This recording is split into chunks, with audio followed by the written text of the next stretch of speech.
That's right, we're at the 100th mark. Haha. Although, admittedly, the time away has caused some of my thoughts to get frazzled on the whole matter, so we'll see where this goes. You and me both. Well, have fun with that. As if you don't ever have to deal with this yourself. Oh, I do. You tried going on 6 weeks hiatus for a campaign. I have. I am. RTG's been on break even longer. I mean, Yeah, my Saturday and Sunday group, 2 different campaigns simultaneously went on hiatus for the entirety of December.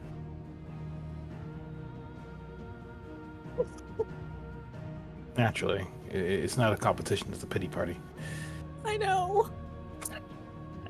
How long has Neil's thing been on break? That's a good question, AK. That's a very good question. And I Technically, kinda the don't want longest break answer. I've been on was from DTO because DTO never finished. Fucking like 6 years. Yes, 6 weeks versus 6 years. Because I was thinking of making the joke of it's not a competition because we already won, but I mean, yeah, we Not- did. not really Kind of winning. have. It's not really a winning situation, though. Mhm.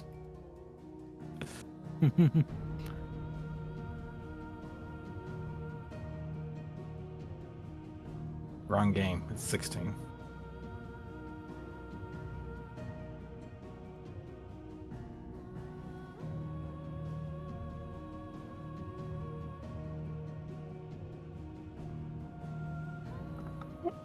Yeah, and you thought it Happy was a New really good- Year! Happy New Year! You thought it was a good idea to bring me back. I'm back, motherfuckers. It's Happy New Kupo. Happy New Year to you. Tempting I as brought that taquitos. is, I've already eaten, so I'm good. No, I will constantly snack. If I don't answer, Glacy, just assume Sass is up getting a snack. Again. Knack. I get really munchy when it's stream time. Anyway, yes. Anybody who's from my side of the internet, yeah, this is why I didn't stream tonight. Yeah, a snack with 2 Qs. I will simply say a quick BRB goes a long way. Yes. I'll fucking just say BRB and then fucking book it to the kitchen. Verbally or typed out, whichever comes first. Yeah, no, I'll type it as fast as I can. I mean, you're Yes. playing a burb. Well, I'm glad you think I'm a Excuse. bird because people either say I'm either a bird or an airplane, and none of y'all can make up your fucking minds. No, she's playing a No, Twinkle you're Toes. Superwoman. Thank you. What do you mean, bird or a plane? No, it's It's neither. a bird. It's a plane. It's Superwoman. No, it's a bird, it's a plane, it's Twinkle Toes. You fuck right off, don't. I do not want to hear that tonight. I will smack you with a frying pan. If we're being honest, the bird plane would be Latios. That's just plain. And we need Ari here to be the plane, and then we need somebody with a Latios OC like ours who can come in here and be the Su-35. We love you, Mars. I mean, Araya already had. Go ahead. Yes. Today's Happy Ari's birthday, Ari. Happy Happy birthday, birthday, Ari. Ari. You piece of shit. I'll see you on Thursday. Happy raid with- birthday. I raid with Ari. That they're in the hunters with me. Speaking of, I can show this off again. They're good Lone- people. Lone, I'm not sure if that was a typo, but sus creation? Can you stop calling me that? Oh my fucking. I'm gonna fucking sippy. Stop Got him. calling me that. I'm not sus. Or are you? Who was that? AK, I'm going to slug you. If you plan on going to MFF this year, I'm going to keep a tally of how many times I get to slug you. Hold up. And I will Wait, make good on wait, it. Wait, hold up. Okay. Yeah. My mic was muted. Oh! Welcome back. Hold on. The stream is not Pat the playing Glacy. on my end. I'm just gonna see if I can fix that. Can you guys hear us? No, it was me that was muted. Hi, Pat the Glacy. So now you had to say your spiel all over again because no one heard you. Yeah, happy birthday, Ari. And happy New Year, everyone, and welcome to the Big 3 Digits, Session 100. Woo! Yep. We have officially hit triple decker. This can only be good things, right? Fine. Okay, cool. Good things, sure. From whose perspective? I mean, Yes. Levi before the end of the year rolled a 1d100 and got 99. I mean, it was correct to the session number. Now. I forget what I rolled that for. For something important. Well, if you don't remember, it probably wasn't important then. 44. The low price of $9.99. Also, yes, I added a box next to the game chat so that you can actually see a result for a while. Oh, nice. Nobody can bullshit what they roll anymore. Plus, the dice sometimes land awkwardly, and you can't really tell what they landed on. Mm-hmm. Seen that happen. Speaking of dice, let's just make sure this is properly set up. Wow, the dice cam. The dice cam. Nice slam. Come on and jam. And welcome to the... And that's Gosh. enough as we get out of fair use. Bah! Shit. It just reminds me of Path of Exile 2, where I started calling one of the bosses Jam on Raw. Oh, literally, one of the boss salmonids in Salmon, I called him Space Jam. Because he slams on top of you. Mm-hmm. That's what Slam on Raw does. He's called the Slam and Salmon Lid. That's the boss name. Ah, I will be right back real quick.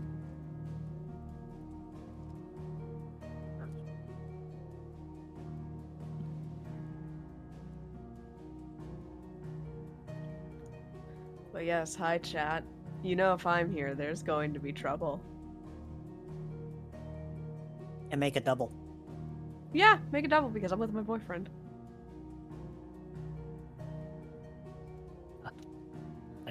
Wouldn't making To it solve double all be this adding Jingo? annoying itching.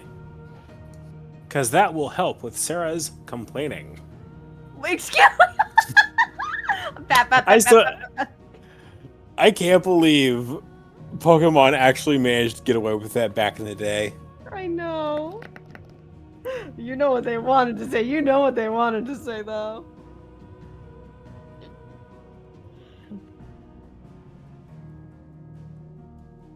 Oh no, listen. For those who were not here for last session, I was the, hey, in case they don't fucking nuke the boss, I'm here to literally just be the cop-out, because I can one-shot things. I was the failsafe. Metronome. I don't. Sarah doesn't even use that move much anymore. Only if she feels like. Listen, canonically, she'll only use that if she feels like absolutely dunking and disrespecting someone. What about Pendulum? She doesn't have that move anymore. It's gone. She saw what it did to her friends, and she swore to never use it again. But that It's move too was so dangerous. fun in the Dwarf Fortress sense. It was, but it was so dangerous for her because of her memories and such back in the day. Oh, absolutely. Also, she literally killed a guy with Pendulum? Pendulum swing! She swore to never use it for the safety of others and herself. Pendulum Summon.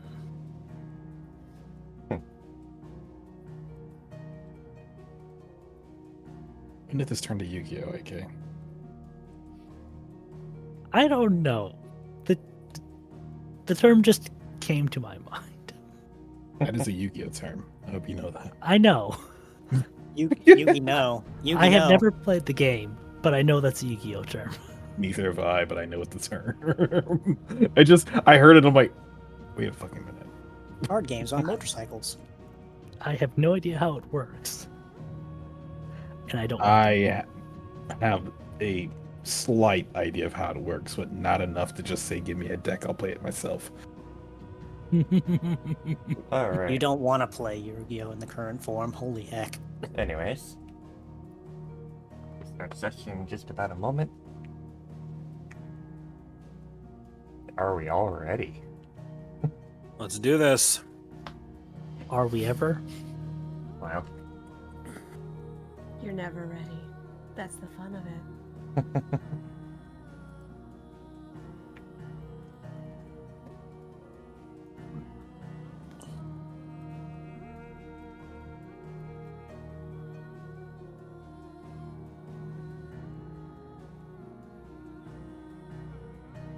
All right. So, welcome to the new year, and welcome to session 100.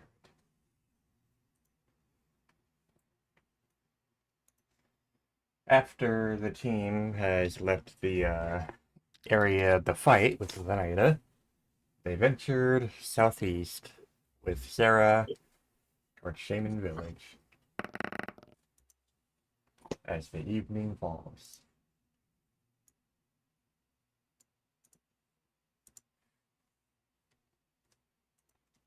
Oh, I did not realize they would be there. Mhm. Let me see. Yes. Those two should still be at the airship. Doink. Thank you. Wait, what? Did Roll20 add something new? When you hover over the tokens, it shows their name now. Yep. It is a quality of life improvement I have requested for a while. Yeah, I added those because a lot of people were forgetting names of characters. Gee, I wonder why. Gee, it's a mystery. Well, here we are. It should be at least some place to rest for the time being until you guys can get back home.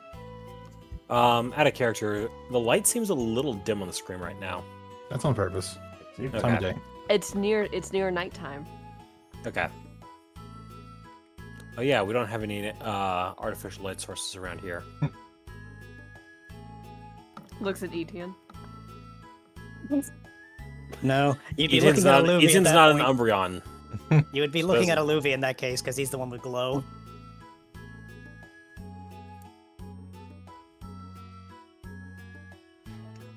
All the shaman are just raising and chatting with each other, relaxing, having a fun time. Minding their own business. Yeah, it's fun. Alluvi's just kind of looking around like, this is the place, right? Welcome to Shaman Village.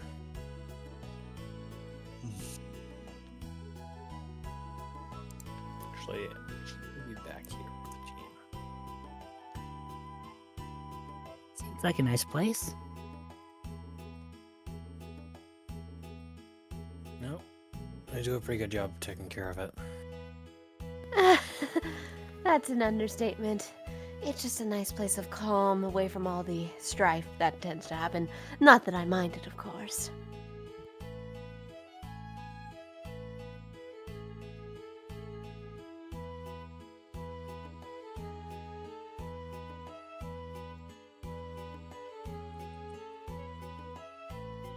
Levi's going to pause and just glance back over to Alluvi.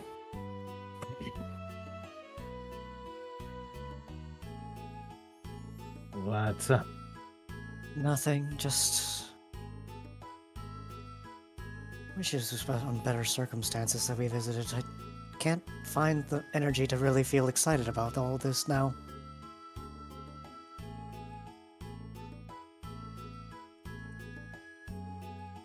There's something that I learned a long time ago. Even when faced with certain things that you know what you did, you gotta find a reason to smile. Even if it makes you half-assed insane. It keeps you going. Believe me, I'm trying. That said, he just crosses his arms a bit and just tilts his head.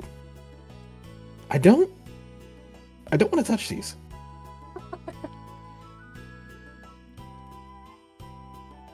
They look comfortable to sit in, but I don't want to touch them. Can we touch them? Yes, you can touch them. There's nothing wrong with it. They are meant to be embraced. I mean, the shaman are literally rolling around in them. Okay, well, that's the shaman. They live here.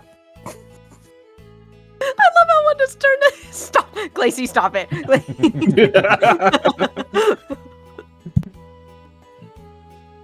Well, that's the shaman. They live here. I mean, if you say it's okay. They're completely safe, I assure you. There's nothing Well, wrong with them. Well, it's not a matter of safety. It's a matter of... You know what? Never mind. You just... Even with the confirmation, you just kind of is a bit careful about it before just sitting down and just... kind of weaving his tail along to make sure he didn't hit any of them that he didn't need to, and just kind of just sat back. Just sighed. This is nice.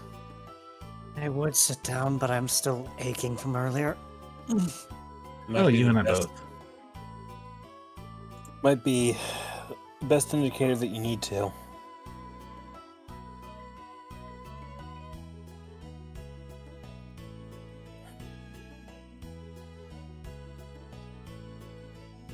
Why do I feel a presence behind me? She just stands there a moment and smiles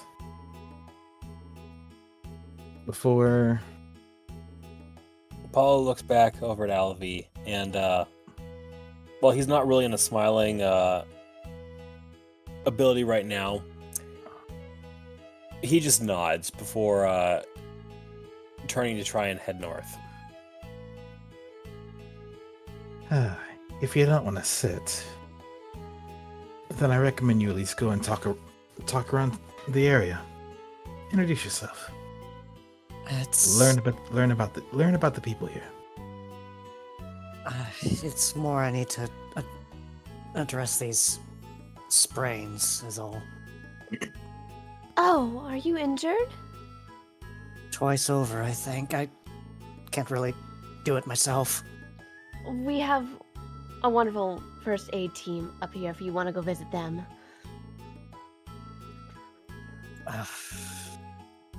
Could you lead the way exact to where? Yes. I'm gonna bullshit this, Glacy, so I apologize in advance. They're just right over here. Many people come up here, so we have to have them on standby at any given moment. Shaman, if you would mind helping them to their wounds and injuries. Right here. Should I sit in any particular way, or how you're- does this work? You're fine however you're comfortable.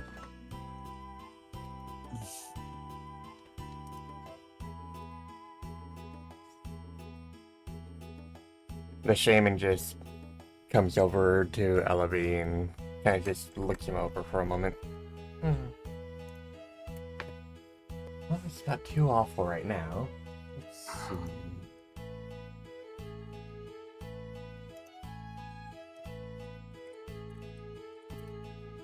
Let's just say I had a rather gruesome touch to the neck. See that.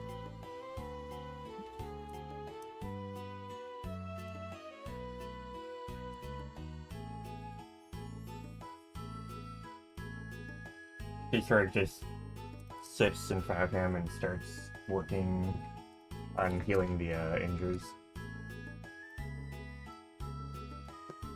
Radiating a soft aura as she works.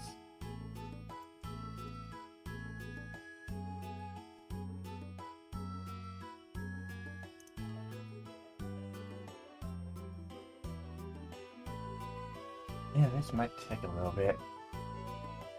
Just relax and I'll get you patched up. If that's the case, I'll try and sit down then.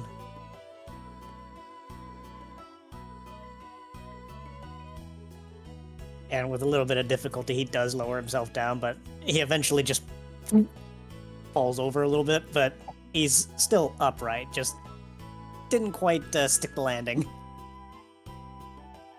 Ow. Careful now. Are you hit by a dragon or something? You could say that.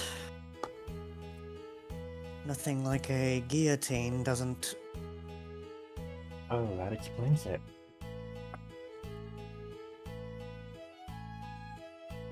Normally, I'm pretty resistant to that, but seems they had a way around it. Well, nothing I can't deal with. Just...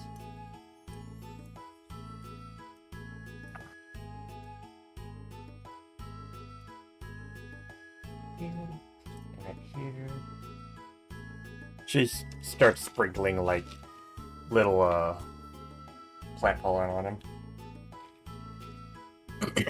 Is the pollen necessary? It helps to alleviate some of the pain. I can somewhat feel it, yeah. It's a remedy that's been with the shaman even before I started living here. And it's quite effective, with all the scuffs I used to have back when I first traveled up here many, many years ago. Aura! Alleviate. That's terrible. No, it's good. I love it. It's brilliant. Well, I mean, you're the expert. If you insist this works, then I'll trust that judgment. Well, it's not the worst thing we've had to deal with. Now, my mom always told me about a Pikachu that was dropped off here once, many, many years ago. Apparently she was shot by a poison arrow or something.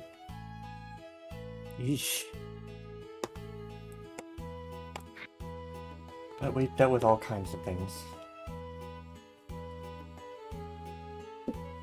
Poison arrow. Who even uses such crude weaponry?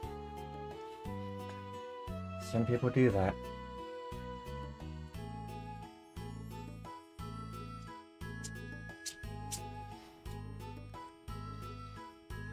She doesn't really notice Levi as she's working on Alavi.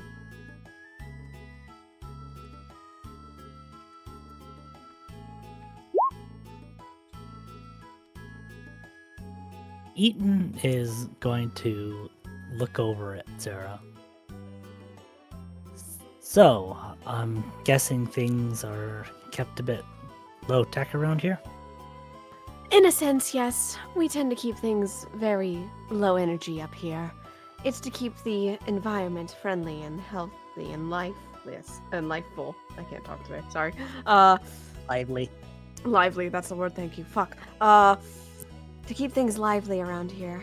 I don't mind it, obviously. It just gives my children more excuse to fly up here to deliver levelers and send them out whenever I have to. If you've ever run into two Togekiss that deliver mail from here, those would be my darling kids. Well, I can say from first-hand experience, they're hard workers. I'm so glad to hear that. I hope to visit them more often.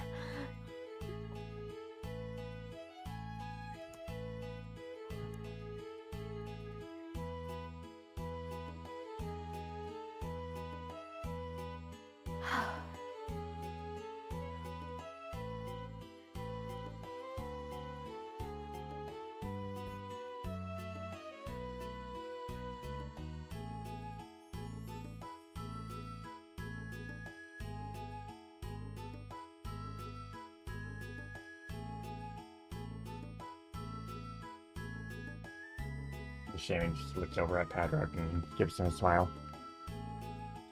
Padrock just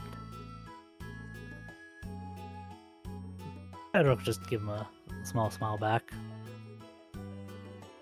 Ah. Sorry about the staring.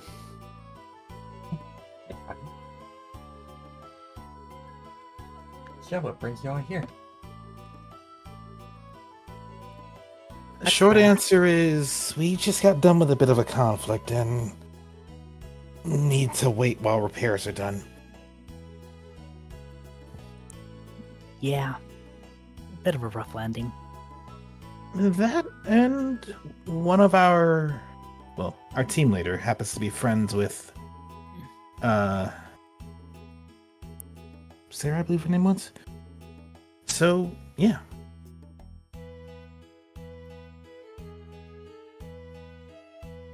What about you? What do you do up here?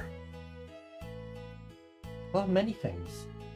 We keep the area nice and green. We also occasionally take people up to Sky Peak when they want. We're sort of guides around this area, and anyone who stops by, we help. We do healing, we do... well, some people we allow to stay here for a while, in case they ever need a place. We're always accepting of new guests. A retreat, if you will. Yeah.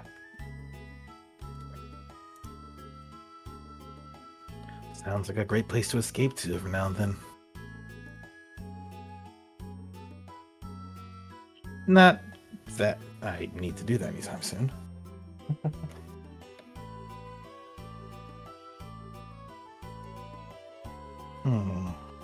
Edward's going to turn and look over to the flower beds, leaning down a bit. These flowers, are they kind of rare?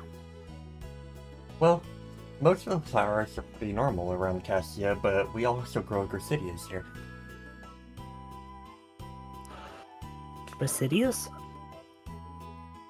Yeah, they're sort of a thing to give to someone that you're thankful for. But it also has a special thing for us. And what may that be? Well, you see this one here?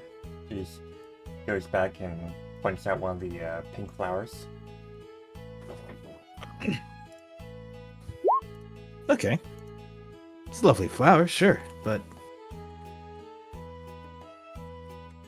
If I were to just touch this one here, and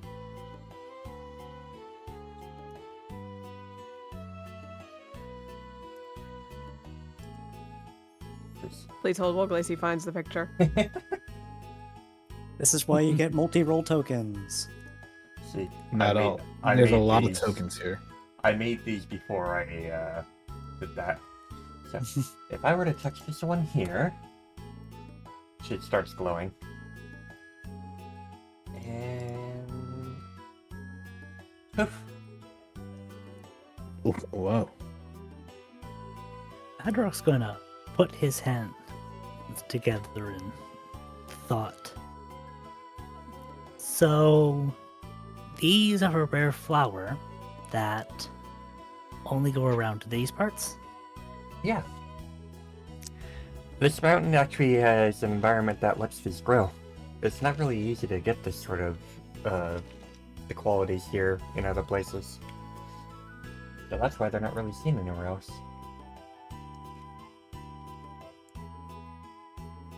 Do you ever let visitors take some home? Occasionally, yeah. We've given some out to people all the time. Would you like one? Maybe save it for when we're heading out. That way I'm not holding around a jar for as long. Okay. But it's not in a jar, we just give you one. Doesn't that start the end of its life cycle? Oh, Gracidias can last a long time without being planted. That's one thing that makes them special. Alright. Then I'll take some, please. Alright. Just goes around and starts working on some things. If I may Yes. butt in, even when those Gracidias reach the end of their lives, you can actually mash them up and make lovely Gracidia tea. Here you go. Badrock's gonna gently take them, tenderly wrap them up before putting them in his bag. And Padrock receives 11 Gracidias.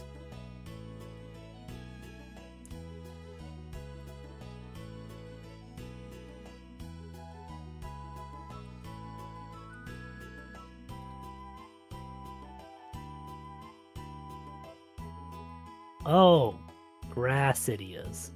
You have Grace. It's like Grace, but yeah.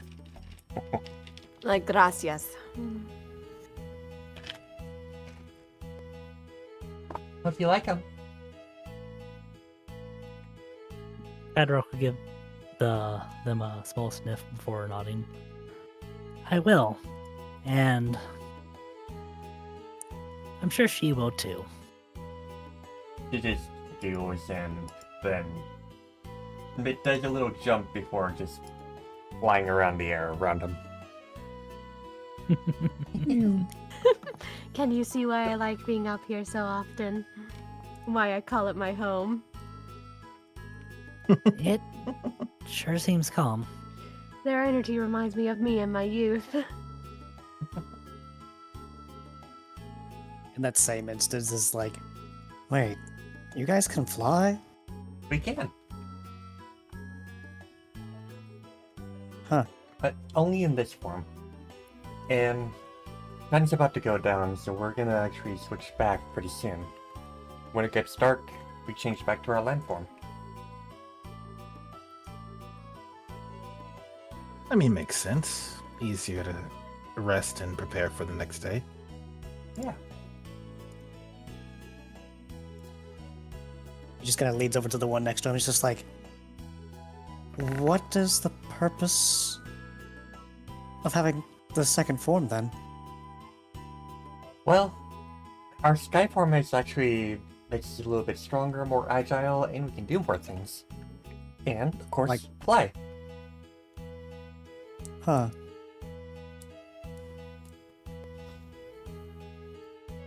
Oh. She's plopped onto the ground. You get to fly? We can.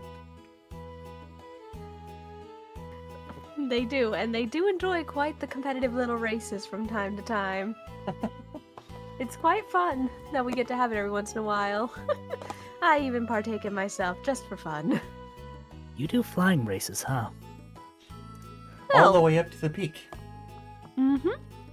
Padrock rubs his chin in thought as he mutters under his breath. I need to bring Selly up here sometime.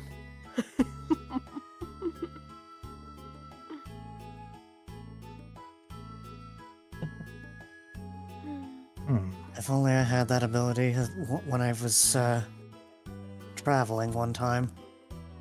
I'm kind of afraid of heights now. Not to an extent of being afraid of just being high up, just I don't like there not being ground beneath my feet. Oh, it's not so bad when you get used to it.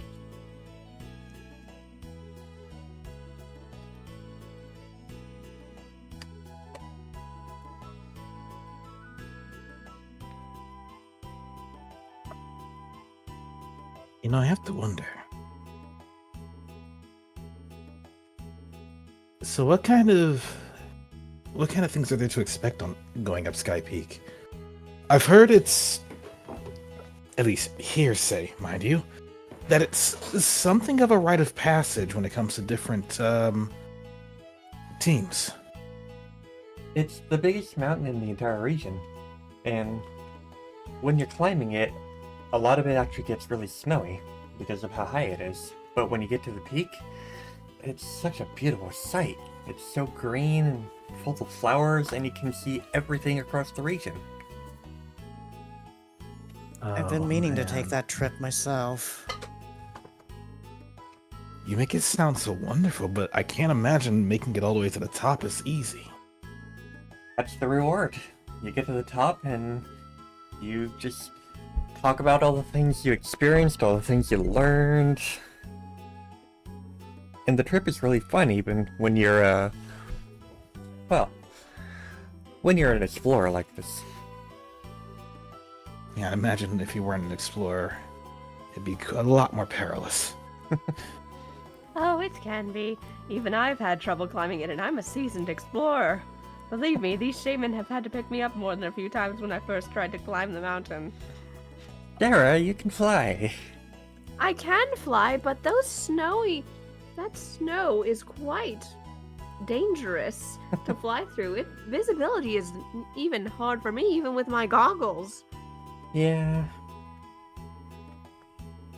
But that's why we're all here. To guide. Mm-hmm. It is a rewarding journey. Let's see. So, just to make sure, and this is a question out of curiosity and concern, you guys weren't affected at any point when it came to a certain individual causing wildfires, did you? Were you? We saw all the smoke around, but he didn't come here. That's good. Probably a bit out of his way. He That's probably better. would have also regretted it. This is not a place for such things. This feels... I mean, even if I was still actively one of them, I wouldn't come here. If he didn't, Oh, if he didn't get on Sarah's bad side, he would have gotten on the Devil of the Peak's bad side. that visibly caused Levi to twitch. Like, Believe me, you don't want to get on my bad side. Why did that sound so foreboding?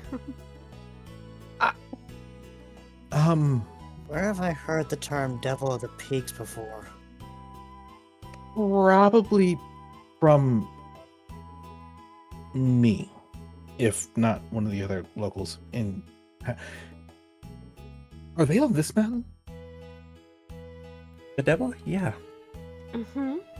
He's a really, really big Ninetales. I've seen him a couple times, but he doesn't really come around here. He does not bother us, and we do not bother him. Big Ninetales? How big are we talking? Quite big. Maybe 8-9 feet? Pardon? That's He's a really nine big. He's really big.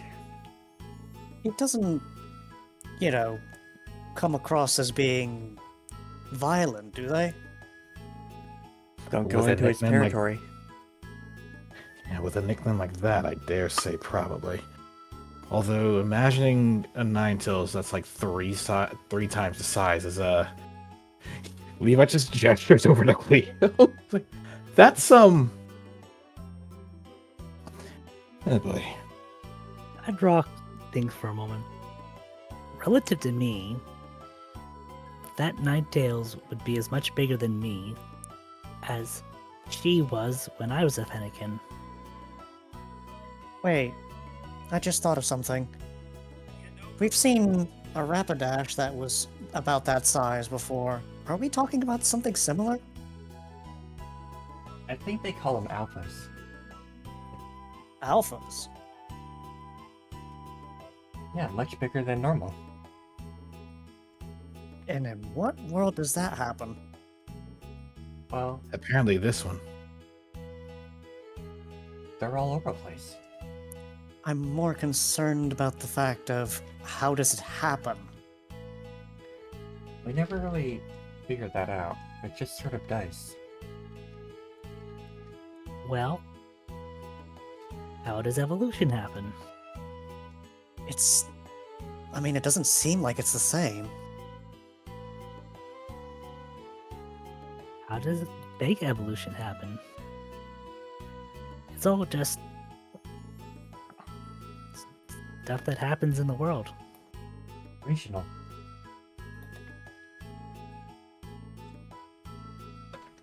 If it's anything like that Rapidash, we should definitely keep a distance then, because I remember very fondly unfondly how our last adventure with that came about. That was terrifying, actually.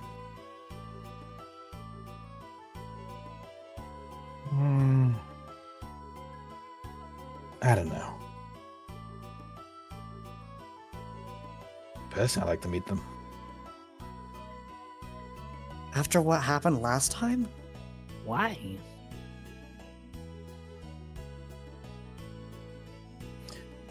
Let's just say, curiosity. To not take away from it. The person I first heard about this entity from is Varda. And I kind of want the chance to meet them myself, or at least see them myself, because she mentioned them quite a bit. Look, I'm not exactly sure that's a good idea. Namely because we don't actually know their temperament. We don't. But half of what we do is adventuring. That Pikachu I mentioned before, she was actually brought here by the Devil of the Peak.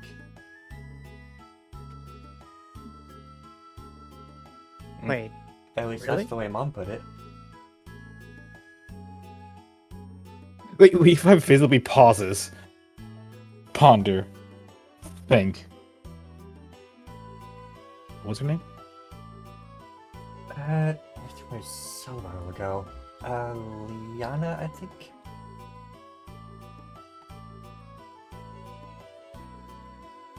I could be wrong, it's been a while. Oh, sorry. She gets no, mic to working. no, it's fine, it's fine. Don't rush it, overdo it for my sake.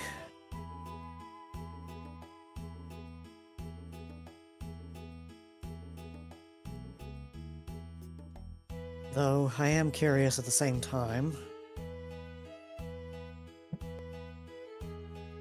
If they are willing to rescue someone, that would only mean that their temperament is not as violent as the Rapidash. I don't really understand what happened. Mom talked about it once and she was really scared too, but I don't know. Maybe some sort of benevolence? Then again, Who knows? it's always a possibility.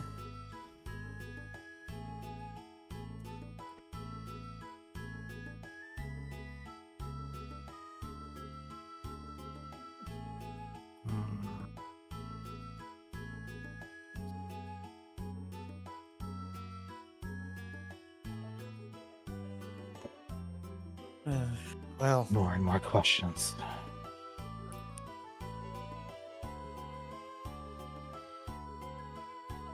that being said, I've noticed there's a peculiar floral scent going on around here. Is that from the flowers or something else? Yeah. There's so many flowers here, so it smells really nice. It's almost, I guess you could say, very noticeable. Especially if you've never been here before. Yeah, it can be. Even the gardens back at New Treasure Town don't come off as obvious. I mean, it's still quite nice. I'm not complaining. It's honestly calming.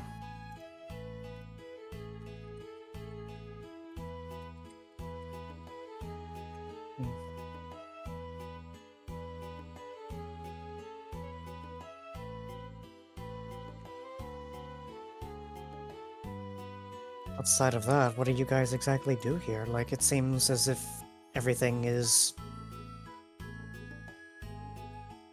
We just, freeform. we just keep the place looking good and healthy, and make sure that travelers get to go to where they need to go. And they're taken care of. I see. Though, Sky Peak, how exactly tall is this mountain we're talking about? Well, have you seen it from the air? Maybe a few times, but it's hard to tell exactly. Well, you know Mount Indigo? Yeah. I say it's probably, let's see, maybe, I mean, I'd I've say been it's probably inside about- of Mount Horn. I say it's probably about, you take Mount Indigo and you add about half of it on top of it. Well, what if you compared it to Mount Horn then? Oh, it's definitely much higher than that. Understood.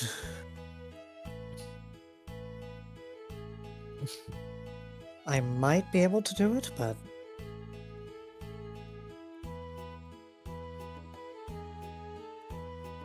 But since it's getting dark, we can't really take anyone up right now. In fact, someone just no. recently went up there and they should be coming back right around now.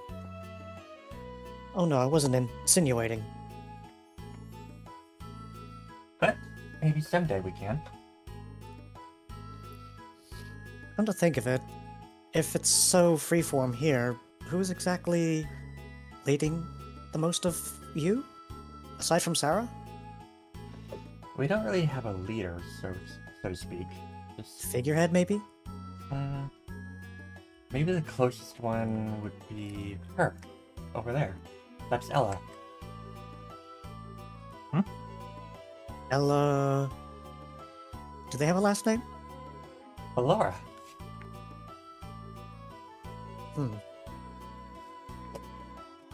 I'm just...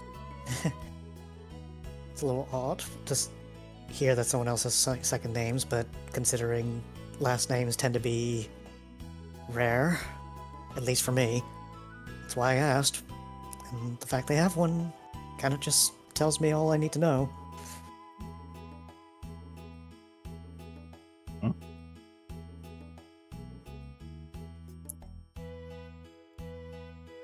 Well then.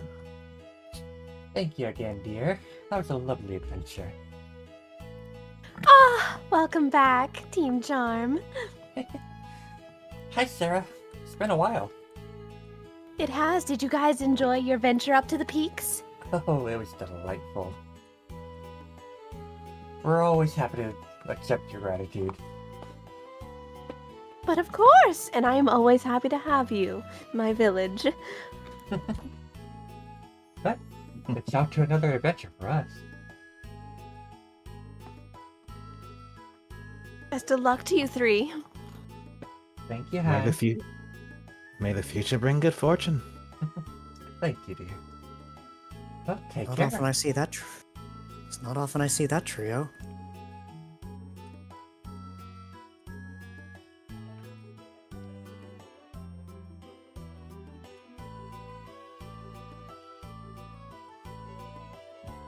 I assume those were the ones you were mentioning. Yeah. They actually went up a few hours ago. Well, more like this morning.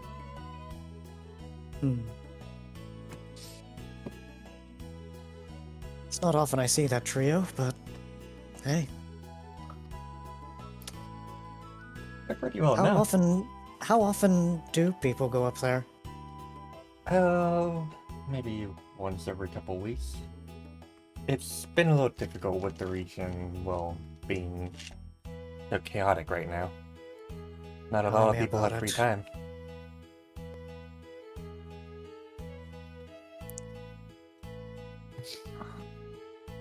I know that feeling all too well. Well, that's one of the things we're out there trying to fix.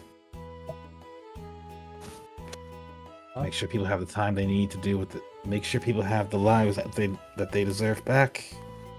Make sure we have the time we need to do what we want to do, or well, what anybody can do what they want to do. You know, aside from being a pain in the ass. Well, even those people can be fun sometimes. Depends. Heavily depends.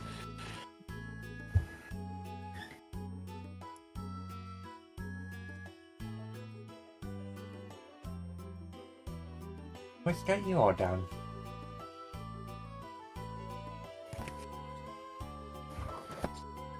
Thinking about several things that have happened today. Mainly Uh-huh. how it's going to affect my team. Something you want to talk about? Suppose putting into words would help. I'm all ears.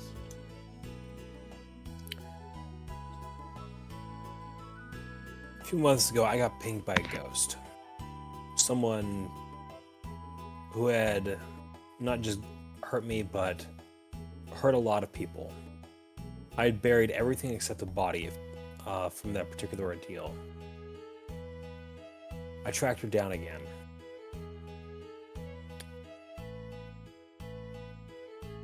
She's the kind of person who doesn't really have a problem hurting other people to get her way. But what set her apart from most the kinds of targets that rescuers end up going after is she's smart enough to keep herself out of sight and out of mind from most people. She's the kind of person who could go her entire life doing terrible things and actually getting away with it. Today, my team did something about her, and events being what they are, she ensured that even if she ended up being stopped today, it would come at the cost of a lot of goodwill that my team has been working very hard to build up. And, well, Paulo looks down at where both Patrick and Levi are currently seated.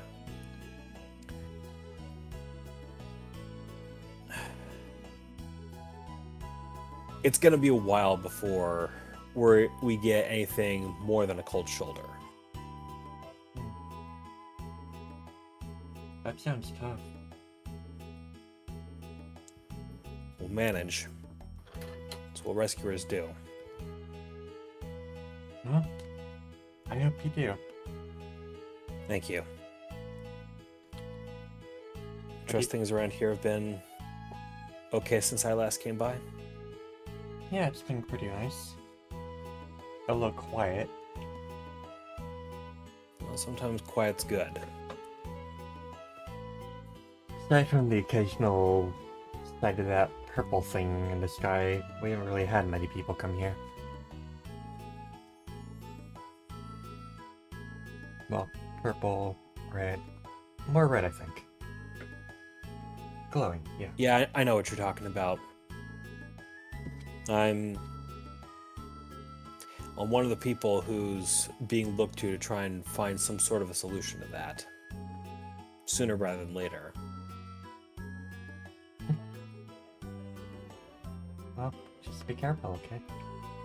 It's really big and scary. Yep. So what do you plan to do now? Well, my team and I are stuck here until the airship is fixed. I have a few friends who are helping me with that, and until they're ready, there isn't a whole lot I can do about it. Well, I hope that gets done soon. Thank you. And if I may, how has Sarah been holding up? She's been a little lonely lately. She tries to hide it, but I see it sometimes. It's one reason she's been staying here all the time. Well, we keep her strong.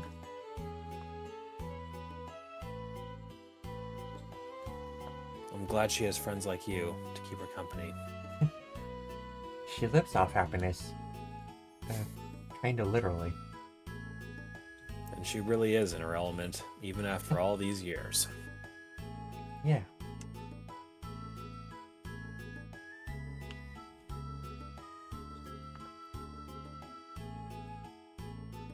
But you know you're always welcome here too.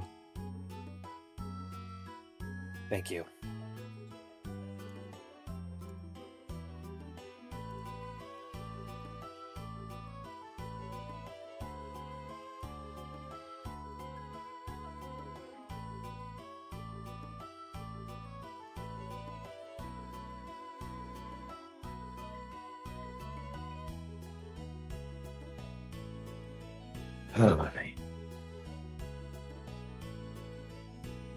You get So a upon- nod from you do get a nod from Aluvi there, Reuven. Like a little Reuven wave. glance to Aluvi and just nod, but after there's the expression on their face is just, it looks like they've been through an emotional wringer, for lack of better words. His is But- more like just subdued, really tired even. But he's okay. He does adjust himself to stand up stronger on Ko's back and just looks off. Eclipse, your ship is ready. Guess Go that's the just call. It's nice talking to you. for a Stretches while. out his wings. Of course. That was quicker than I thought. Well, for as much as he may have fucked up, he did a good job at least landing the ship. Hmm.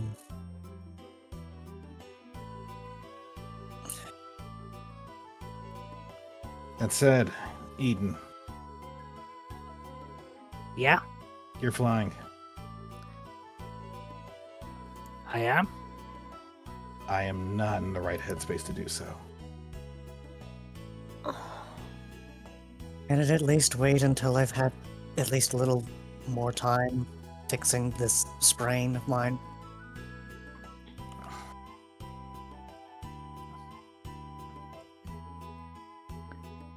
She was going to look back to Reuven before glancing over the other.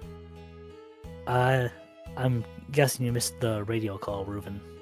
Huh?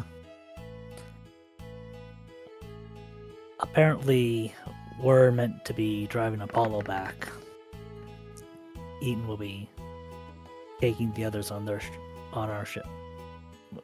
Sorry.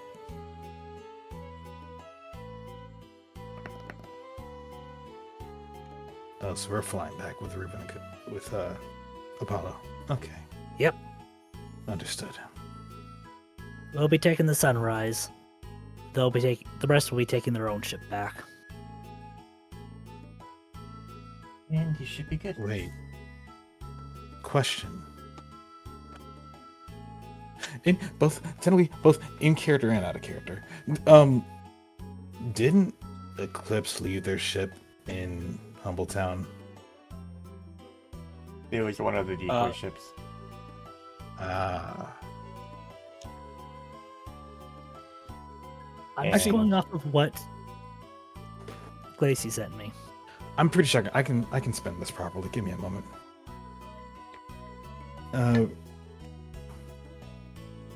Thinking about it a moment, Raven will look over. Your ship did come back. Your ship did come back to here with the fuel we needed to refuel the Sunrise. So if you guys are ready to go, let's get a move on. The absence of payload, it should be more than sufficient. So soon. I barely got to You, do anything. Aluvi. Tell you what.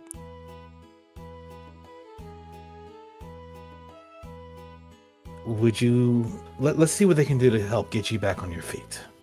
I'd rather you not end up injured on the ship lest we encounter less than preferables on the way back. Though was considering the patrols in the sky, I doubt that's likely. Go ahead, AK, sorry. Who's gonna glance back to Reuben? How are your feet feeling? Feet are fine. He would just hop off. Unsure if that was a sign to like maybe he should get down or not, but feet are fine. Head not so much. I'll be fine. Who is gonna?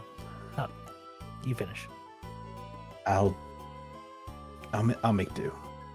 I'm just trying to get everything organized because Rain's been yelling in our ears.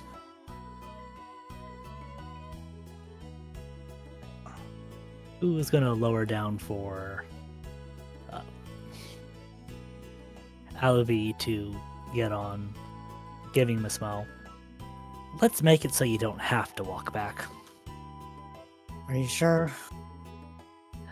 Absolutely. It is a pride for me being able to do this. Fair enough, but at the same time, it's a shame I didn't get to do much of anything here. I really was looking forward to visiting this place once, but seems I will have to wait till next time. You can come back. I have a feeling your host wouldn't mind that. Especially if you came back under better circumstances. You're probably right. I'm kind of not in the right headspace for this. Speaking of your host,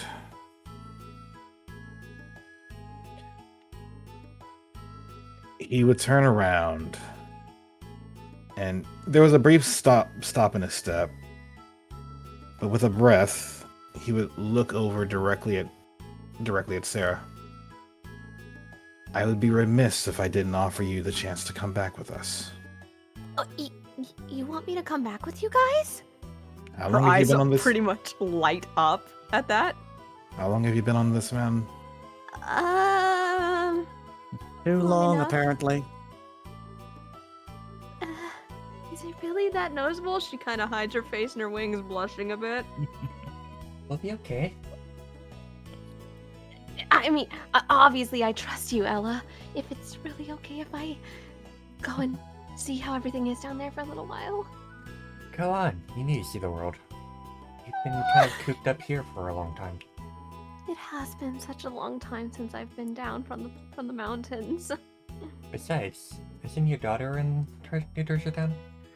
Oh, right! One of my daughters is there! Oh, it's been so long since I've heard from my kids! I assure you, she's fine.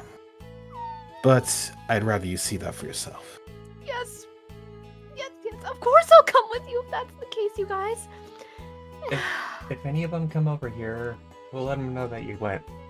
Where you went. Besides, I can give Kua a little extra safety flying with him. I've done plenty of night travels in my time.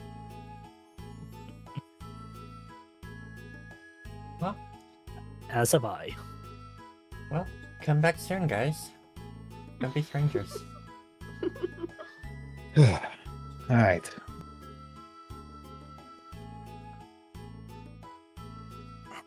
She gives a brief nosing to Apollo's side. And don't work too hard.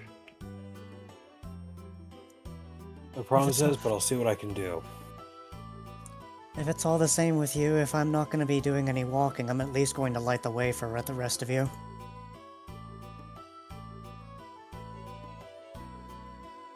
Raven was about to say something, but after a moment he just paused and then just sighed.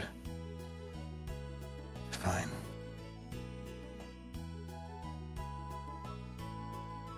Let's go. Eclipse, at least most of you.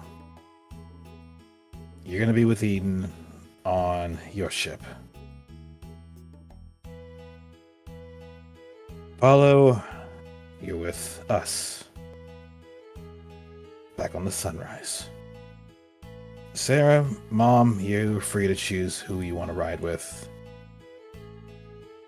I'll be giving extra protection to Kua to fly on the way down. I know a few shortcuts down from the mountains.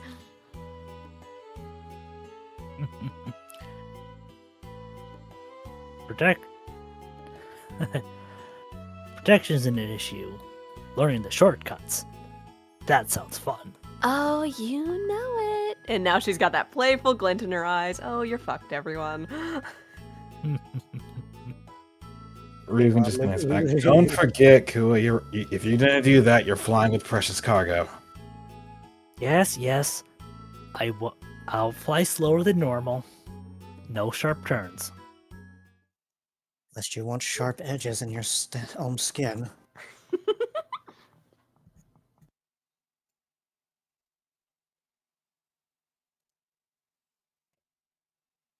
Okay, there's 2 tokens now. Who wants which token? Well, Eaton's riding or flying Eclipse's ship. I'll do it and take the reins of the sunrise then. Something of a guide.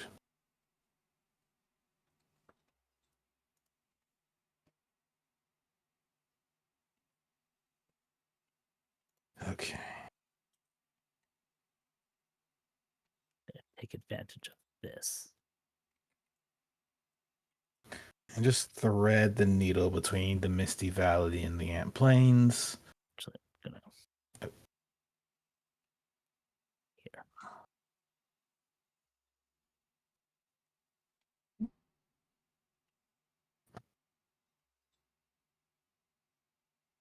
Mhm. Yep.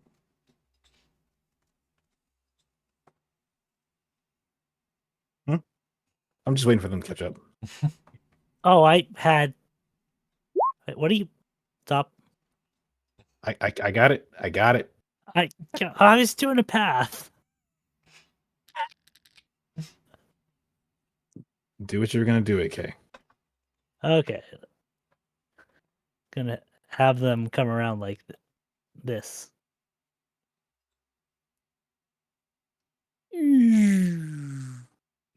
Get a scenic view of Cassia Town and the lake on their way back. Fair enough. Sorry about that. I communicated what I was doing poorly. Don't crash the ships, as it was said.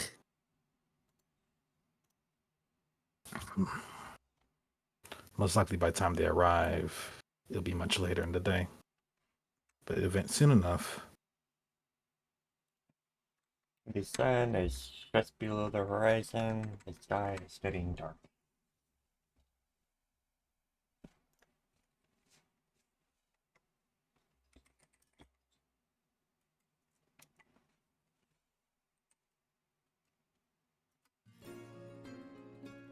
We'll do this one.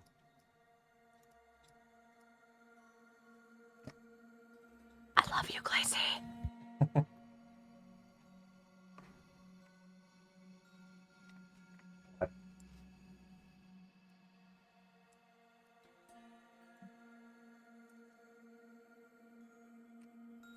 Oh god, with the new name tags, I think everything might be just a little bit laggier on this map now. What the heck? Here's hoping not. Paulo positions himself between Rain and the rest of his team. With me.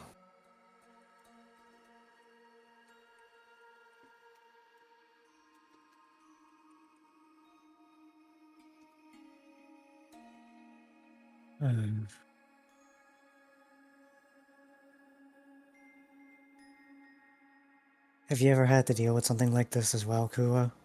Nah. Just go to the base.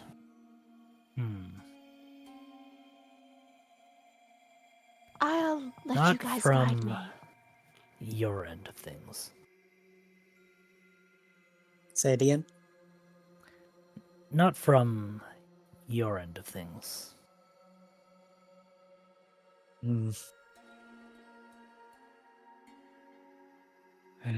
May as well get it over with.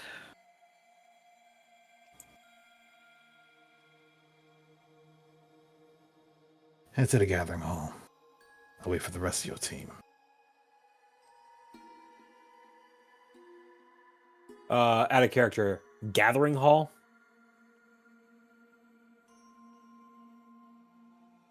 Testing 1 2. Testing 1 2. Yes. Thinking it. Pinging it. Okay.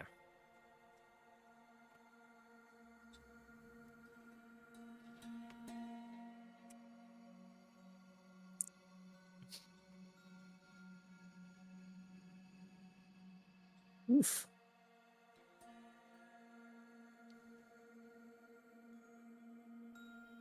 Oh yeah, definitely a little bit laggy on the map now. I'll have to figure out something to do about that.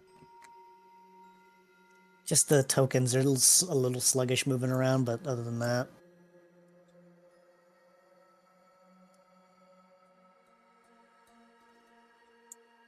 Yeah, I'm just moving. A little.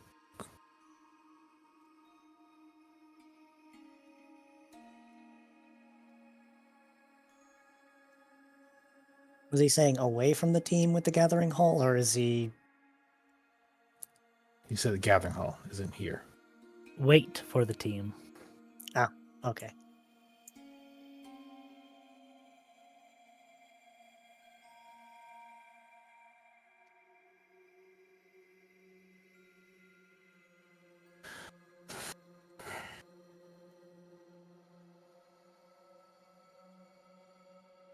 Rain would do just look around on it before closing his eyes in thought.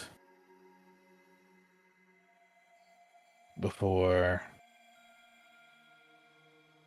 looking off a bit. A moment.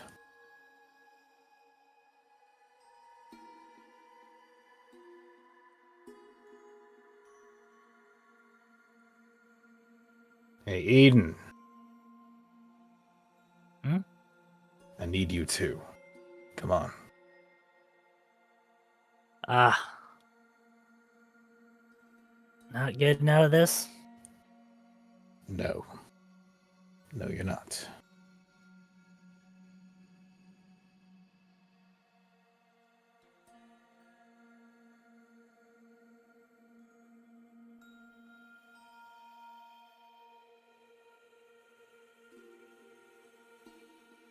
Put the entire Finnegan line in one pocket.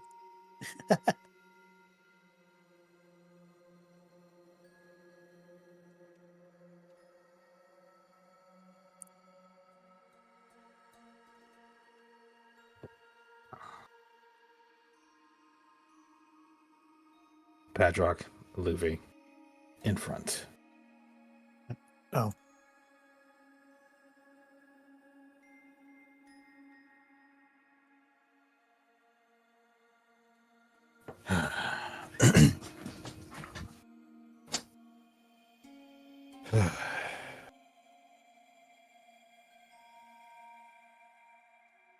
Honestly, part of me is glad y'all took so long to get back. Gave me a chance to actually gain some composition. But aside from that, some time ago, you guys gave me a report, and I didn't think too much about it. But considering the events of today, well, that report's been called into question. Not only by omission, but by a blatant lie. So, allow me to ask the question again. Apollo, what did you find in Drake Plateau? And if you lie to me again, I swear to you I will not do nothing to stop the police from moving forward. I found the primary base of operations that Zenaida used to control her information network.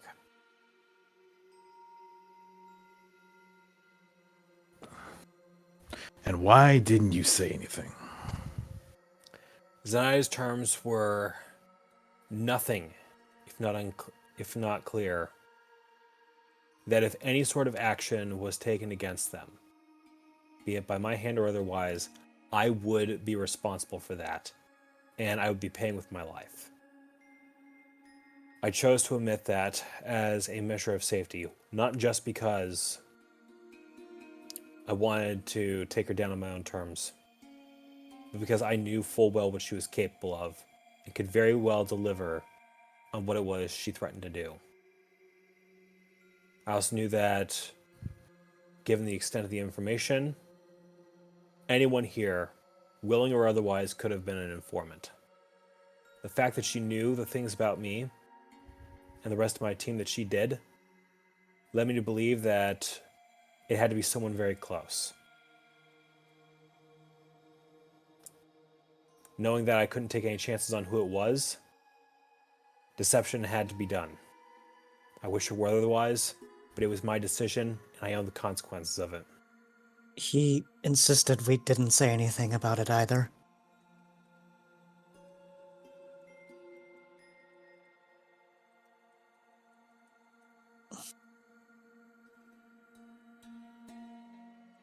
On your own terms. You would be correct in assuming that this was personal for me. Oh, that's obvious. That was obvious the moment I saw the recording.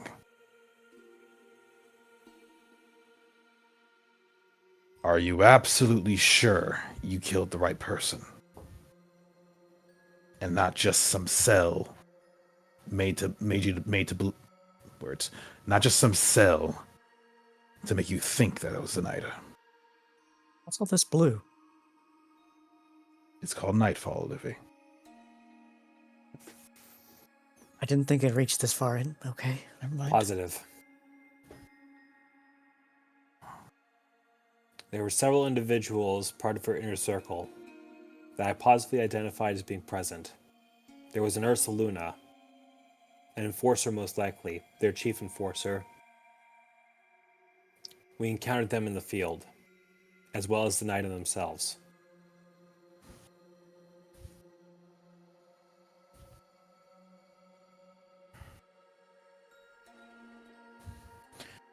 I'm assuming the same goes for the droids that were brought back by your team and Eden to look over. That is correct. They are auxiliary forces, likely supposed to be used to keep my team distracted while Zenaida focused on me. Not that that was how it played out during our skirmish.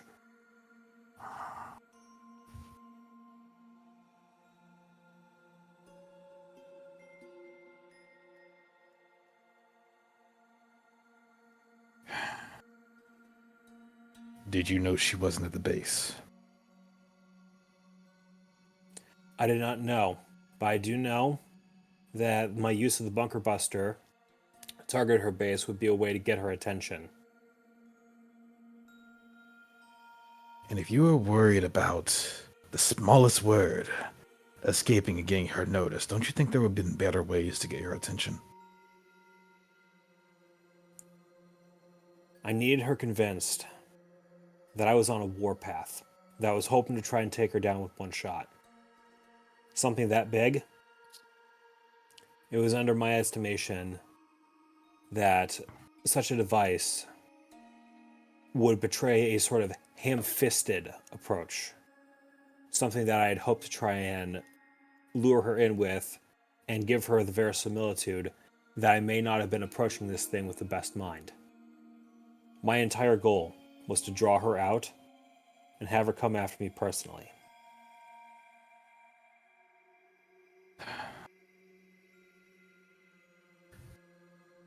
And in going about this path, you do know the damages you have caused. Correct? To the base, I would imagine extensive damage. To the reputation of the guild? Yes, I am aware. I'm shouldering full responsibility for that. And I did leave instructions that if I was not able to return because I was killed in action today, that a letter taking full responsibility for masterminding this thing and giving you and everyone else around you full exoneration would have been found. But you didn't die. And I assure you, exoneration is the least of what I have. The issue, however, is many more did die from that little stunt you did. Some of it intended, not all of it. There were other casualties. It's still being investigated. Araya, Glacialis, and Danica have gone over to Drake Plateau to look into the location of the impact of the bunker buster along with another team. Especially those who would be capable of speaking to spirits. That did seem like it was a very large explosion. I wasn't expecting it myself. The Temple of Insanity had also been rattled. And you can imagine what came crawling out annoyed.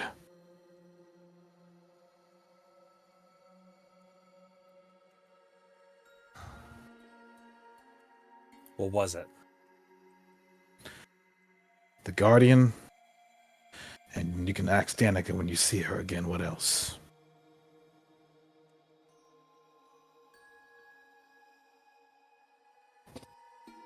Paula nods in understanding.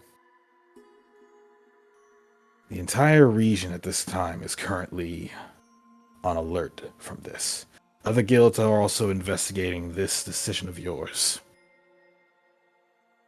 The orders that they had been under prior to this were not, or well, I better say, while they were legitimate and authorized, they have been called into question. Because while a simple survey of the skies was wise, especially considering you all have been under attack by other forces in the sky, to say nothing of the links that we know that Ingle and Arnell are willing to go to push that point. Bringing such weapons online made sense.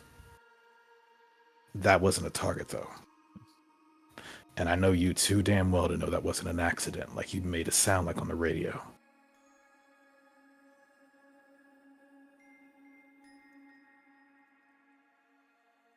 I need to make sure, if something did happen, that my team had an out. Your team had an out.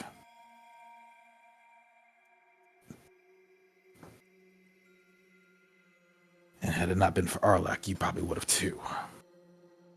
But no. You stand potentially accused of capital murder. You know that, yes? I'm aware of that, and I'm familiar enough with Caitlin Law to know that that is one of the few offenses that warrants death penalty. Not to deny the severity of the act I've committed, I'm expendable. No, you're not. No, you are not. No. Bullshit. The I was fuck ready did to you go think down. that? I was ready to stop this person, no matter what it took. You were ready to be a If you don't- dumbass and if do you what you don't have to do. If you don't believe me, you can talk to Cleo. It's what it is this person is capable of doing, and how far she had gone to insulate herself against any sort of consequence. Oh, I get that you wanted this person gone, but sacrificing yourself? Have you, words I cannot describe right now. Let me paint you a picture, Apollo. And I want you to remember it for as long as you can and as long as you shall. Gaze around the room to the 3 people in here who have had your back since you started this. Gaze even further to those who, for some of them, they saw your upbringing. For others, they saw that much more from you. They saw your rise, they saw your fall, they saw your rise a second time. And here you are once more at the precipice of an event where the world at large, not only ours but several others, hang in the balance. You and your team have been in the forefront of taking care of these problems, taking care of situations, taking care of issues, taking care of life-threatening, world-ending situations that no other team would dare to approach. And I dare say you even passed New Dawn in some aspects. And you have the audacity, the fucking stones, to say you're expendable. When if you go down, what happens? What happens? I don't know, sir. Your team falters. You gone. Others will try to pick up your slack, but with what you know, what your history has carried with you, with what your legacy has done, with what you are capable of doing on the battlefield right now, the rest of Eclipse, capable as they are, will lose a needed member of their team. And we've And already if they lost go one. down, others will have to rise. Others will have to fill in your shoes. How long do you think that would take? I And don't do you know. think we'd have the time to actually succeed in this matter? Apollo, you get a palm onto your like shoulder blade there, and Aluvi even ducks down. Is like, I don't know when you thought you were ever expendable, but he's right. We're already down one member. We can't lose another. Your point's been made. What do your brother say if he woke up and you weren't there? Did you ever think about that?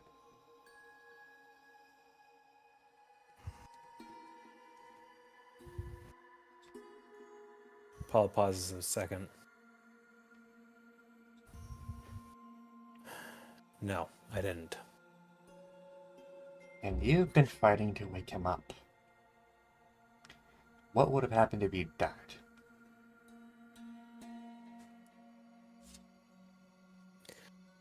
I don't know.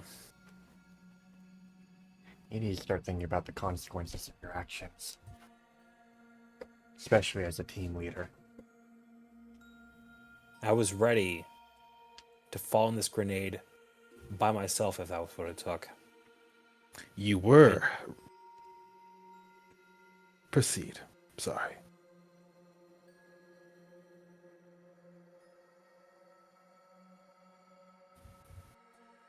Maybe I'm losing my touch. Or maybe my mind is just evolving on the subject. I've always hated the idea that people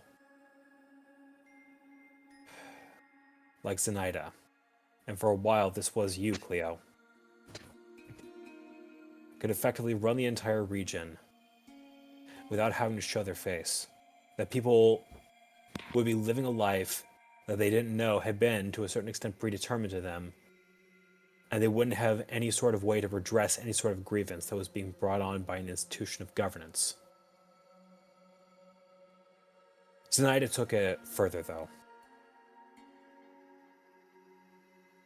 She was the kind of person who had no problem kidnapping, murdering, and doing just about damn well whatever she wanted to, if it meant furthering her own goals or ambitions.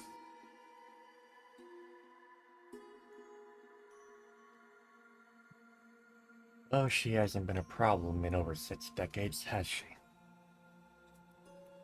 She hasn't been a problem that we know of. I said it before and I'll say it again. Most civilizations go their entire history and will never have somebody that good at what they do, doing what they're doing. Yet, that's not the reason you went after her. Is You're it? right. It was a contributing factor. But this was personal. Apollo. You remember when this guild was founded? After the following of the new masters? I do. You remember the prospects that you founded this guild on? I did. I also remember the absolute shitstorm that opened up for me. And now, you went against those prospects. You went against everything this guild stood for, and your own rules.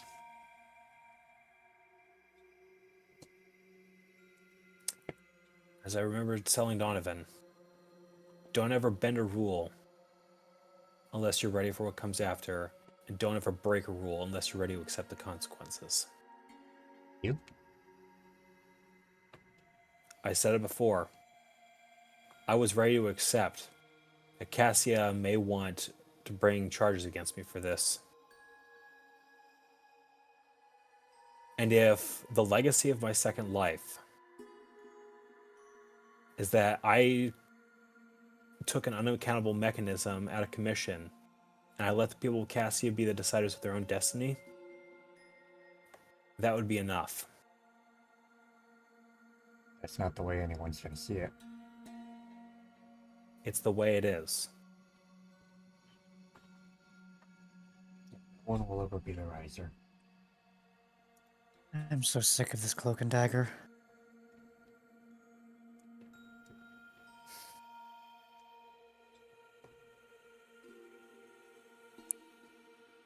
We wouldn't be in this situation if things were made more clearly.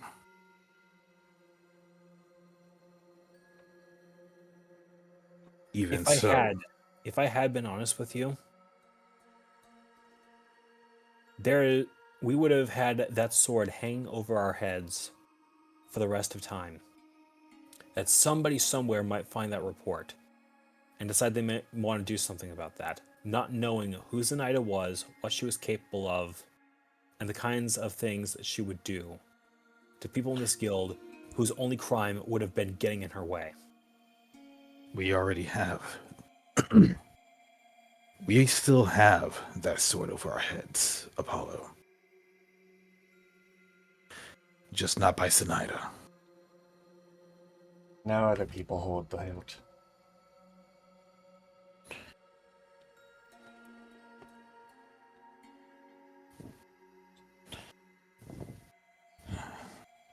She's not foolish. I doubt if she's as dangerous as you've made her out to be, and as dangerous as I know Cleo could have been had she not been on our side. And there's still loose ends that need to be taken care of before this is said and done. Which is why prior to going forward with this, I told Cleo to be ready in whatever way she felt was necessary to try and pick up the pieces that would be falling. I have one question on regards of this. What's the damage? The damage is still being discovered. Unless you mean the social damage, and in that case, a lot. I wasn't sure about this whole thing even before we started, and now I'm kind of affirming to myself that I will never ever do this again. Even if it's under good reasoning.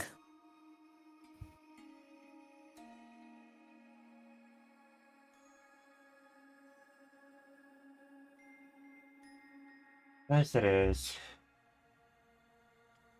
because of what you pulled, Arlek has now come out of hiding. However, everyone is far too busy now dealing with what you did instead of dealing with him. And who knows what kind of damage he'll do now. Considering he was riding a mechanical beast that also was present with multiple other ones. That's a non-factor that we didn't expect. Ariel is investigating that right now. I'll do one better. Padrock, Yeah? Could you use your staff to show an image of what you saw when you saw Arlak?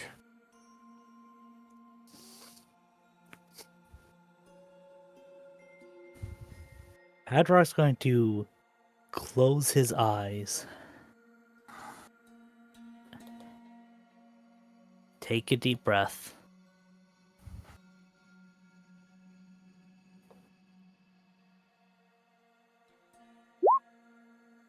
Whoa! For everyone, the room fades away. All sensation seem vanishing. A black void before suddenly they open their eyes. But it's not their eyes that they're seeing through. It's Padrock's. Watching as over Levi's watch, they're being shown the video that's been recorded.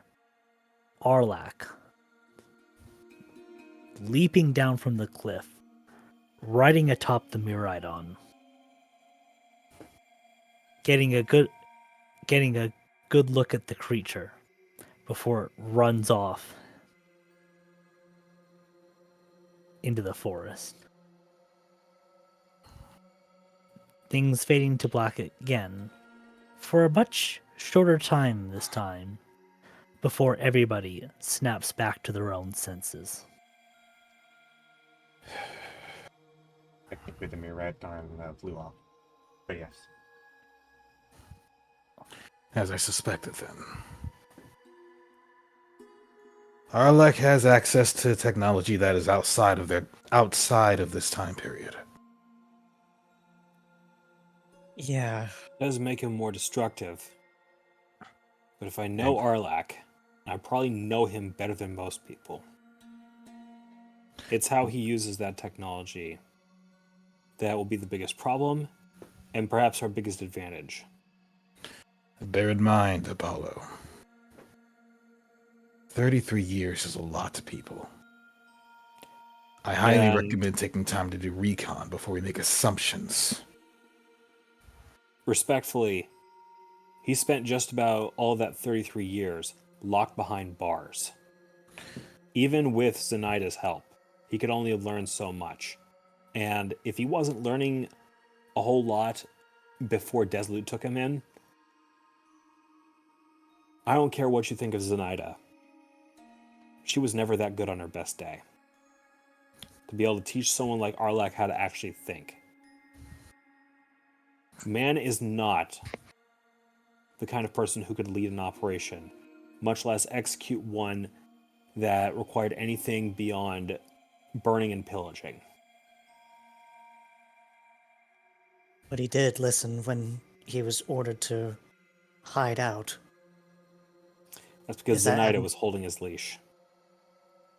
Well, characteristically speaking, isn't that a little strange for him to be doing? He didn't just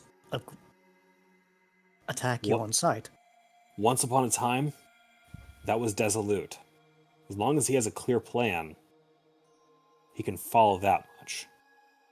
But as far as innovation, improvising, adapting, overcoming, he's never been that good.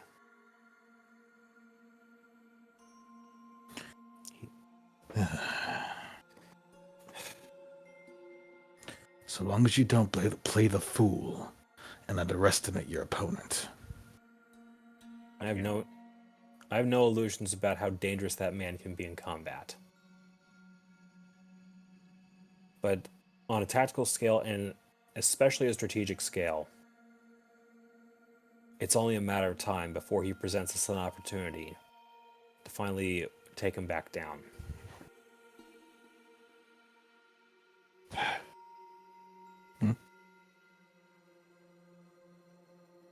Go ahead, Patrock. Eaton's going to step forwards.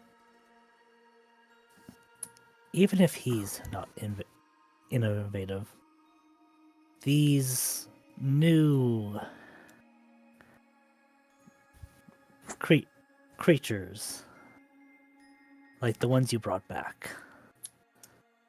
For all we know, his steed could do the innovating for him. That's the part I was concerned about. Considering they seem to be mechanical in nature, and I'm not really the best when it comes to technology, I think there would be something of a loophole in regards to what you said about Arlak. What if he didn't have to make the plans?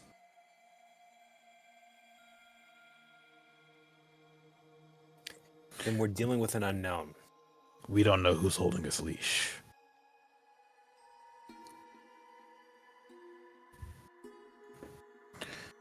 There's another factor I want you to consider.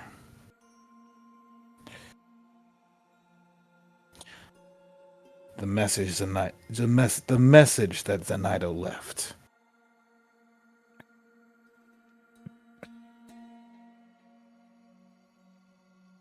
Mm-hmm. Correct me if I'm wrong, Linsler. Wasn't it today Apollo gets the death he desired?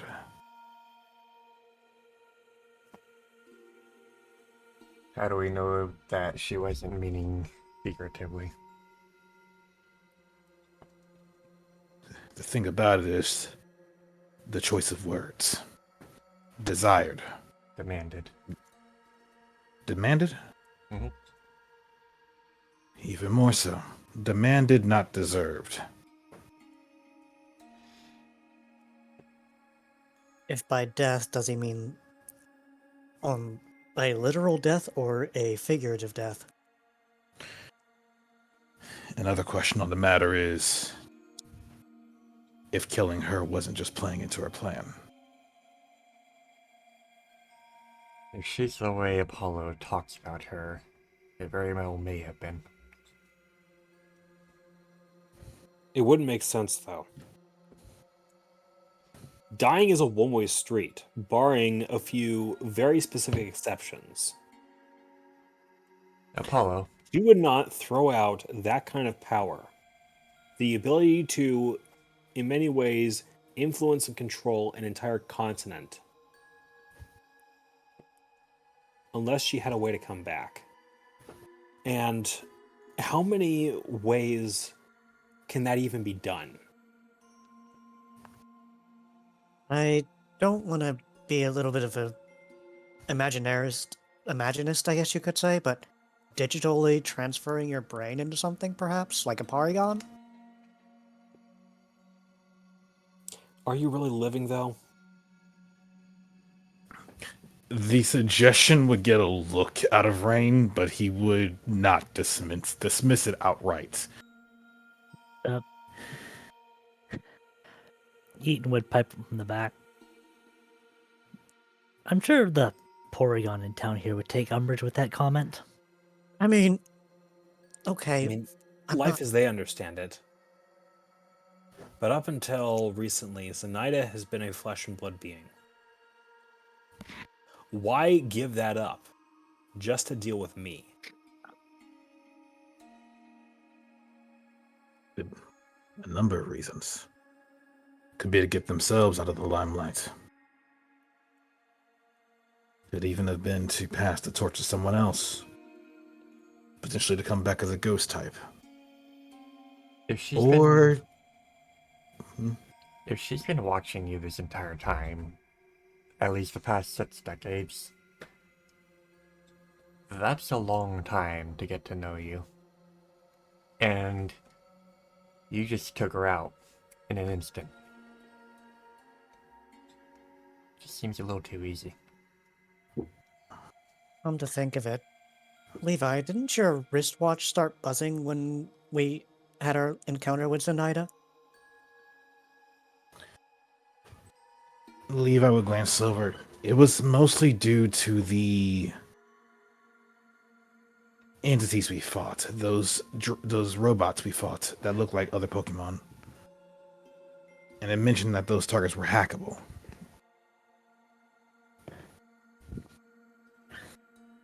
It detected entities that were from a different time. If they're hackable by technology of today, what's to say that something wouldn't be able to do something of the sort of what I mentioned before with the Porygon? Levi was just going like, you mean like she died to become a virus? He just shrugs. I mean, he did it. She did it once before on you with that fork you called it.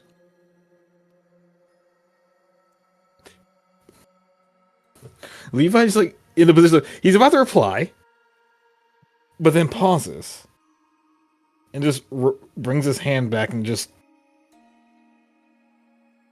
thinks about that for a bit as to the logistics of how. You know, I don't claim to be the most knowledgeable person with computers beyond basic word processing and that game with the cards that my mother liked to play on her own when she had a computer that she borrowed.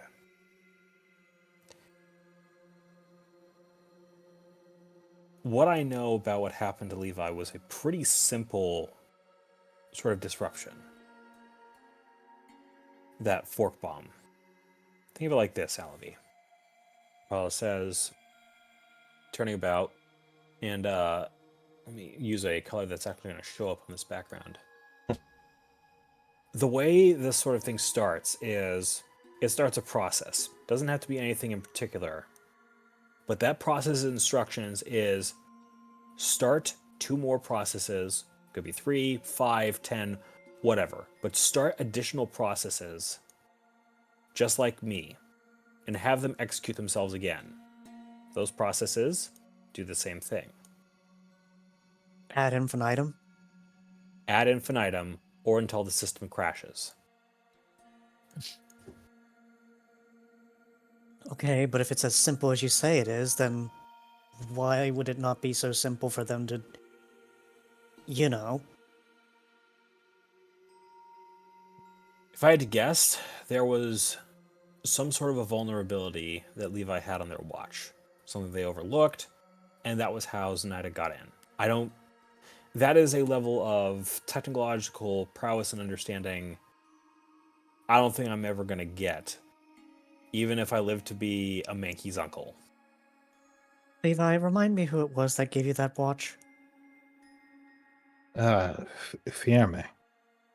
And you said that they come from a completely different time. How would Zenaida Yes. know how to hack that? She wouldn't. Though, well, either A, she could have access to other future tech, or B, the thing that she used was less of a hack, more of a disable tool that could be used by multiple units, and it's one of those exploits that are as old as time.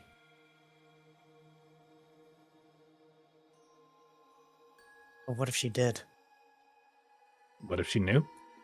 What if she had help from the future? It doesn't make any sense to me. If the technology is from a completely different time, and nobody should actually know how it works, why would she know?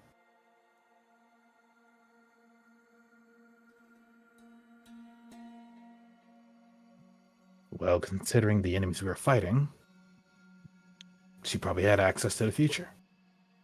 Or, well, future help. Let's keep in mind that what Levi has is a hybrid device. It uses, as far as VRMA talks about it, software from her timeline, technology from, what was it, the Ultra Recon Squad's timeline, and knowledge from the future. VRMA, Lycia, and Ariel work together to develop that. Is there any more paradoxes I should know about?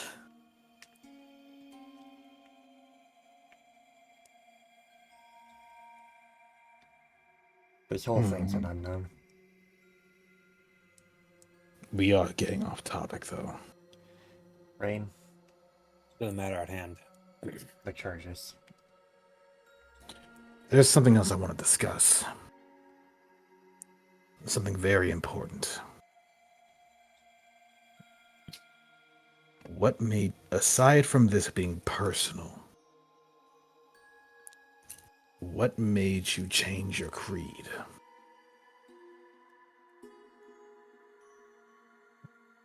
Something that you've held so strongly for several decades, and that all changed in that instance.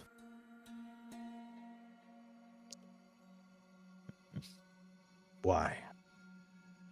I would sit back.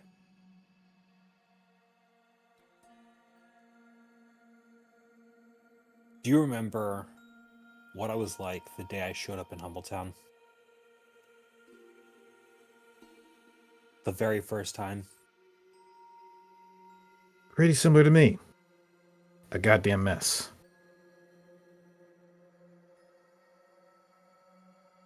I spent 2 years fully believing I was never going to see the sun again.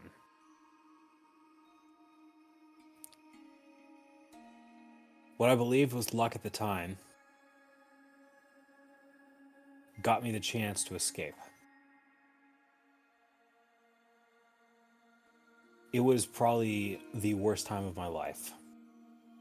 Getting through Misty Valley, across the plains, and up to Humbletown.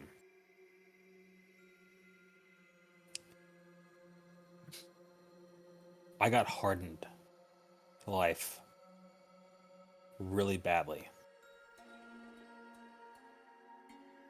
I made it that far and won myself probably the first taste of freedom I had ever known.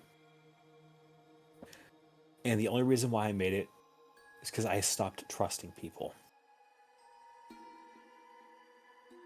Ethan, you said it back at Shaman Village. I know some of you believe it, that I'm a nice person. The fact is, nothing could be further from the truth. I was a fucking asshole back then. Sure, there may have been something better hidden away, but it was how I protected myself. When Resolute took me in, he had to work hard to keep that in line. And that code of mine, well, he was the one who gave it to me. Because on some level, he understood the kind of demon I was battling with. And that if I slipped up, there would be very little, if anything, to stop me from going back. Not sure you were with me that day, but we ran into a group of Zoroa who had planned to try and infiltrate the guild by taking on my form as well as that of Cody and 2 other people who were with us that day.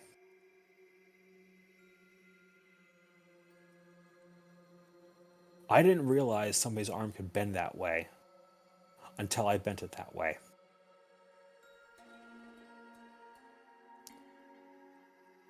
And from that day forward, Resolute worked tirelessly to try and stop me from doing that kind of stuff in the future.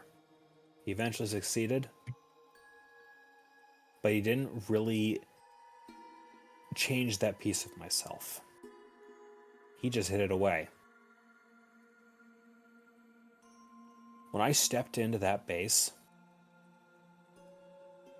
it was like I was back in shackles and a 7-year-old chained to the floor all over again.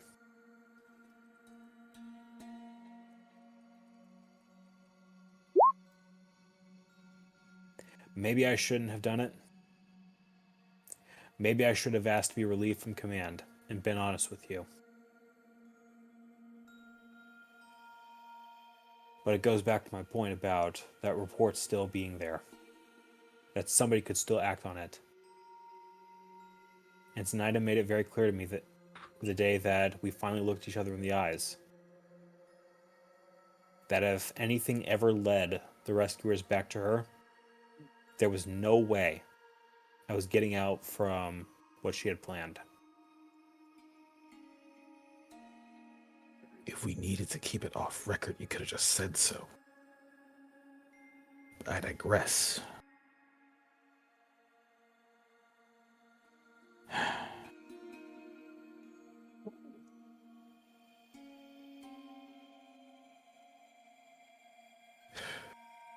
How do I put this?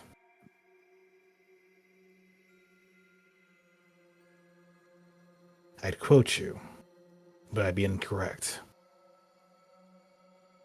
So I'll say it like this. Sometimes we enter a situation where in life we find ourselves willing to do something we never would have done before. For some, it's as simple as trying a new food. For others, major is taking a life. Motivations be damned, that is not what you're looking for. What you're looking for is the reasoning as to why. Not the thing that makes them jump the gun, not the thing that makes them, drives them forward to it. But why? And if you were in their position, do you understand why? Now, with that said, you know what I did when I got what I wanted out of being a rescuer. You left us all. I had my mom. And that was what got me in that position in the first place. Trying to find a way to get it back at the people that took her away from me, and when I succeeded, I left. With her, leaving everything behind.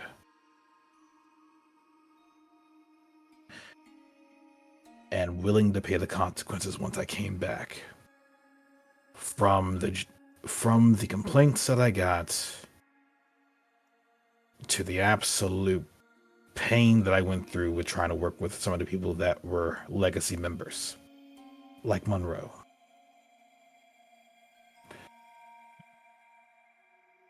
Apollo was about to say something about Monroe, but he just stopped himself. This was not the time. But I bring that all up to say, did you take the same steps when you were in the same seat as I am now?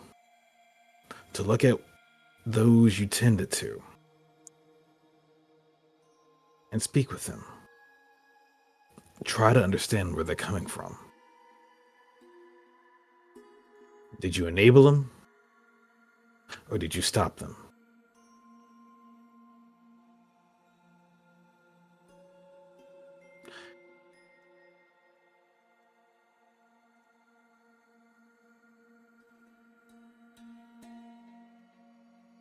I stopped them because I believe it was the right thing to do at the time. Hugor was privy to an innumerable number of missing person reports. It was for that reason that he was granted the stay of execution. I don't know why Artemis did it at the time. But he got desolate, pleaded down to life without the possibility of parole. Sure. Rescuers could have killed both of them when they got their hands on them.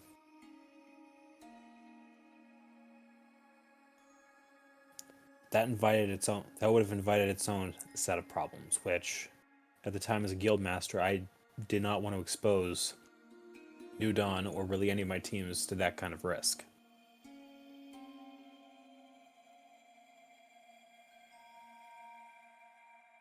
Is that a fact?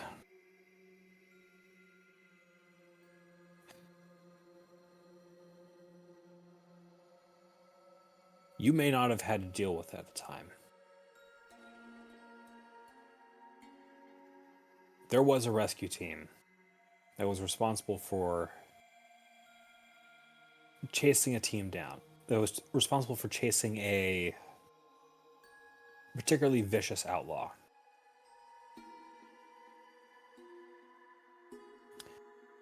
The team that was sent after them had a bit of a reputation for always winding up having to kill their targets. Several times, it was shown that there was easily a preponderance of evidence that they could have taken the target alive or that they tried to surrender. Nobody wanted to do anything about it because they were They bad got people. results. They got results, and these people had done some pretty bad things. One day, all 4 of them came up as KIA. The outlaw they were going after had blown them up, had blown themselves up and taken the entire team out with them. The resulting investigation found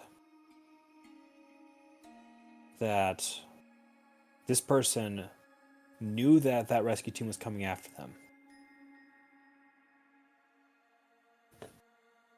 and used an explosive device because they didn't want to be taken alive, but to take out the entire team with them. Now, not many people know this, but New Dawn was supposed to take that case.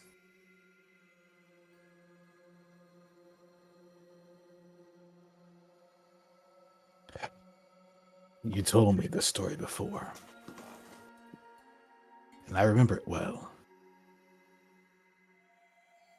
But in the situation that you've put me in, I'm going to have to figure out what happened from your actions. Should a team find it necessary to take someone out, damn what the rules may say, it must be done. And when they start taking, at least at the time I believed, they start taking out one person, why not someone else? And now you understand why Resolute went to such lengths to try and instill that code in me. I get it. But from my background, I also understand that when something needs to be done, it needs to be done. Knowing full well the kind of person that Zenaida is, or rather, having a good theory on it based on, well, the Lunaris. I know that jail wouldn't have worked because of the fact that she could use resources to get herself out. I know that just killing her in the open wouldn't work correctly because she would become a martyr. Unfortunately, that's what happened. Because someone decided to use it. Someone got you guys recorded. Not to your intent, though. You tried to get them out by themselves, isolated. Am I mistaken? That was the intent, yes. I see.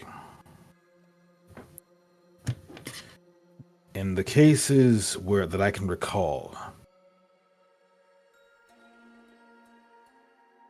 targets that were killed by rescuers of renown were killed because the person in question was far too dangerous for incarceration and or was a threat in incarceration. And they would continue to be a threat, continue to be a problem, so long as they drew breath, and that there was no alternative.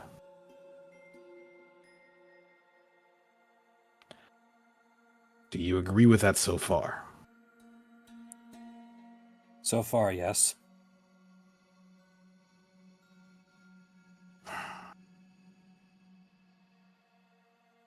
Then why did you stop them from killing Hugor? In your capacity, not as a guildmaster, but a team leader and a friend. Knowing these aspects, knowing that they were facing off against someone that, if left out and about, would be a greater threat to themselves and everyone else around. Because I wanted the law to deal with him. Sure, we could have let him die.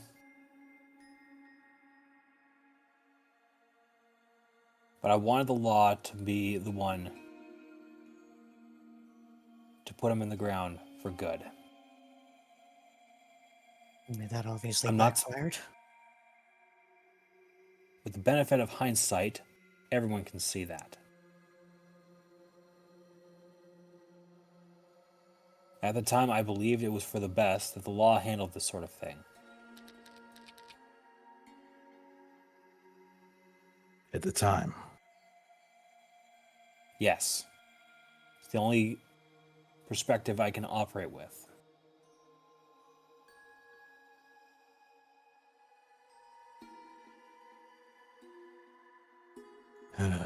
At the time, we also knew exactly just how dangerous they were. And also at the time, we did have a plan. At the time, I also authorized their demise. You authorized their demise, but you also gave me leeway to capture them if possible. I did. And I we left had both him options on the subdued. table. We left both options on the table, and he was in my custody. And if word got out that if you had a big enough axe to grind with somebody and a rescuer caught up with them, that you could just lynch them right there, what precedent does that set? The one I'm going to have to deal with. It sets the one that I dealt with that day. And the only reason why New Dawn is still here is I thought they needed a day off.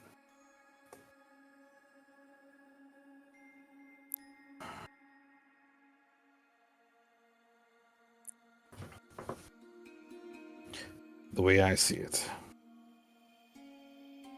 there's something that's not connecting. Because I suppose now you understand. In hindsight, perhaps no. At the time, no. But now, as we're sitting here talking about this, you have a better understanding of what drives someone to go so far as to be willing to eliminate somebody else. Even if in their entire career, they've only done so once. To an individual who had proven themselves to be so dangerous that not a word was said or not a tear was shed to watch them end up in the ground.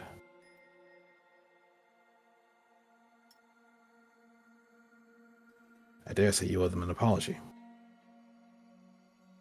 Especially if you take time to understand his path wasn't so different from yours. But that's not my argument. My issue is different.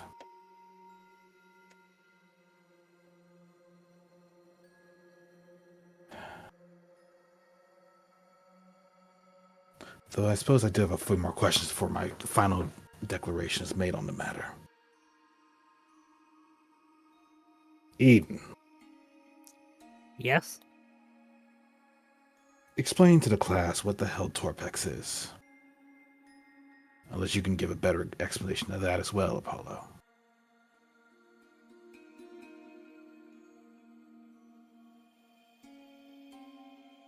I was mainly In- told that it was a highly explosive. That's about it. Specifically, Torpex is a secondary explosive agent with about 1.5 times the explosive yield that TNT has. And we know that TNT is, and really dynamite by extension, is a mix between clay and nitroglycerin, a highly explosive, which is the ultimate high explosive compound that is used in most conventional explosives. This one, however, mixes in RDX, another compound, as well as powdered aluminum.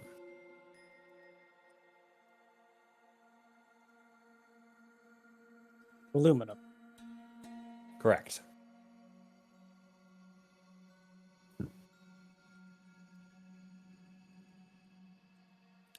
I fail to see how.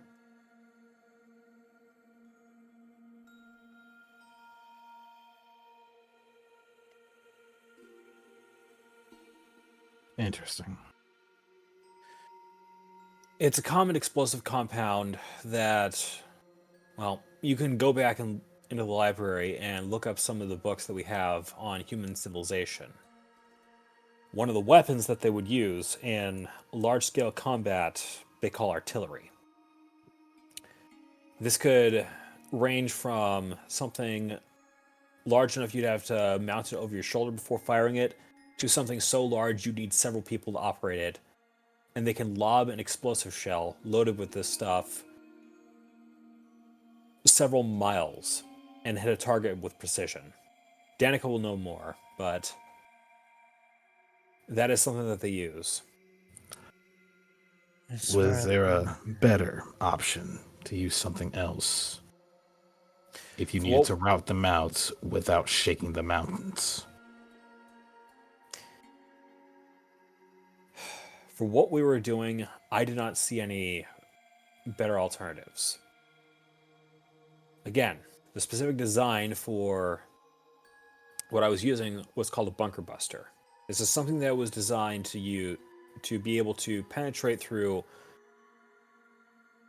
a few hundred feet of reinforced concrete and be able to detonate, effectively gutting a fortified installation. There were tales of a few of these wars where such instruments were used against hardened structures. And the point was to hit what was inside the structure and render its armor and fortification useless.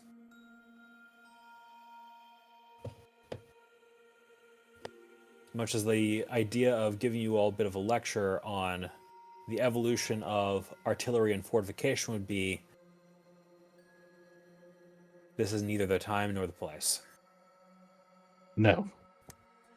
No, it's not.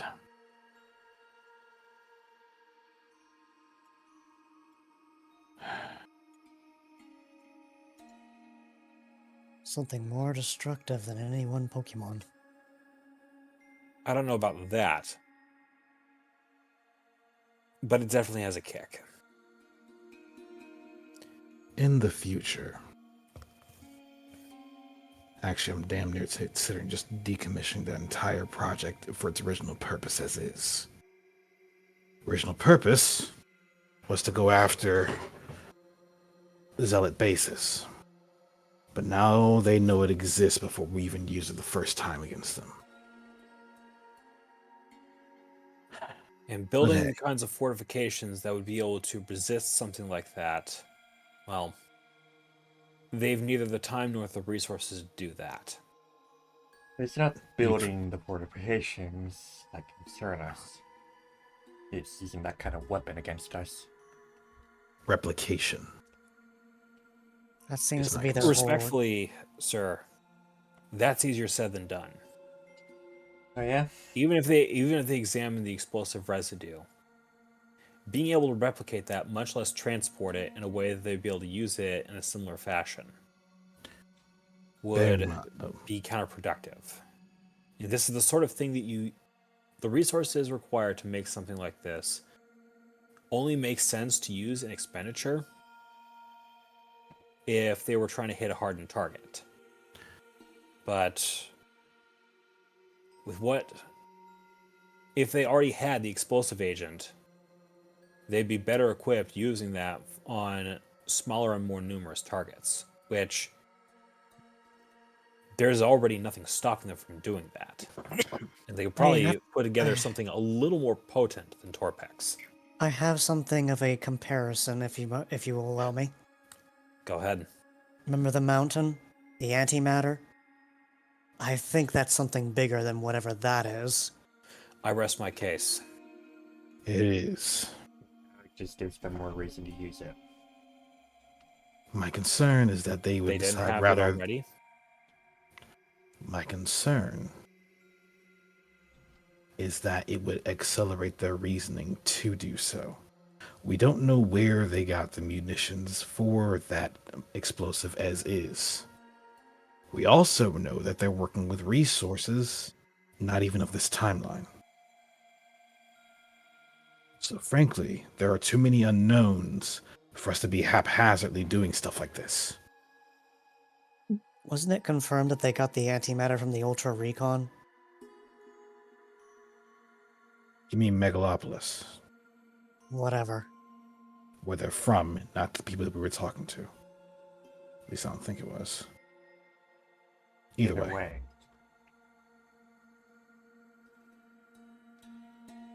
Considering the fact that Arlak has access to the future tech, I don't know if the Zealots are working with him or not. Considering that we don't know who's pulling Arlak's strings, and for all we know, they can be pulling the strings of the other Ultra Beasts or the other Zealots themselves. End of day, we don't know. We got too much to figure out. On the other hand, I wouldn't throw away the possibility that they replicate something, Apollo. They've already tried to replicate Gigas, and look where that ended up. The threat Gigas poses and the threat that unchecked explosive agents pose are two very different problems with two very different solutions. Unless you consider a mass poison attack, but that's a different story altogether. Different indeed. Bottom line, I'm not particular. For as much of a problem as mass-produced Torpex would present, their resources would be better committed elsewhere. And frankly, I think on some level, I think somebody within their upper echelons still understands that.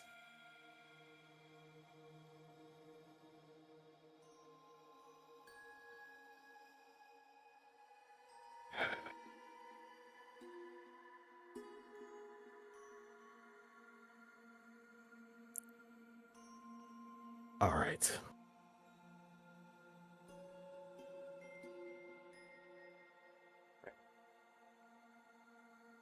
What?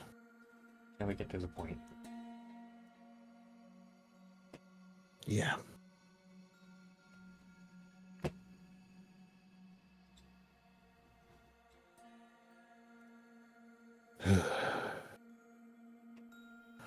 Well, I don't know. That's not how I want to start this. You can get back in front of your team, Apollo. Or rather, in line with them.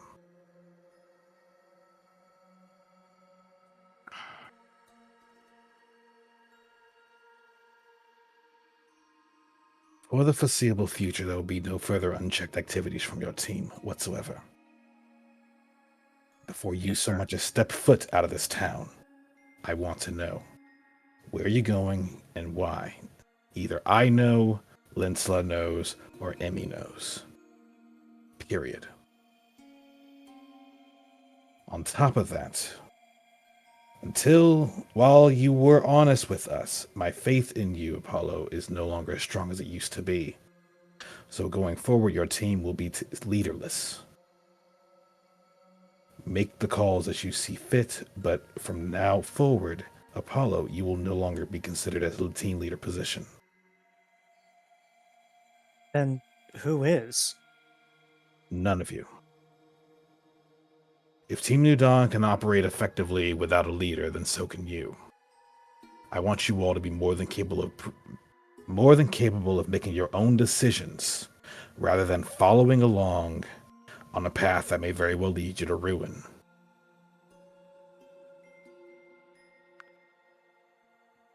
Yeah. Officially, you are grounded.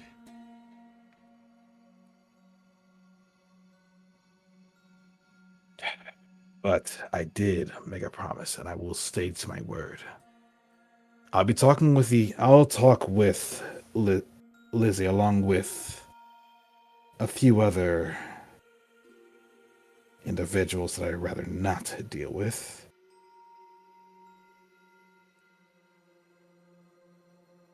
Were it not for us being in a time of crisis, you would be going to court and you would be, well, charged. Pending a court case. But you told me what I needed to know. And you chose honesty rather than lying to me again. Besides, you have enough mess to clean up as is, without being in jail. It would only be counterproductive to put you behind bars. For now. Wait, that would have applied to all of us? Just me. Worst case scenario, you'd be considered an accessory. And given your track record with rescuers,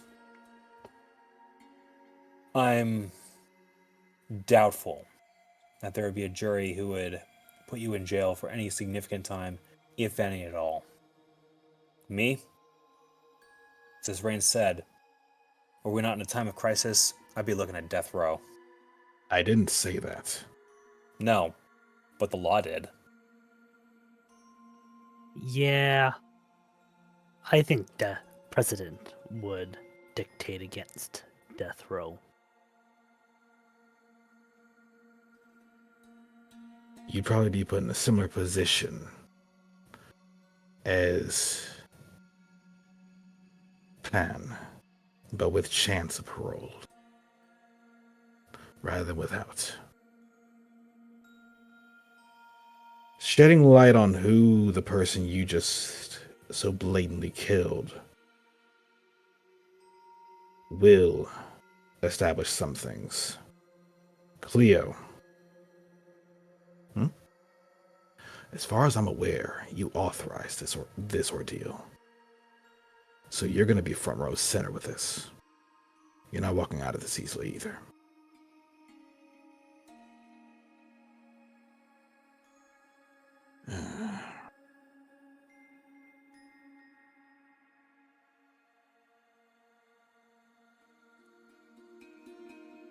Keep your badges.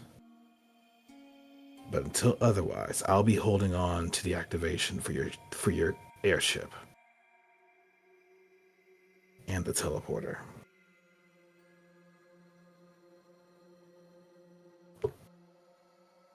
Yeah, word that Clara has showed up in town and is currently stationing a Porygon at the teleporter room until further notice. Fine by me.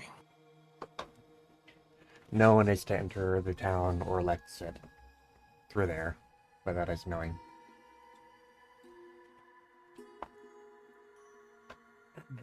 Furthermore, the Porygon has been authorized to stop anyone suspicious for any reason.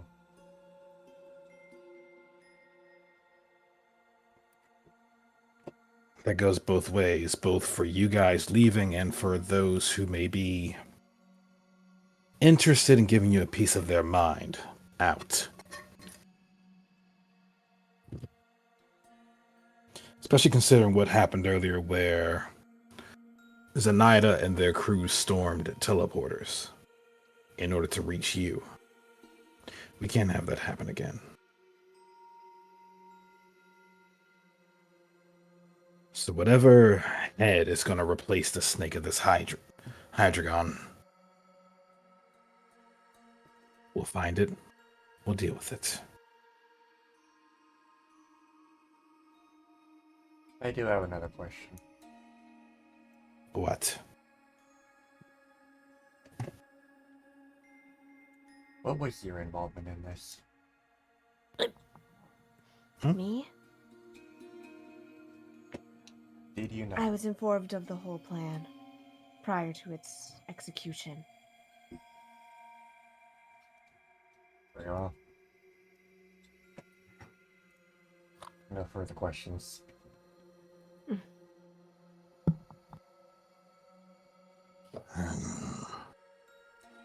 And Reuven, if you keep clawing at the ground like that, you're gonna ruin the carpet.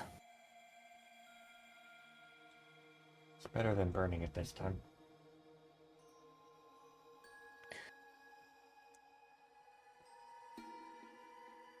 Considering how he looked on the way over, on the way out, yeah.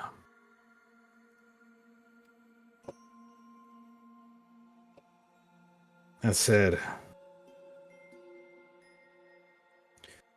I have nothing further until the others get back with their reports of the results from the destroyed site.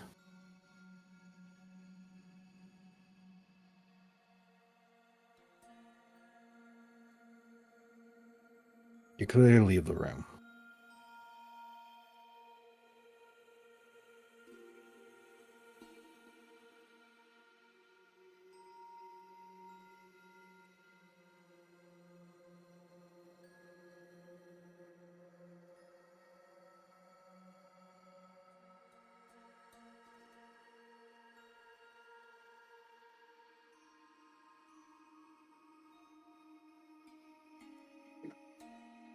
Sorry about that. Somebody entered the room. So what did I miss? Oh, Rain basically said you're clear to leave. Class dismissed. Yeah, and Olivia does kind of look back to Rain and says,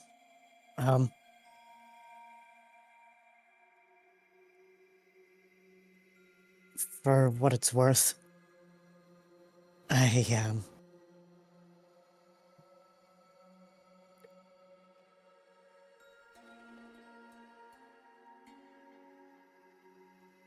how do I say this?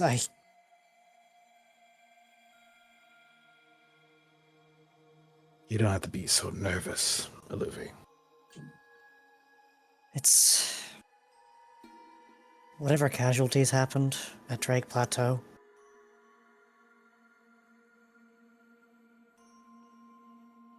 I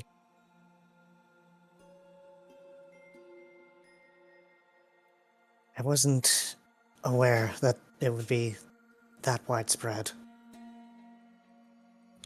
It wasn't a matter of being widespread, but who. It's not a matter of what it hit, but who it hit. Specifically, who was in that base. There were not enough eyes to cover surveillance as to making sure of where the target was at the time. Neither was there time to figure out just who was inside that base before it hit. This can be attributed to the nature of the operation being so clandestine. Resources were cut off because of just how careful Apollo was being. For all Believe we me, know, believe me, I wanted to say something about it, but I didn't want to betray his trust.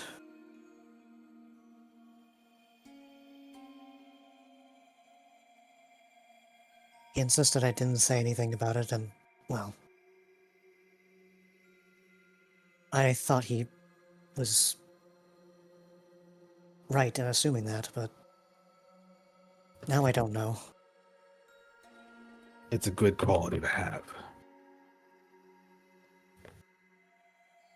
And it's a quality he's gonna have to fight to get back.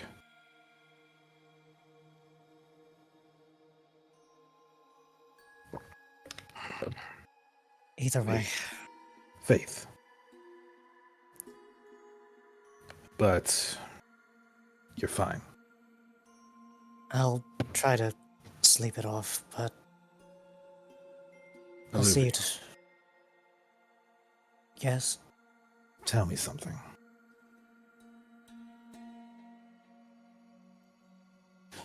Had you been in the same shoes, dealing with the same problem, something like that happened. Let's say someone makes your life that much more difficult. In your time of growing up, what would you do? Before even having a chance like what Apollo did, leaving that behind only to find a shadow of his past return. We see what'll happen with Apollo. He basically lost his fucking head, even if he can rationalize it. People got hurt. A lot of people got hurt. Honestly, I couldn't answer that question. In my youth, I was a little more thoughtless in my approach with running away originally. When I realized just the gravity of what had happened while I was away, it was one of my biggest regrets. I don't think I would have done something as drastic as this even if I had the opportunity, no. You don't think? I don't believe I would. I don't know. Think back a moment. When you saw that something happened to you saw something happen to your family, where were you standing? Please don't bring up Ultra Recon. No, I'm not talking about that. I'm talking about when you learned that your family had been kidnapped.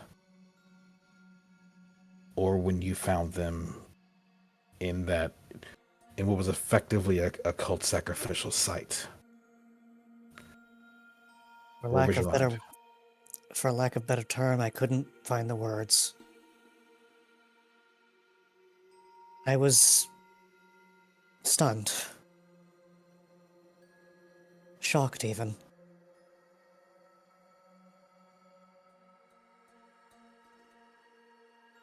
I guess you could say I was in a bit of a stuttering spell. I see. Of course, they didn't recognize me at first, but beyond that, when they disappeared originally, I hadn't any idea that they did disappear until I found myself back in my own home.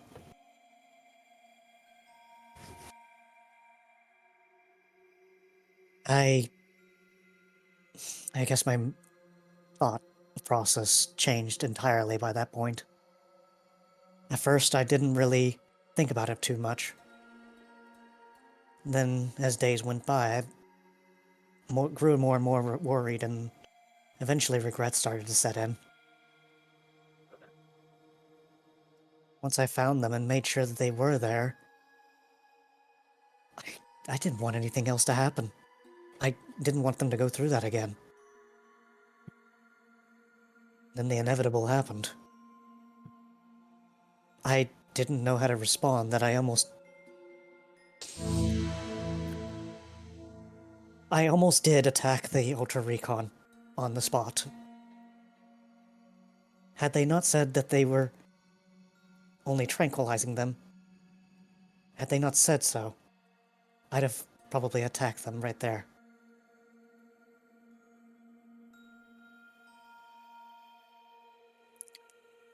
Understood.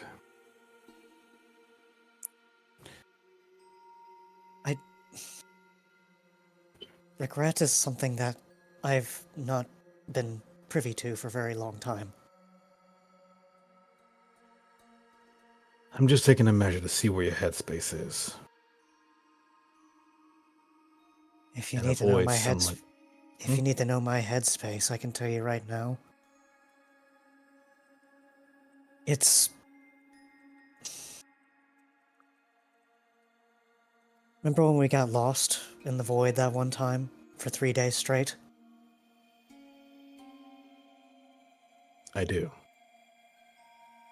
you remember how calm I was before then? And when you Well-mannered? came back, you were frazzled. Something in my head during that time snapped. I don't know what.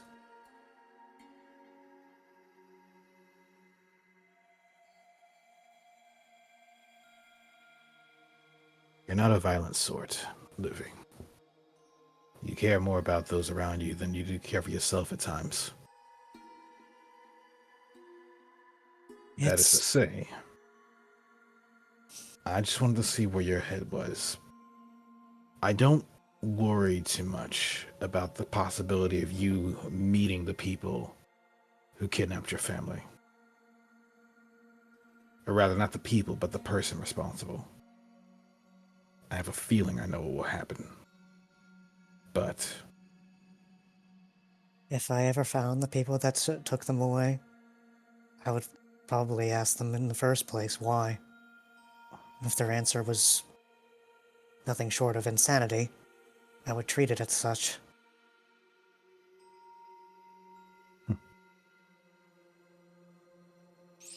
understood. Nobody should have to live on with the fact that their own mind is broken. If that's what they want, I'll give it to them, but I'm not likely to kill them just for the sheer spite of it.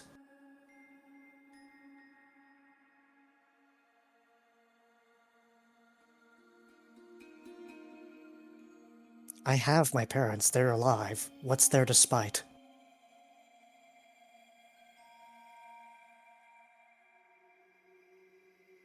And he just walks out as he says that. Luffy, Hmm. thank you for your time. Good night, Guildmaster. Get as much rest as you can.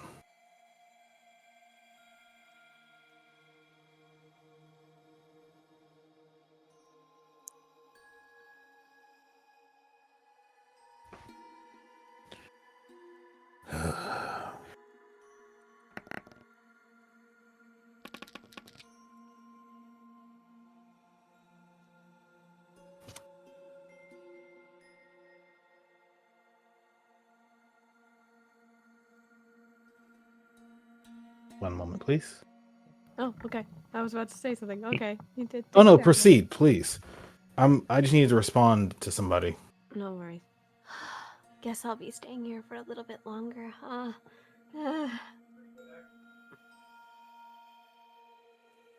So, Levi just looks over to Sarah and just.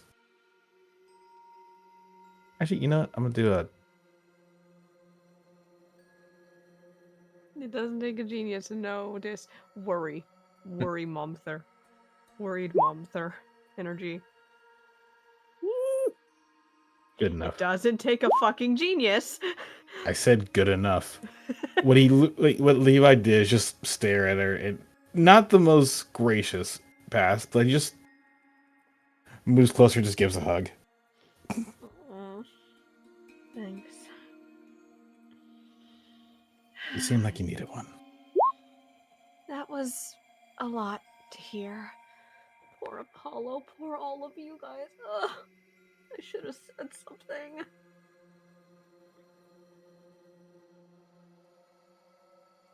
Oh. She hugs right back. It's not one of her tight hugs, it's much softer.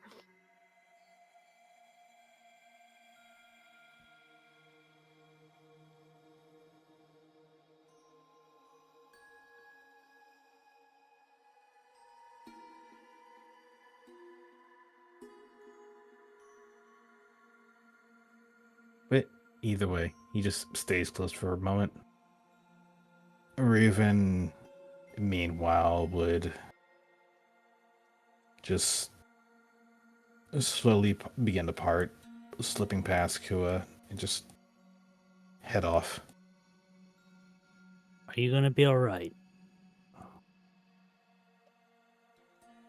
If you're asking if I have a clear head, then yes. But no. I have a score to settle.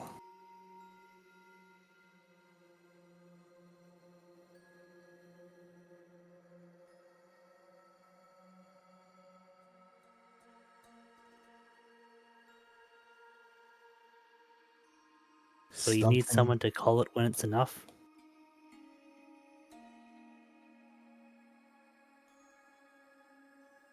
Yes.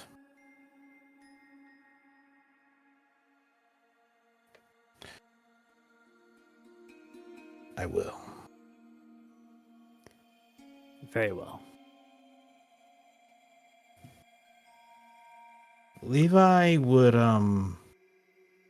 actually, you know what? I'm gonna do a quick perception.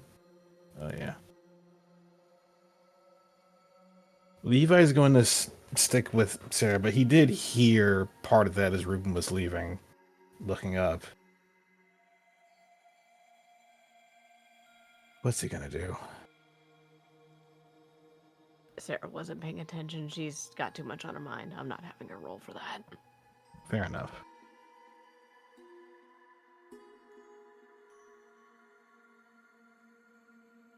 Oh.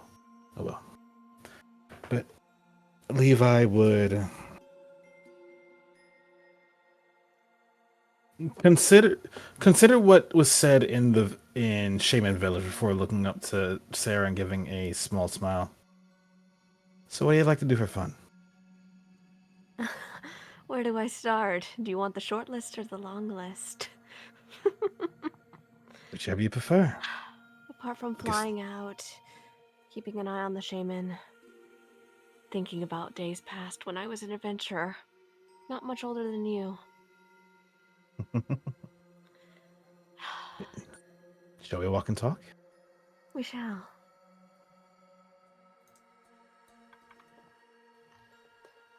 And I'm just gonna be controlling 2 different tokens at once. You can do that. You're fucking coded. Yes. I have trouble controlling one, so I was a GM. shut up. Yeah, I'm just gonna move Reuven after. While I have Levi just start making rounds of the town. Effectively touring.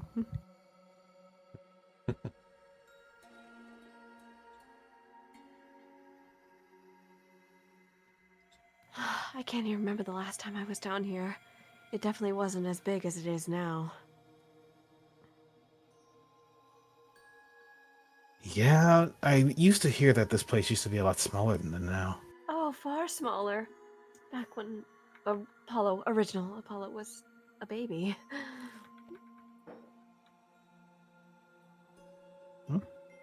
Also, one moment, just gonna do a quick. No worries, no worries. Okay, that's what that was. Those little wiggles. Oh, hello. Good. Whee! There goes Adrian.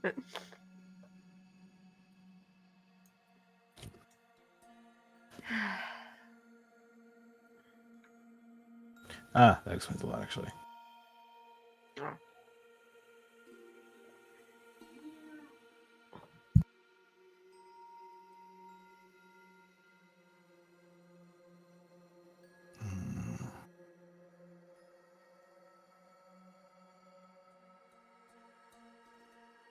You sound like you're thinking about a lot. Can you blame me? No, I've got a lot on my mind too after everything I've heard. Yeah, and well, I may not be in the center of it, but I might as well be skirting the bullseye.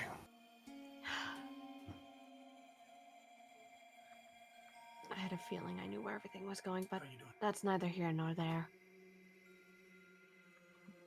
End of the day, I'm not sure how to feel about it.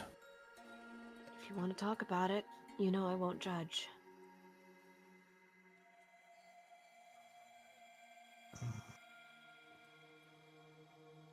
I'm aware. Though, before I go,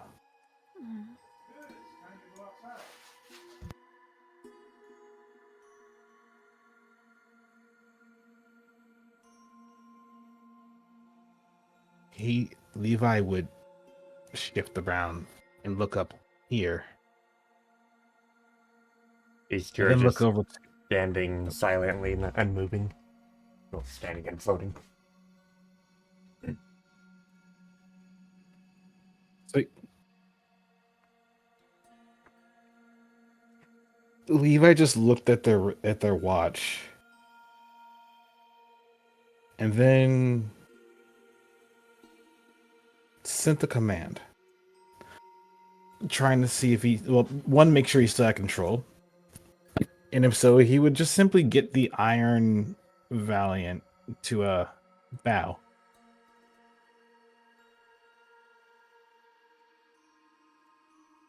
It did so. Okay. Hey, Fairmay. I have a very awkward. I have a very awkward situation here. Yeah? You see those two? Mm, I've seen those two. for Yeah, the those are past mine. hour. They're mine. Hmm. They look like something I saw in a region once, back in my timeline. Either way. Do you know if there's any way to have permanent control over them, or at least in such a way where I don't have to worry about,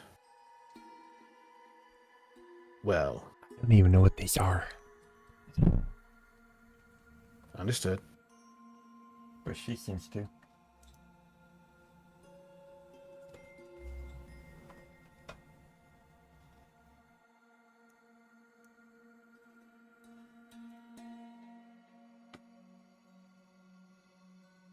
Well, Ariel. She just kind of jerks a little bit, looks over at Levi. Huh?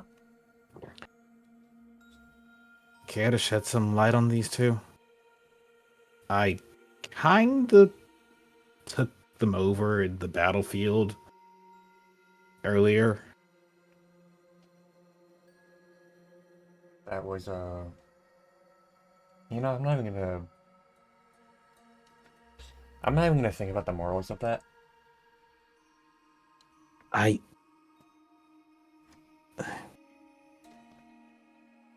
look, they were trying to kill us. Aether said that they were hackable. I decided to take it. I realized I could fully take over. I needed to make sure that my team was safe. I did not want to hurt the bots even any further. I even healed them, or at least one of them. They're semi-organic. They have some semblance of sapience, but most of their mind is cybernetic. Also, We lost a It's horse like- off. yeah, we lost Harzath. It's like it. They should be coming back Yeah. though. Well, hopefully have them back, but that said. They're semi-organic, they have some semblance of sapience, however, most of their mind is cybernetic. Is there a means to have them default I mean, to like not be controlled by me? Before you took control, they should have had just standard. How do I even explain this? When they were, well, reconfigured, I suppose I should say, they were living beings.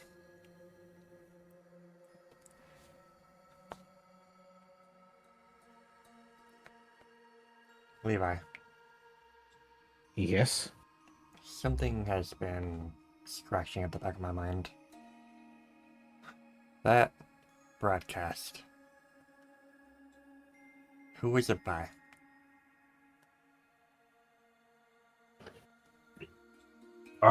It was by Arlek riding on back of some weird Pokemon, weird futuristic looking Pokemon. Dragon. With wheels. I'm gonna roll for that. Yeah, I'd say look a dragon.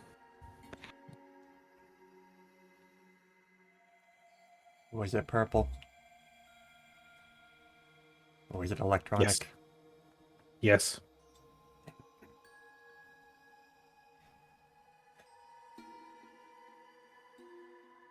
It just looks like a giant. It just looks like one of those giant.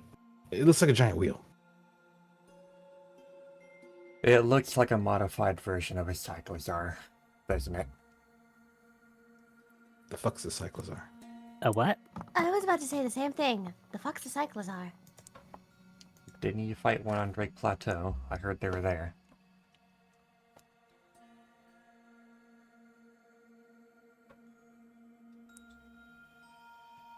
Oh yeah, we did. Okay, I'm following. Yes. They're uncommon here in Cassia as far as I know, but they do exist here. That said, Mira, why the hell are you here? Mira? We called her Mira.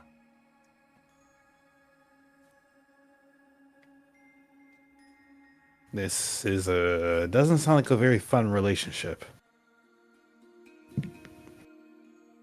It's complicated.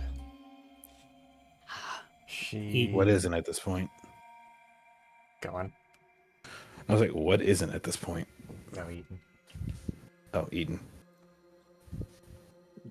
Eden means around. It sound. How do you know it's this particular one? I don't. I only know what Levi is telling me and the rumbling that I heard in the broadcast. And the disposition, at least the tone of voice, sounded very much like Mira. It's a shortened name we gave her. In our time, she's called a Miraidon.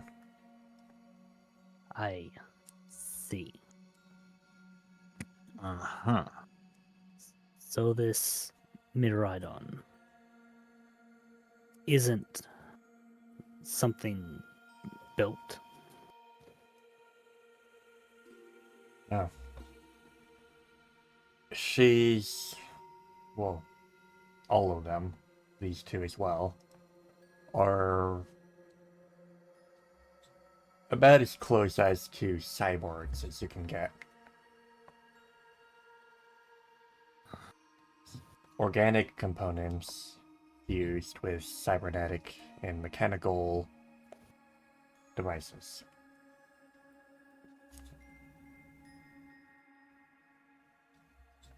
And honestly, even in our time, we questioned the ethics of it, but it was to prevent an extinction of various species.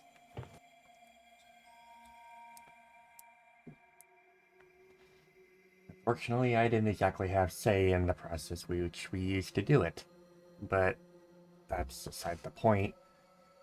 Mira, at least before we left, was a close friend of me and Emil.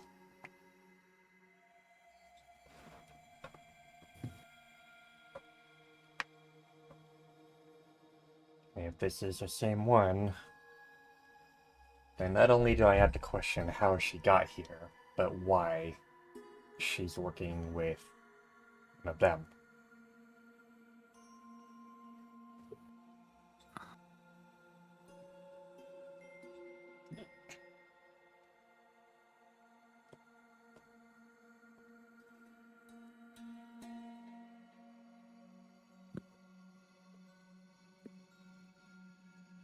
I suppose just like many other things that we've come across today, we'll just have to find out when we get there. Well, there goes one plan down the ditch.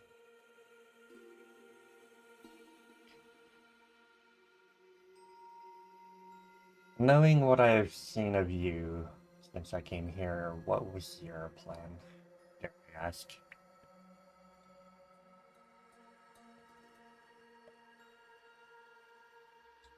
Reverse engineer and build one for myself.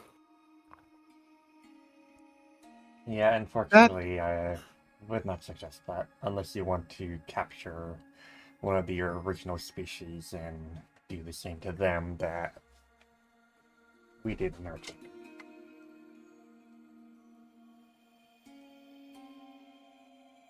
Bearing in mind that they are cyborgs and not fully robots. Understood. You know,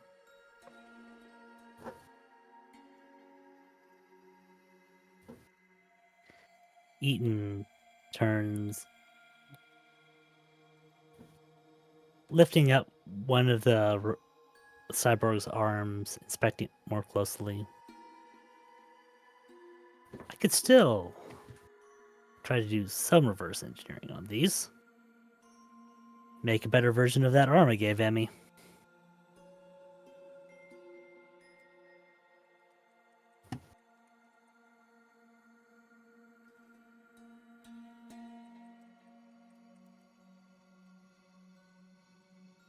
I would hold off on that for now. Seek to understand, sure, but let's hold off on taking anything apart. Hope you don't mind, I'm taking this one. What?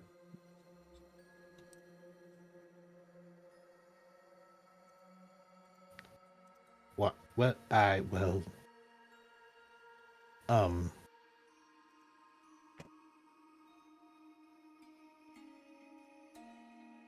Just for the moment. Oh, okay. He's just trying to find the right words for it.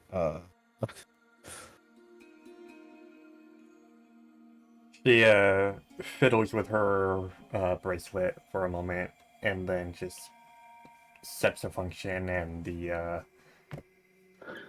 Pokemon just starts idly hovering and floating around.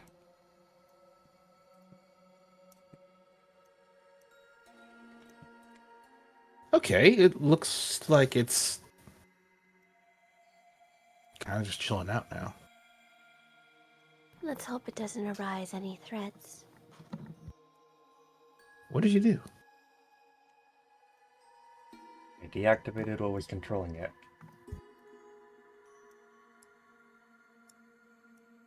Okay. Can he just lifts his hand? Can I do the same thing? Just waves him over. Wait, waves Levi over or waves this over? Waves Levi over.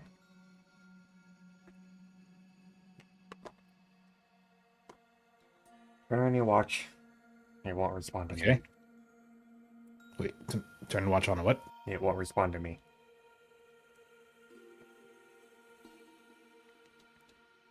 Okay. Watch on. Have the controls up. She swipes through a few of them, clicks open a couple of actions, and then just types in a command.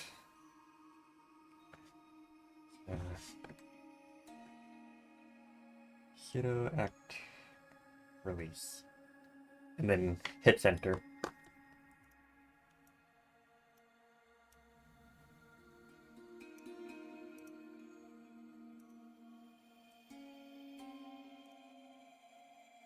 He seems a bit confused. Actually, hold up. Wait, before you go. Levi just goes into their bag and then pulls out something like, hold still for a bit. This will only take a moment.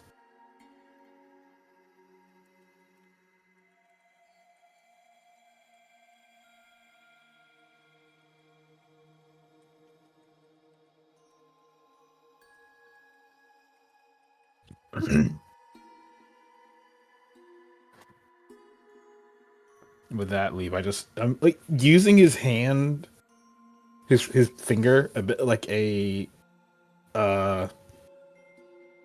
basically a Tesla version of a blowtorch. He just kind of starts working with replacing the injured parts of the Iron Valiant and trying to just make it a bit stronger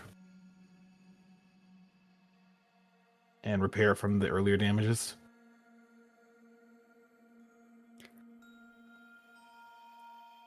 A mechanical voice chimes from it. Your actions are appreciated. No problem. If you're going to be with us, the least I can do is make sure you stay in operational form. I'm sure you can agree with that.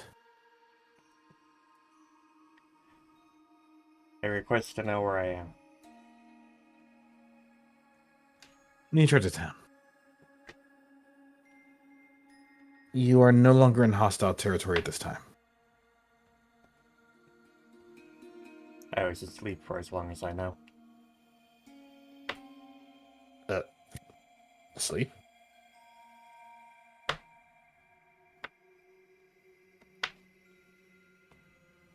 I encountered a strange orange creature floating around, and then I fell asleep. Strange orange creature. Oh, son of a fuck. Do you think you know this creature? Yeah, I flipped it over.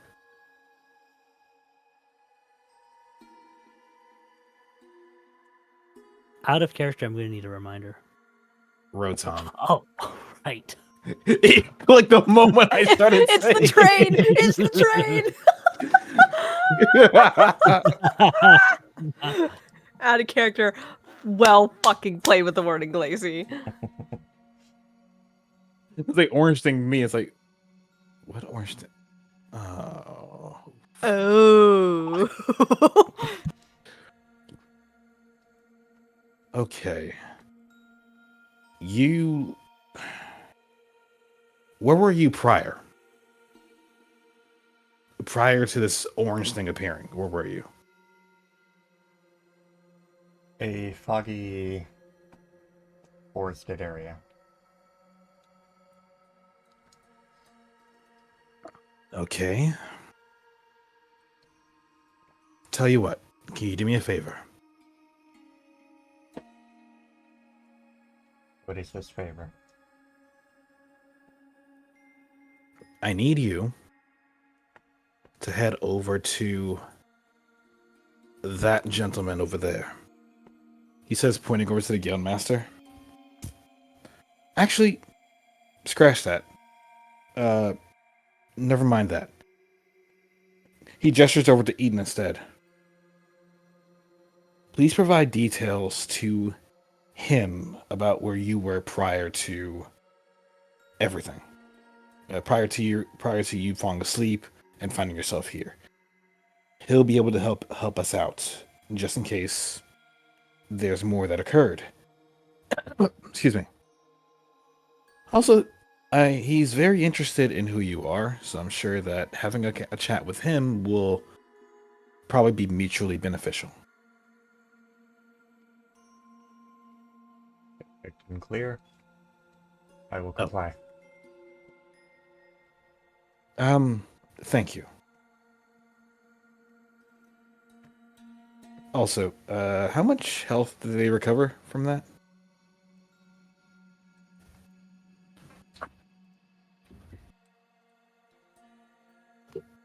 Much. Full repair, let's go.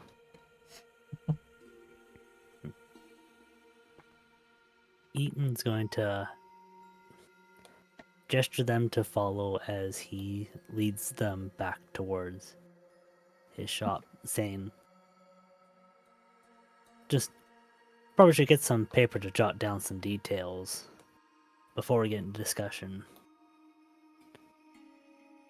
Acknowledged. Would you like anything to drink? Eat? Do you drink or eat? My functions rely on solar power. We continue. They leave. I just kind of laughs a little bit.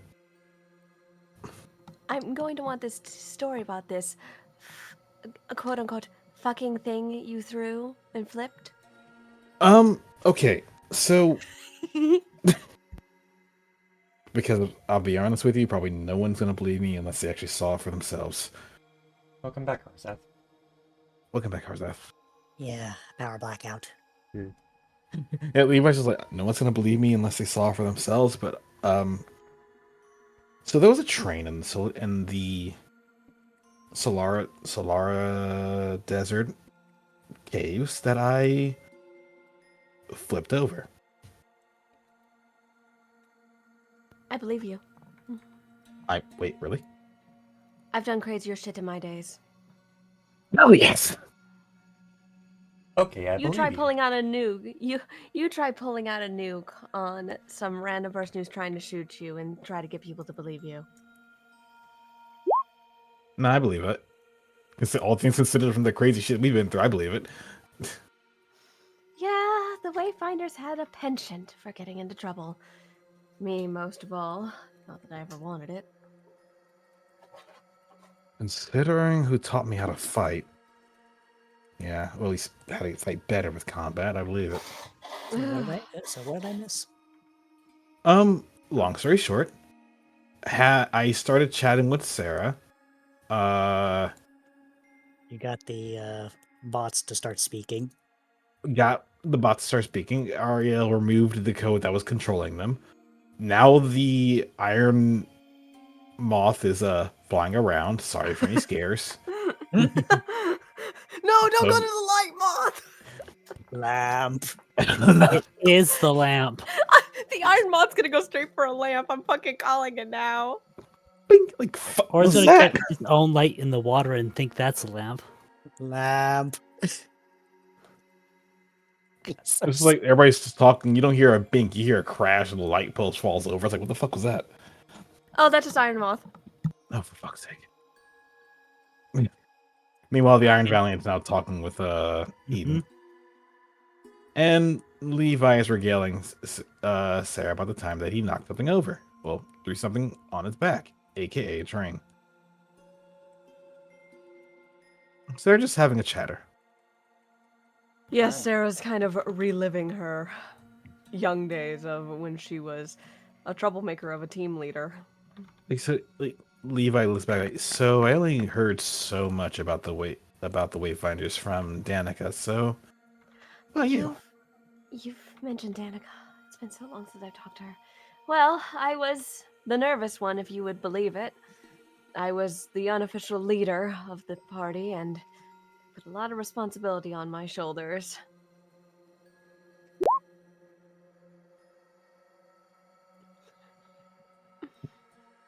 It was a lot, but we went through everything together, and you could barely. It was rare to see me and Danica apart from one another. We may have not been related by blood, but everyone considered us sisters with how close we were. I guess we were following in our father's footsteps in that regard. I can only imagine. As for me, I just never really had the luxury to be on my team. Is that so? Yeah, family was well,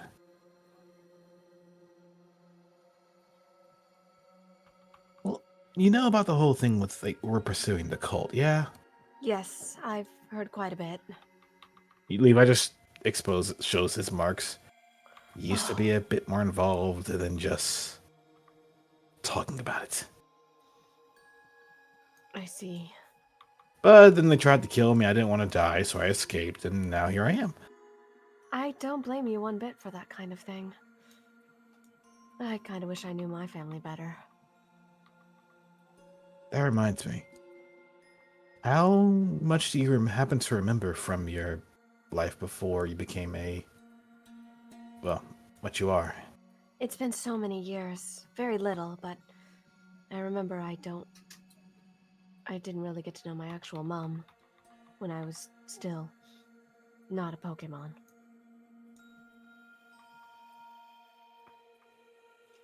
I see. I had a lot of conflict with my stepmother and my father, and I don't think we ever really fully patched it out. She offered me a way back to go to the world with humans, and I said no. I continued to stay here and stir up mischief, as one would have it.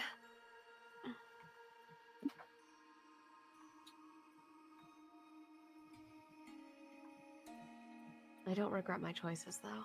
I'm glad I stayed. Well, I'm glad to have had the chance to meet you. I'm glad to have gotten a chance to meet you, too. That And said, all the others. yes, Danica is still very much so around. They're just busy investigating issues. Does she even know I'm still around? That's a good question. When was the last time you two spoke? I think the last time we spoke was back when Wayfinder disbanded, when the world was saved initially. It's been years since I've said anything to her, and I'd be lying to say if I didn't miss her. She's the only family I have left of the original Wayfinders.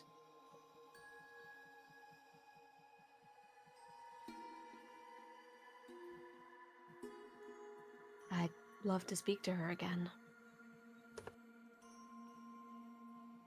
I wouldn't mind seeing to that opportunity. I'd love it, honestly.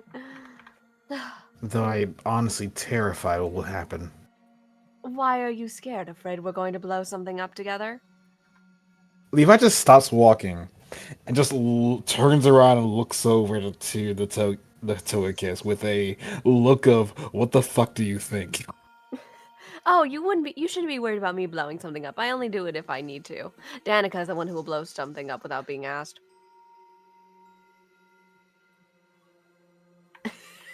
Just casually throwing her under the bus, by the way. Nice. Well, to be fair, she did accidentally blow up Padrock. Oh, really? It was an accident. Oh, it sounds hilarious, though. It's just they kind of was setting up these hazards that if you stepped in it, like basically like the sodium trap. Mm-hmm.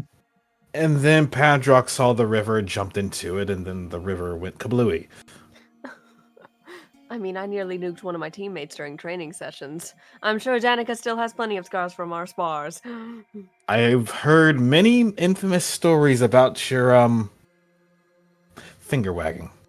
Oh, those days are far behind me. I only use that if I want to make it someone else's problem. I stick to more reliable techniques nowadays. I just had a penchant for mischief. Oh, come now, there's nothing like a good Hail Mary. Ah, true. I don't know if my luck is as good as it once was, though. My combat days are behind me, mostly. Unless you really piss me off. Like I said, you don't want to get on a mom's bad side. Yeah, I understand. Hell hath no fury like a mother scorned. Damn right. Let's see.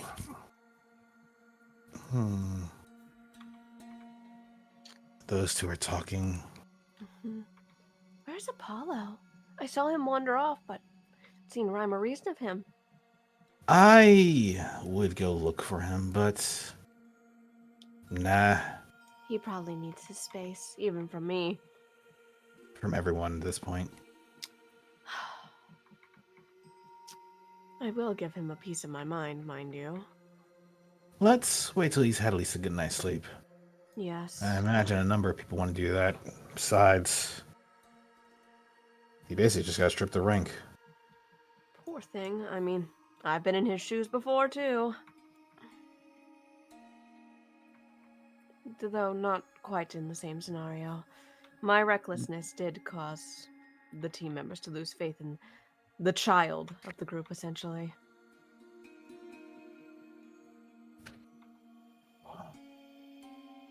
Yeah, that challenge was for me when they first discovered the truth about who I once was. I hear you. They'll...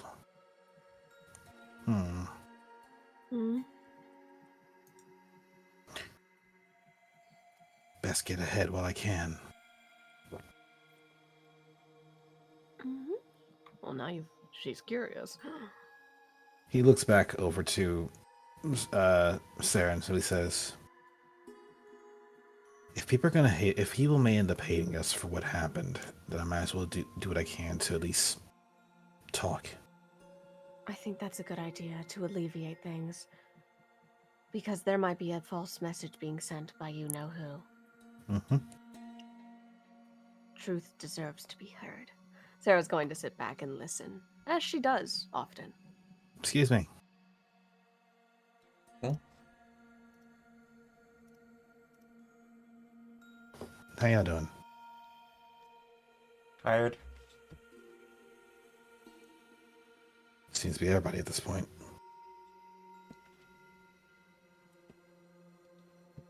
We just got back on our ship, and we've just been settling down for the night. Good. Good. What were y'all doing? Transporting stuff? The air patrols? Both? We went from Humbletown to transport some supplies over to Silverport. Okay. Any issues in the sky? Any injuries? No injuries, no issues, just, well, a couple of us were a little thrown off by a boom we heard in the south.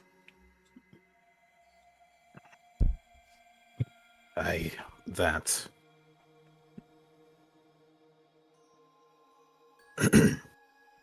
And now we know why. If you care for more details, I'm willing to share. Least I can do. Not tonight. Understood. It's late and I'm tired. Just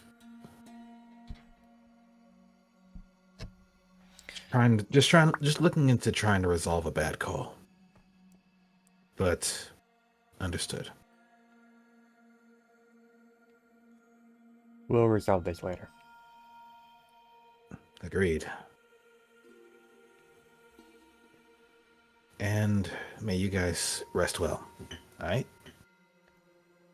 We'll do our best.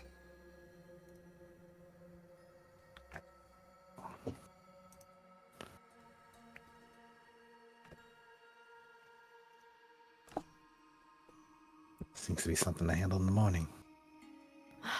Sounds like a whole town meeting is going to be in order in the morning. Something like that.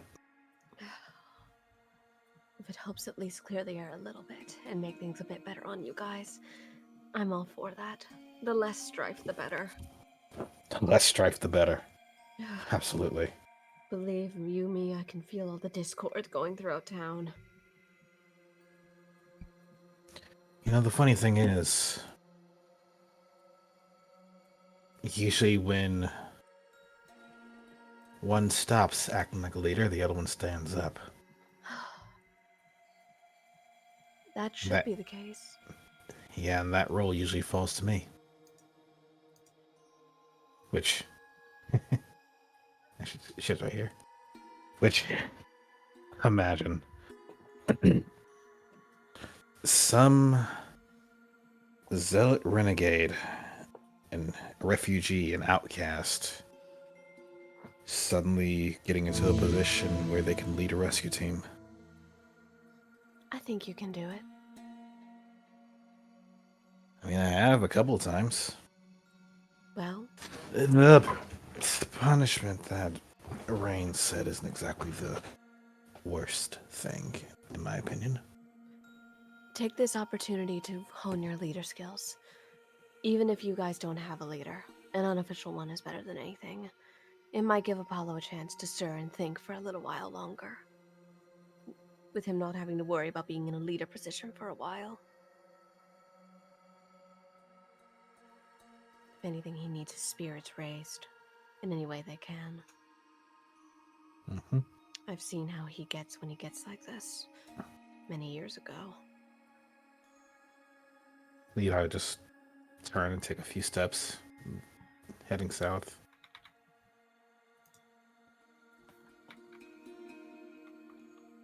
Hmm. Oh yeah. Before we get into that, because I'm curious, Hmm? you see that one over there? The Lugia? Yeah. Levi just turned to give us a wave to Lysynthia. He just looks over and idly waves a wing back, slowly, Aw. Waves. making a few waves in the He- water. Waves for waves. Hopefully not pushing Melody over a little bit. Waveception. Hopefully those aren't some echoed waves. Jesus. Well, the campaign ended before it even started. Sorry, I saw an opportunity, Glacy. Roll credits. I couldn't resist. I'm sorry. Nah, nah, nah, nah, nah. But either way, it's just, Levi's like, so they're really important to me. I can tell. It's not often one is familiar with the legendary. Yeah, especially one that's a patron. Though now, those weren't even a thing back when I was a rescuer. Really? Nope. All we had to rely on is our grit and strength, and our wits. So I gotta ask, what was Apollo like before when he gets into these moods, as you put it? Well, very stubborn and, pardon my French, kind of an asshole. He wouldn't even listen to anyone, even when he met me and the rest of the Wayfinders way back long ago. It took him getting his head handed to him and stuck in a few traps for him to finally listen. And for us to just talk to one another.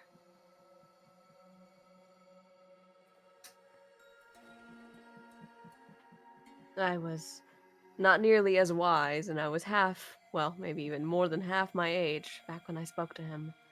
Still in my youthful exploration days. When I gave him that advice, and I never forgot it.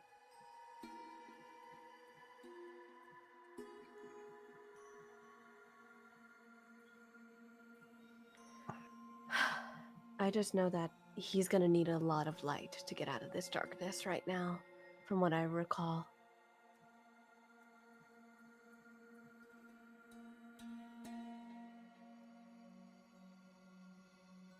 Yeah. Even a little bit of light to guide the way. It's gonna be more than a little this time, based on his expression. He's going to need a lot of it.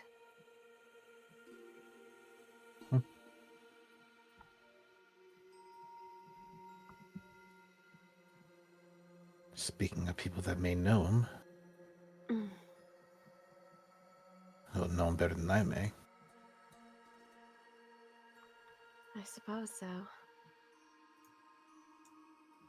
I believe I would give a small wave to Donovan before he kept walking.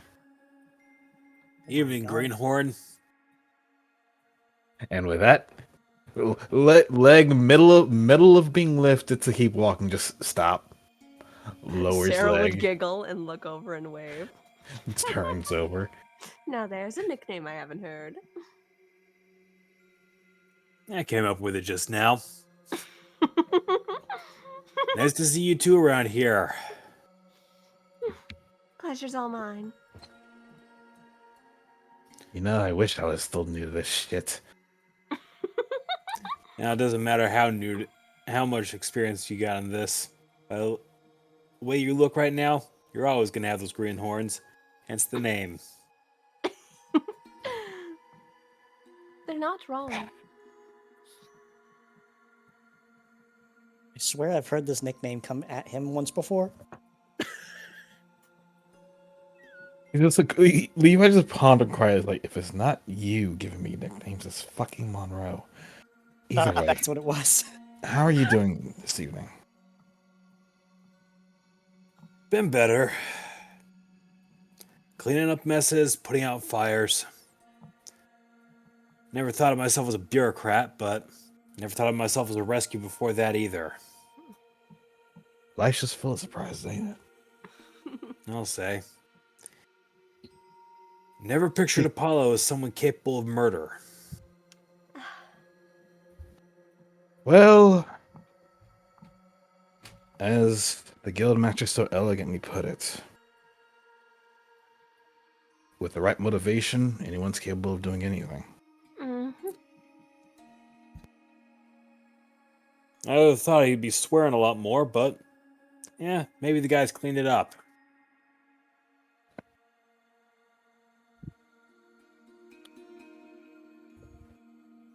Oh, no, he got the swearing out when Apollo says something stupid.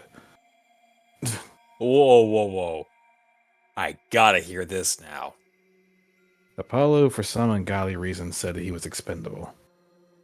Just about everybody got in this case for that one. I wanted to smack him upside the head for that. How dare he say that in my presence? Well, ever the hero wannabe, anyways. Well, definitely got to be the hero a few times. Still, glad to see somebody's watching out for him. Somebody. He has I like it. somebody's indeed. Despite what happened, and despite it being a bad call, we still got his back. Mhm. Just no more blind following. For a while, at least. Well,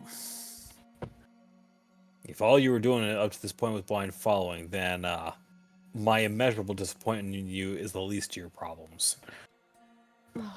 I assure you, no.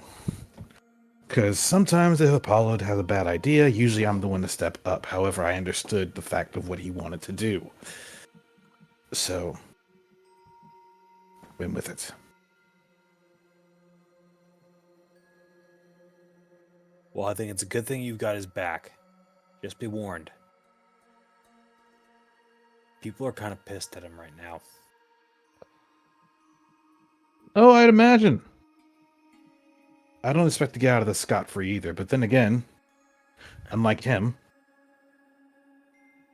I'm used to people trying to come after my ass to kill me.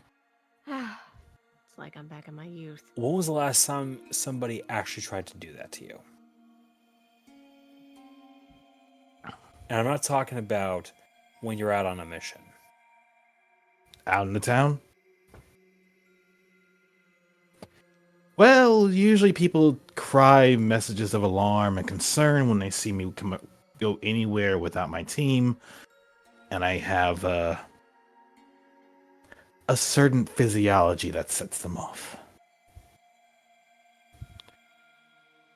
Mannerisms have improved. I don't look like I'm just some thug or swindler anymore by how I talk or how I move around. Sure, you would will know anything about confess that. that does take a bit of time to get out of. But once I got out of that habit, it's mostly the physiology part that people get worried about if they don't know who we are. That, or if I try to make an effort to wear something to hide it, it then ends up being even more of a problem because then I'm kind of just walking around with some cloak and people think I look suspicious. So I just stopped caring at this point. And if people want to fight me for what I did, then so be it. We fight. Besides, I still live with sins of what I did as a zealot. I'm not going to try and walk away from it. All right. Just be careful.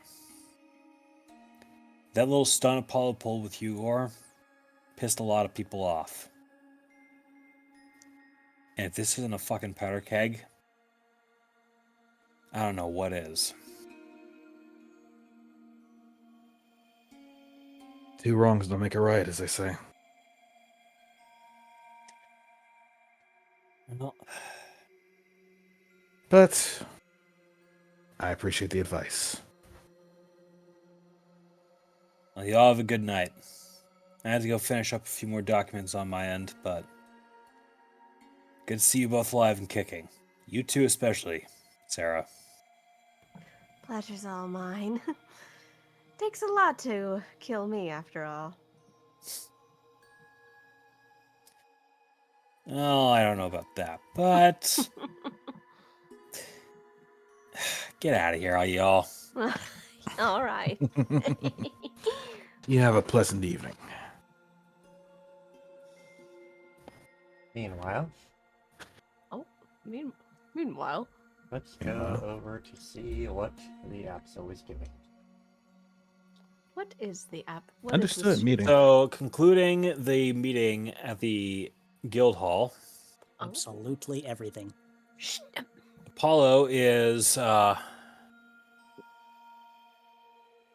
just practicing at the dummy, doing anything to take his mind off recent events and keep himself focused on what's happening. Despite the fact that it's late at night and it's been a long time since he's trained at this hour, it's a different experience, or at least not one that he's had in a long time. Apollo steps back after having landed another slash attack for trying to do a few agility exercises in which he comes at a target at an angle.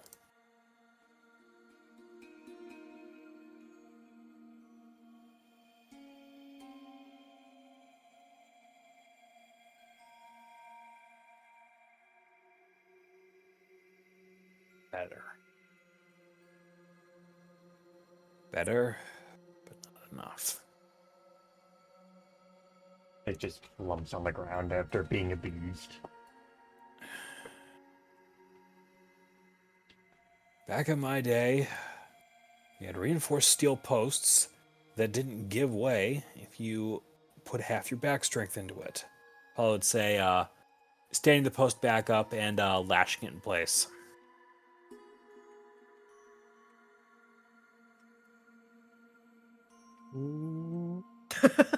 the sub's too tall in chat. He's like, how dare you?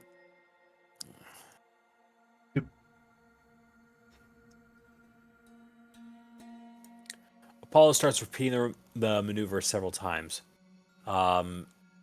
keeping all of his focus on the task at hand.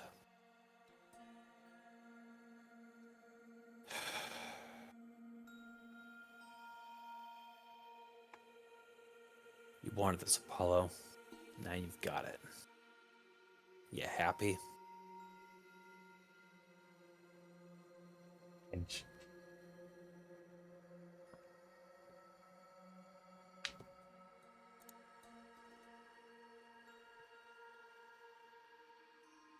Um,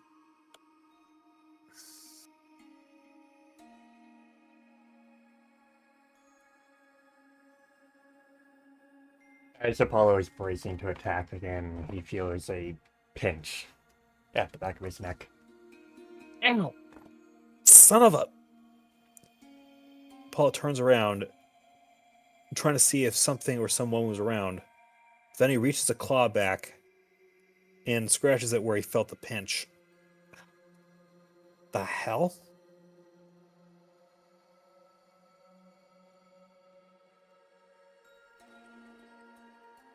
Question, what does Apollo find is the cause of the pinch? What feels like a tiny piece of, like, a needle. The hell?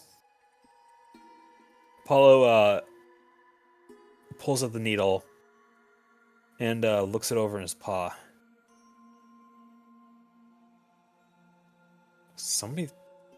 Apollo looks around, trying to see if anybody threw this thing at him, or where it could have fallen from, if anywhere.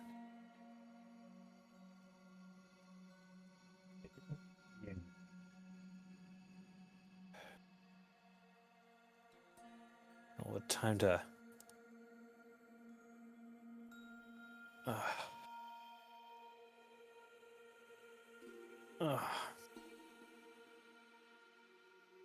Apollo starts walking And something just feels odd to him. He's feeling woozy. Ugh. Oh my.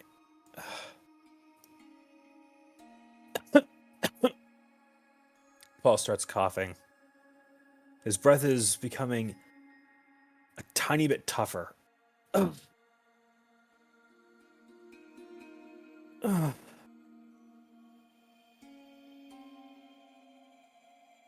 Apollo starts stumbling, starting to lose his balance as he stumbles over and bumps up against this pile of logs and sandbags over here.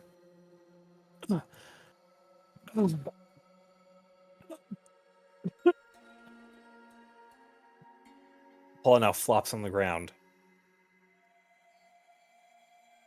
He's still almost delirious with what's happened. Crawling and crawling and crawling. And just as he starts reaching the road, his eyes start to blacken. And he stops.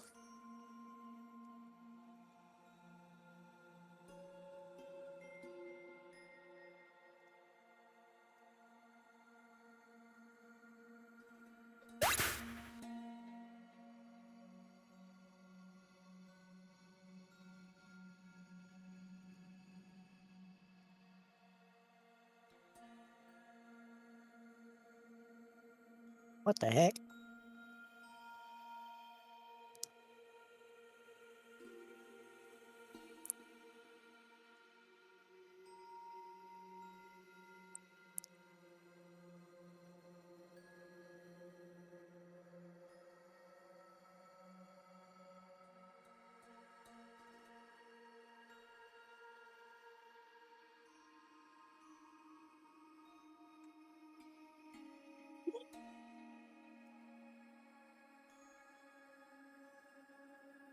What's going on over here? All Thorin can see as he approaches is Apollo's sprawled out, having collapsed from something. It's not entirely clear what's caused it. But if any attempt is made to touch Apollo, he feels very hot to the touch. I drank too much for this. Thoron would touch Apollo, barely able to feel his heat, given his current level of indulgence, let's say. Pull his paw back with a hiss before looking around to see if he could figure out what the hell even happened to this guy. Just on the back of his neck, there is a small spot that looks like it's been bleeding, like something struck it. But just around the outside of where that small wound is, there's an odd substance that's bubbling coming out from it. Like something got left there. God, I didn't move here for this shit. Alright. Thoron's gonna take Apollo and just start dragging him north, just up the road towards the clinic. Apollo remains completely unconscious, whether it's because something's knocked him out or is straight up paralyzed him. It's not clear. But there is no audible or visible protest on Apollo's part. Thoron just stumbles down, clearly not in the best state himself, but at least mildly sober enough to think he's dragging him towards the clinic.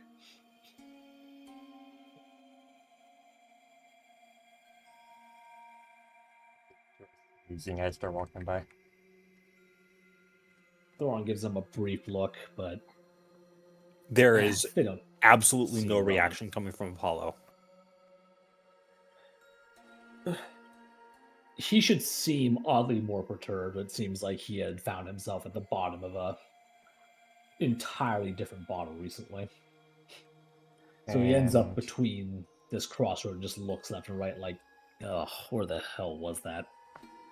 As they Damn pass by, place. a Ninetales can see them.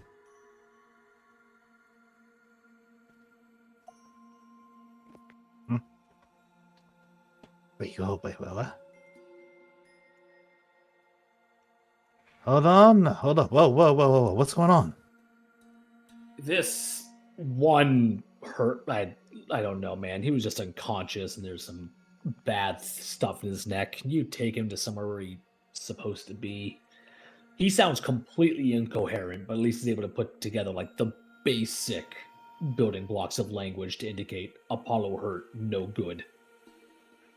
The caveman. I got it. Thoron is probably well known for being one of the town drunks, given his old age and status. Either way, Jericho would use their tails to lift Apollo and quickly move them along to the infirmary. Not dragging, thankfully, just carry. Oh, that's the infirmary. What was this up here? Thoron's just kind of mumbling to himself while following. I'm sorry, I can't understand. Are you having a fucking giggle fit? It's like, Just wait, ignore- that's the infirmary? Then what the fuck is Those this? You just ignored young the doctor's. kids locked the door on me. What the hell? Sir, I think you need to get to bed. If you're You gonna don't keep need to moving around. get. I am 40. 40 something years old, lady. I don't know. This lady will smack you upside the goddamn head. Like, Elizabeth is presently taking care of one of the racks and making sure that it's in good working order as Jericho brings Apollo in. Elizabeth, I got the problem. Thoron just What kind sort of a problem do sits we next have? to the door and just passes out from indulgence. Actually, no, not there. Youngins locked the door on me. Guess I'll faint. Sonny's just gonna take Thornton and bring Jericho? her back. Oh, I'll type it. This kind of problem. I don't know. I just saw Thorn carrying him, dragging him through town, drunk off his butt, but he still brought him by. Elizabeth pulls out a stethoscope and sets the listener upon Apollo's chest, and her eyes immediately go wide. We got a code blue. Doctor, we need an IV into him right now. He's running 110. Jericho, get him cooled off right now. He's gonna start going into seizures. Almost immediately, I'm going to find the right move for this.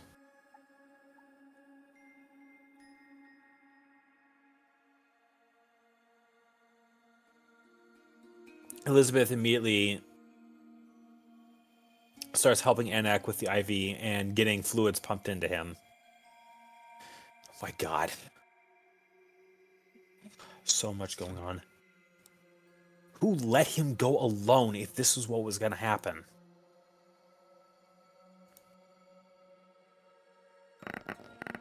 As the IVs and icing start to work,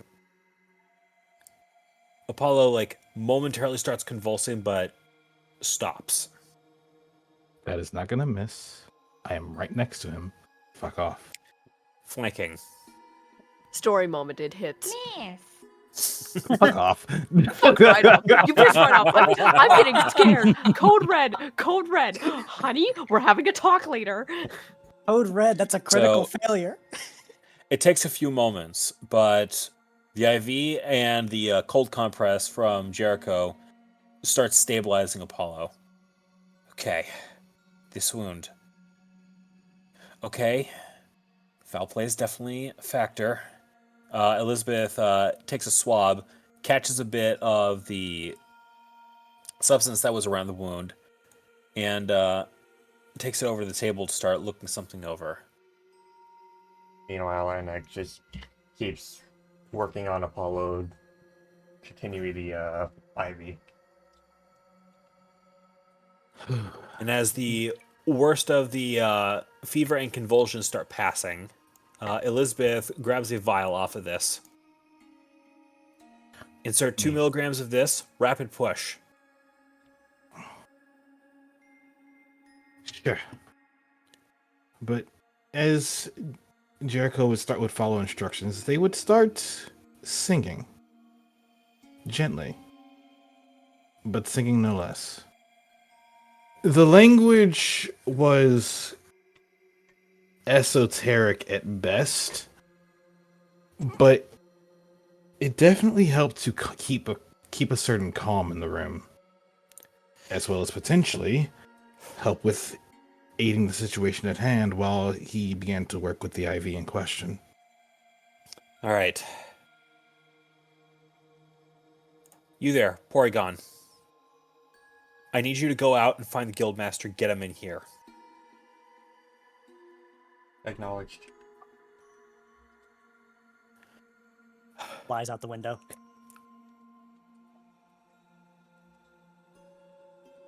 Stay with us, Apollo. Stay with us.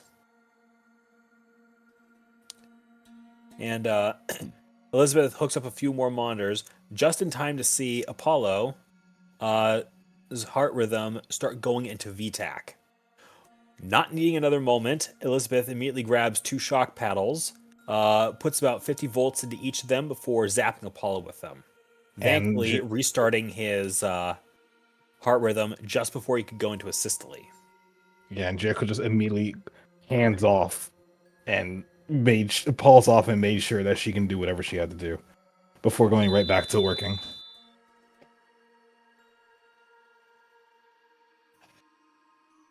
Apollo's badge starts chiming.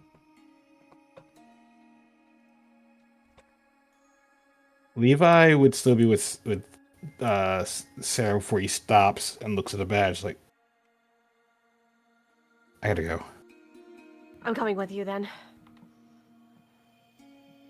And almost immediately bolts. Sarah can fly very fast and follow suit. Admittedly, Sarah could just yoink and go. You know what? That's what she's gonna do. What? Yoink! Wait, what's that? On back What's- immediately. Even in the team room, they can hear the badges go off. Ruby just goes. Padrock looks. "Uh, Come on. you Do get the feeling. you You get the want me to feeling he lift is.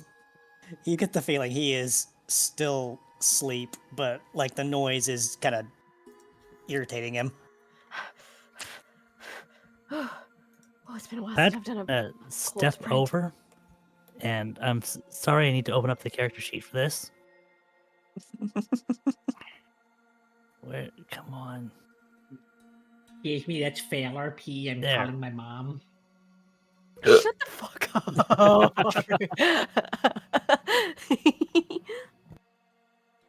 So It just gets Padrock's picked up on the gonna telekinetic. and assist Aluvi. he's Mhm. like, huh? What? Why am I floating? Emergency situation, and your legs still hurt, so I figured I'd help you. It's fine. I can walk. Put me down. All right. Unhand me, damn! Padrock puts him down before rushing off. I like to mention the moment that Levi and Sarah are in the door, Sarah just yanks Levi a little bit because she kind of had to cold stop there. Yeah, Levi, I think, would just kind of actually, you know what? Fuck it, we're gonna roll. Roll to see if you go flying into the I think fucking Padrock's couch. entrance goes something like, Yeah, like Padrock runs off and Olivia's like recovering. He's like, what in the world? No, Luby's just Pretty much. Let me also roll acrobatics because Sarah had to make a very scuffed landing. Oh, fuck me. That's All pretty right. good enough. I Elizabeth think Padrock bounces quickly off picks up Sarah the chart. into the room. Go ahead. And, AK. Go ahead. AK first. I was just saying, Padrock comes running into the room, bounces off of Sarah. Just like She doing kind something. of, he just kind of seems that the door's open and there's a crowd in here. He's just like, did something happen? Go ahead, straight. Elizabeth picks up a chart and immediately begins filling it out. Checking the box on it for Apollo's condition of serious but stable.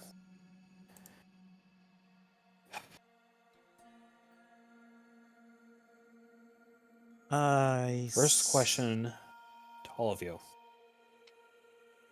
I know some of you are curious to know.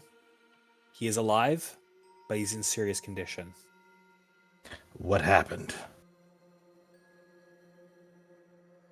Apollo got dragged in here, and by the look of this mark on his back right here, somebody took a shot at him with a rather potent toxin.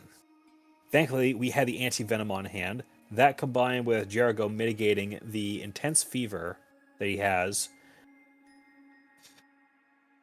a chance. And the fact that we caught him this soon. Wait, who brought them in? Jericho found him and relieved him from Thoron, yes. Oh. But, wait, when did this happen? I could have swore How long have I been asleep? Not long. This happened a few minutes ago.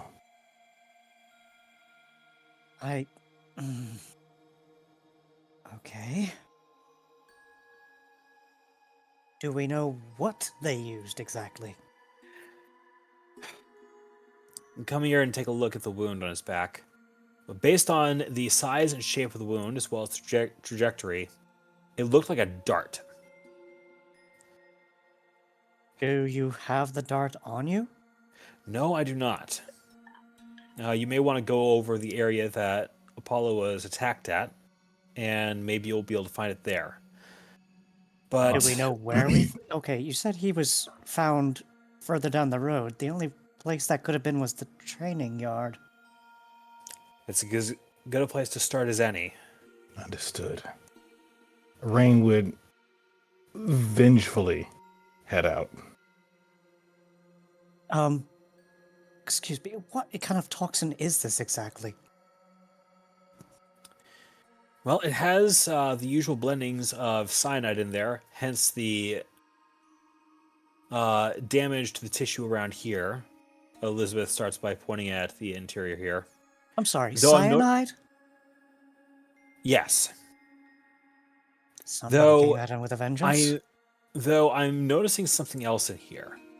Cyanide does not normally cause a fever, but there are several distilled toxins that are used in industrial-grade chemical composition that can induce paralysis in addition to a very high fever. Given how high Apollo was, our initial thermometer taking that I did before Jericho started putting him on ice was around 115 degrees. Jeez Louise.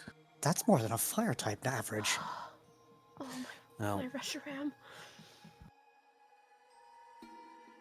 like I said, he will survive, and we had the anti-venom because I recognized it after reading extensively about it in a medical journal. Do you know what this venom is called? It's difficult to pronounce. I could show you the exact chemical compound for it, and the process made to use it. With any luck, that should narrow down the investigation time and perhaps lead us to whoever it was got this. There's only a few places in all of Cassia that this can be procured in. So, Given the The fact it's on the unfortunate- back of his neck, that character, could you say that again? it said it was on the. It looks like it was on the back of his neck. Was this an aerial attack? Potentially. I have to know which way Apollo was facing and what he was doing when that attack hit him. When this dart hit him. Assuming it is a dart.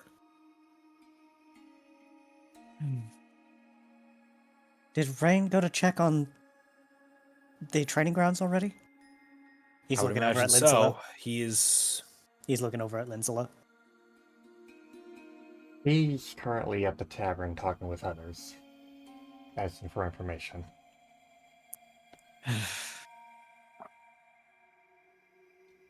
Levi, do you have a moment to go and check on that? The training yard? Not by myself.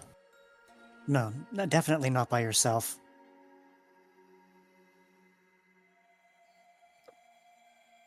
I can go with. Honestly, that's preferable. I'm going to stay here and keep an eye on Apollo. You guys let me know when you get back, okay? Understood. Right. You say he's stable. What else does it need to be done to be able to be sure he stays that way? Right now, we need to let everything the anti-venom didn't clear out clear from his system. So we just wait. That's all we can do. We're pumping him full of fluids, and that's really all we can do aside from administer the anti-venom. Any more, and we risk inviting a whole host of Overdosing. other problems. And overdose. Yeah. Right. Damn, Zabuff, why wasn't I awake for this? You had no way to know this was going to happen. At least not this soon, anyways. Who is this foreign fellow you mentioned? If I remember correctly, weren't they a Luxray? Luxray mostly. Luxray with mostly blue skin, black fur, decent height, drinking problem. But they can usually hold their liquor unless they are left to their own devices for a little bit too long, and then suddenly they are unable to connect words. They're not a bad drunk, though. They're just I'm a gonna tired need. drunk, if you will. I'm gonna need someone to ask him what he saw, if he's the one who found Apollo. If he's still conscious. If he's Or still remembers. conscious. Meanwhile, I want to be just do your best. I'd like to note no one saw Sunny take Thorn into her house. No. no. She just wanted to make sure she didn't get cold or stayed on the streets. Well, that's nice of you. Yoink. But yeah, See- no one noticed that. Meanwhile, word is spreading that Sass. something occurred. Sass got to yoink 2 people at the same exact time. Shut the fuck up.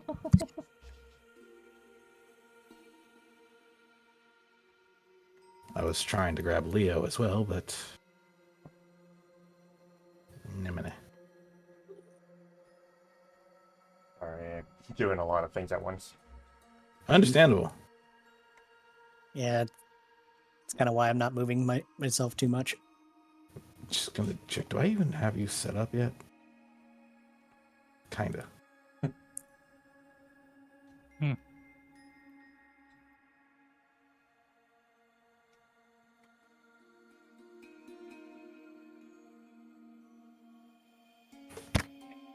Okay.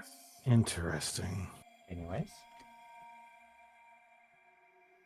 After a moment, Apollo would start coming to his senses. At least his head was moving. The rest of his body still was on the bed as it was laid out. What the? Where am I? He's delirious, it seems. You're safe, and that's what matters, Apollo. Sarah?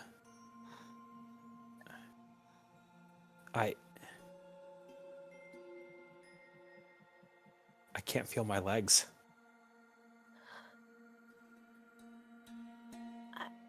I can't move. Don't What's going on? Hey, Eve- calm down.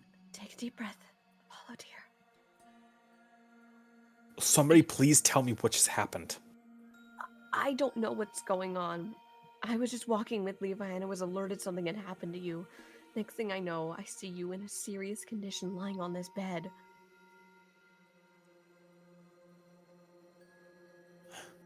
trying to find answers right now. Apollo, Elizabeth would say, somebody just tried to kill you. Thorin brought you here, but you almost died.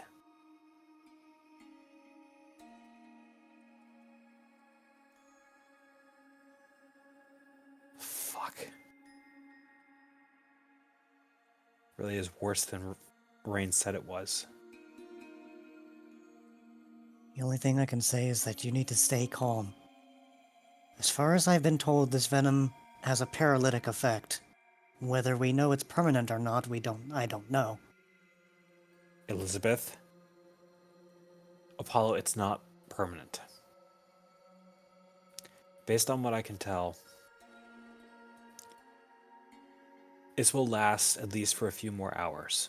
We already administered an antivenom, and we have you on fluids. This will clear away. It's just going to take time. And yes, you will be able to walk again, and you will make a full recovery. But you're going to need time.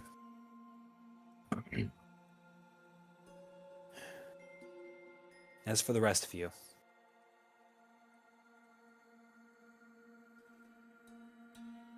until we know who it was took a shot at Apollo, I want him watched at all times. I'm not gonna get any sleep tonight, am I? Take rotating shifts if you need to. But whoever did this to him will be very unhappy to learn that he survived the attempt and may try again. If that's the case, I want somebody close by to be able to apprehend them or at the very least protect him. I can keep him safe. That anti-venom of yours, Yes? how many can you produce in a single set? It's easy enough to get your hands on if you know to order it. We still have plenty of it on hand. Easily enough should somebody try again. And we catch him a little earlier. Just in case, if anyone's gonna be pulling the night guard, I feel that they should each be given at least one of these, just in case one of them tries to use that dart on them again. I cannot recommend that. Why not? It is very easy to overdose on this stuff. And if somebody does, he'll have minutes left to live. I see. If he does need the antivenom again, get either myself, Jericho, or Dr. Anik right away.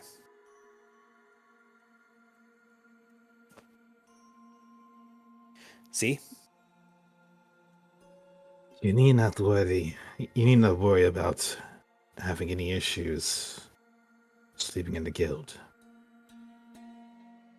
You'll be fine. I'll make sure of that. I make sure of that for not only your team, but every other team there.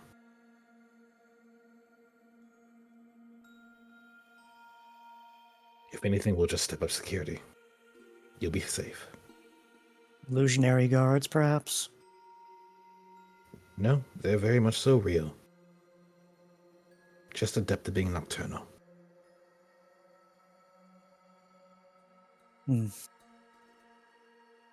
Usually what happens, if you don't remember, Rain is up in the morning. I'm up at night. Yeah.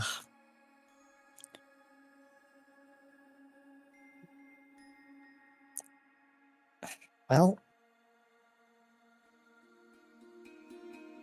I suppose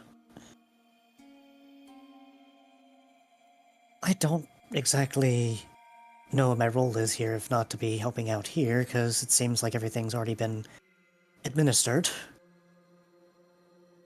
Sometimes it's as simple as being physically there that allows for faster healing. A psychological thing, I'm sure you understand. Yeah.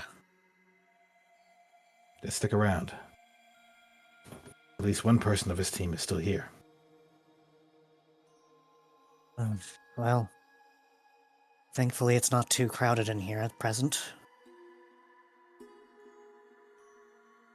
Your help will be appreciated, though, Alvy.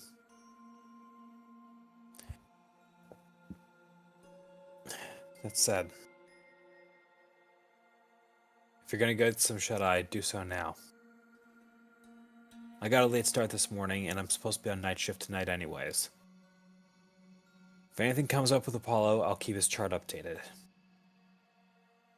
Until then, if you do have to do anything out of here, the investigation will help immensely. I can't really.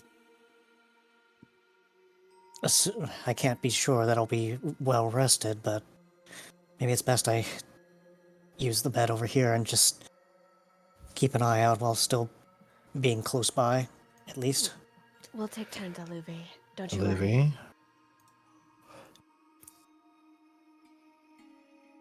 Olivia, Yes? as kind as you are, I can see that your eyes are red. Go to bed. I will keep an eye on him, Aluvi. I can assure you. Many a Right. times am I used to late nights as a mother. I can handle it. Fine. Fine. Go get some sleep, or I will yeet you into bed faster than you think. You don't have to threaten me, you know.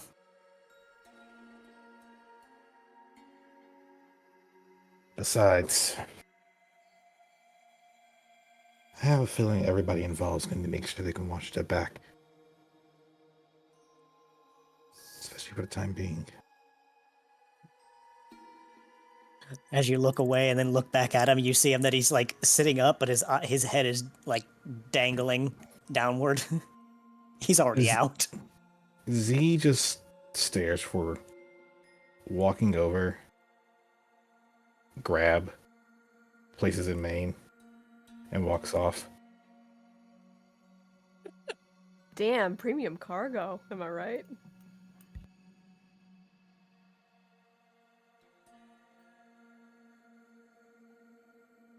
I'm being treated like a Zorua. You are That's the- small. That is the best feeling you could ever ask for, is it not? It's You're- less that Olivia. Go ahead. You just hear loud snoring coming from the house across the Ah, street. yes, the Thor and thunder that Sunny is putting up with. Thankfully, Sunny doesn't seem too bothered by this Foreign thunder. thunder? His Yeah, snoring is that, loud. Yeah, Sunny gets all the acoustic insulation she needs from all that floof on her. Yeah, no, also she's raised 3 children that were obnoxiously loud. Also, her husband, who happens to be across the street, snores really loud too. Sorry. All you need as a Pokemon to avoid snoring is soundproof. Well, Sunny doesn't have that as an And ability, before she's the just children are weak. born with Molt Breaker. They were. They were. That's the funny thing. God, Mold Breaker snores. All right. Yeah. That's Thorn. torture.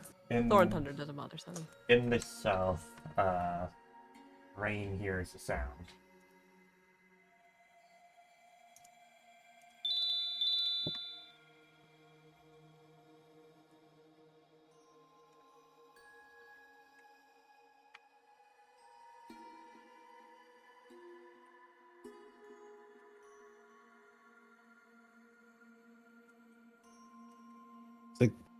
Was the sound Donovan approaching, or It was a sound from Rain's own personal bag.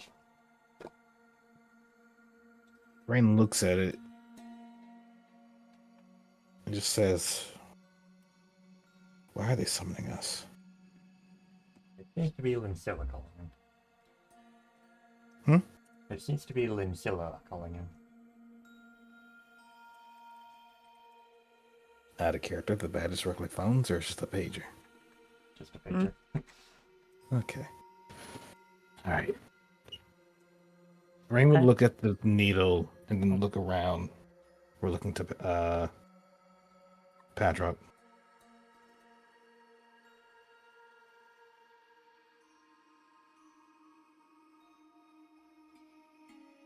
Pedrock glances up before pointing out a line to the south, gesturing kind of an It came from somewhere that way.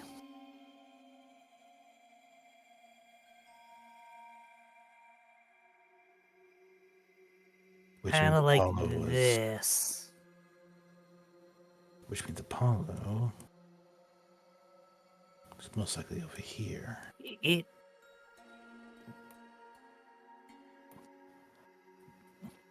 What the hell's going on out here? of character. One moment. If I remember out of character, he was leaving the training grounds, or He was leaving the training grounds as soon as he was hit. okay. Padrock's gonna call over to Rain. Hey, Rain. Hmm? He was over here when it happened. Couldn't have been. Oh. Hey, Donovan. I'm hearing a lot of shit happening right now. And I don't know what to believe right now. You mind filling me in? Long story short. Our Sorry.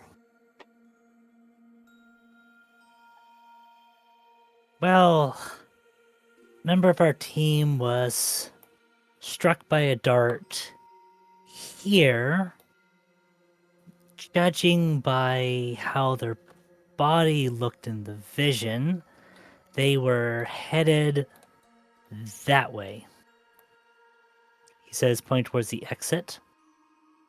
I'm And seeing the needle came from.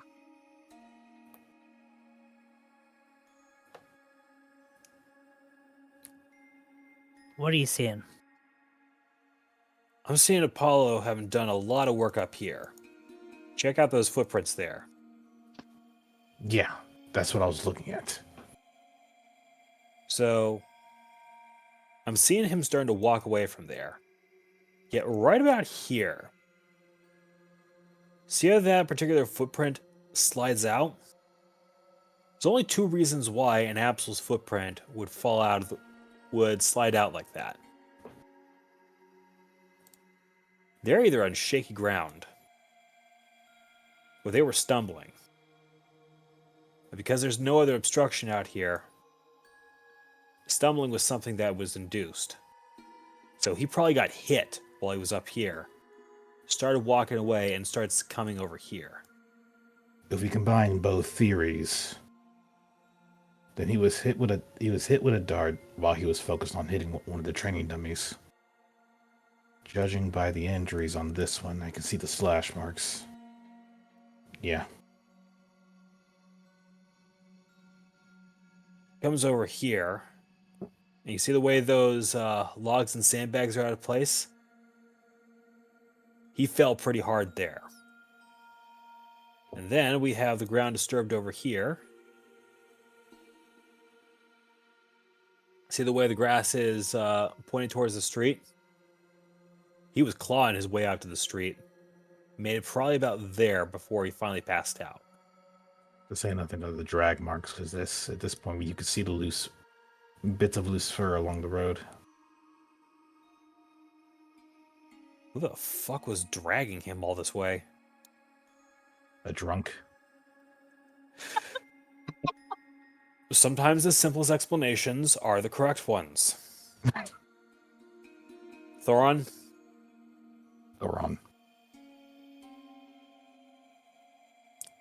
Don't know if I should kiss him or slap him.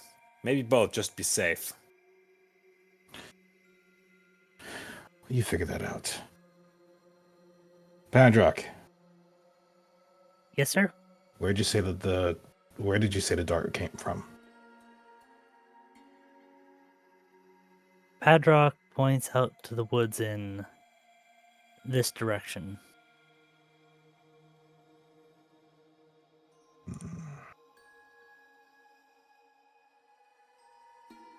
Plenty of concealment. Whoever did this took a lot of time to prepare. That's not the kind of thing a professional would do. They wouldn't use that kind of distance unless they had no other option. Looking around here, I can see at least 3 different places they could have taken the shot from, and it would have minimized the risk. With an isolated target, it makes it that much easier, especially this time of night. The buildings provide that much more cover.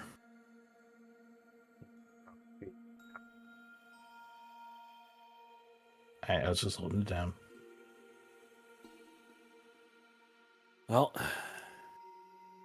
the good news is whoever did this wasn't a professional, or really someone experienced by the look of it.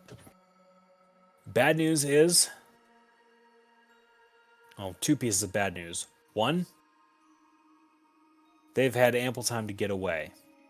And two, when they hear Apollo survived, assuming he does survive,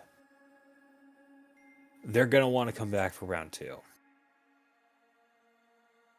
Hey, Rain, But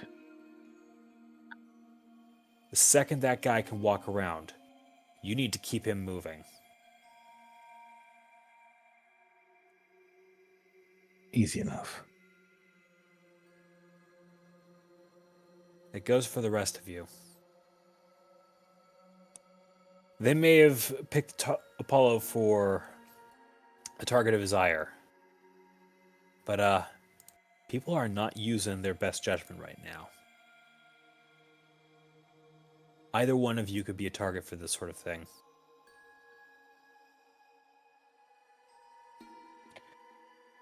Then we prepare.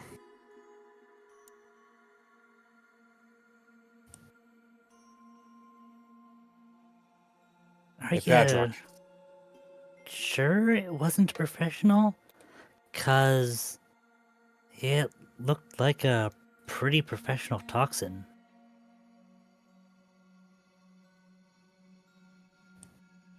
Can you describe it to me?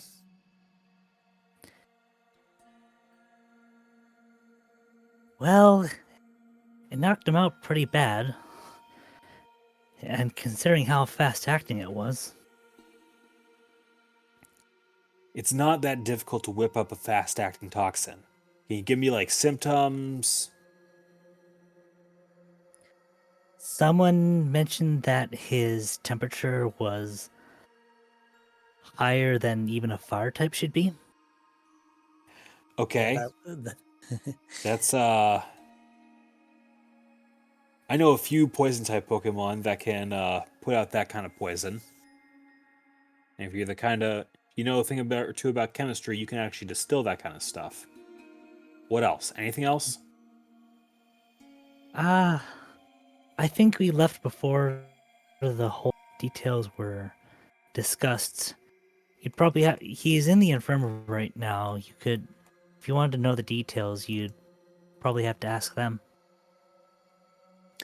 Well, just the knowledge of the fever, and based on the way that he was falling over himself, I can think of a few places where a poison like that gets distilled in large quantities. Good news about that stuff is they keep track of it. If somebody bought something, well, it'd be the best place to start looking. Rain, I'm gonna drop you a list of places that you can start calling up. Nobody's gonna be awake at this hour. Make sure you get on that first thing tomorrow morning. Of course. I'll also mention that Elizabeth mentioned that there was cyanide involved, along with, well, Rain lifts up the dart that was in the ground. This being the method of delivery. Donovan takes the dart in hand. Well. You're still in business, you son of a bitch. That just reduced the list down.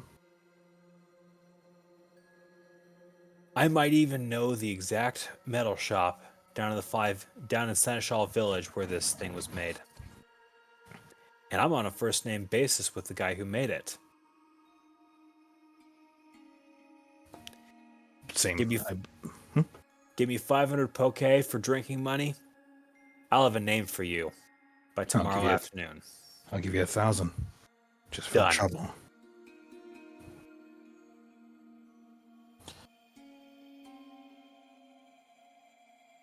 Appreciate it, Donovan. Not a problem. This is a coward's way of settling a grudge. Not that I'm one to complain. I got my start as a petty fraudster. Sounds like you folks are getting paged. Rain will look at the badge again and just nod. Let's get back to the others.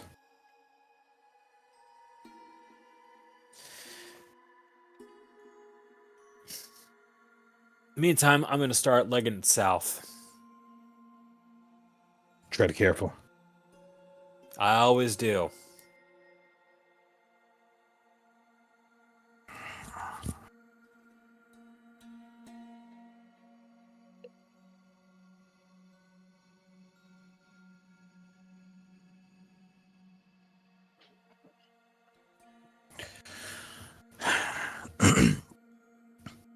Low since I believe him solo, he's a neutral party in this. For now.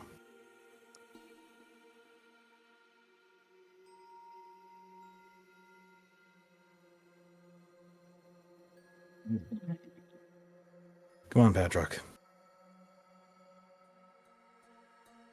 He's coming.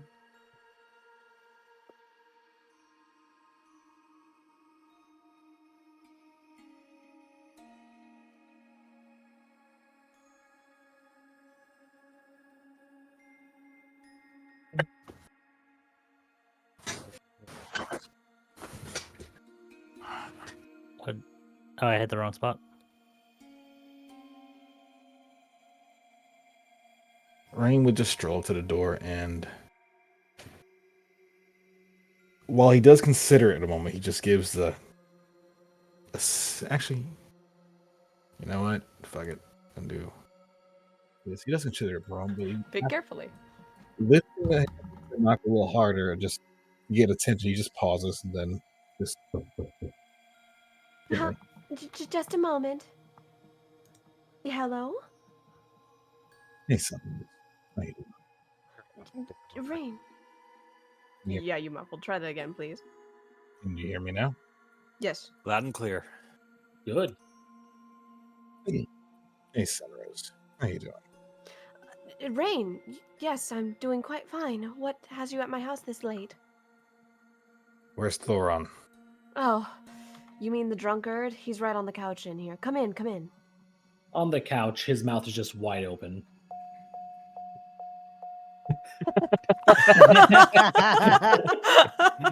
What? And then he snores and closes it. And then he opens it back up again, just snoring. Ari, we're trying to have a serious moment. You can't be making us fucking cackle. I mean, to be fair, it is appropriate because it's an electric type, and he's basically got a card that's saying, "Hey, your mouth is open." I'm in tears crying. Rain would Anyways. Rain would look over to Sunrose and just say, "Can you give me a chesto berry and a person berry? Of course. I'm about to piss She- off a drunk." Go right ahead. Sunny hands them happily and sits there and smirks like the biggest fucking goblin in existence. She's got a free show for tonight. So, what Rain does is put a hand on Thoron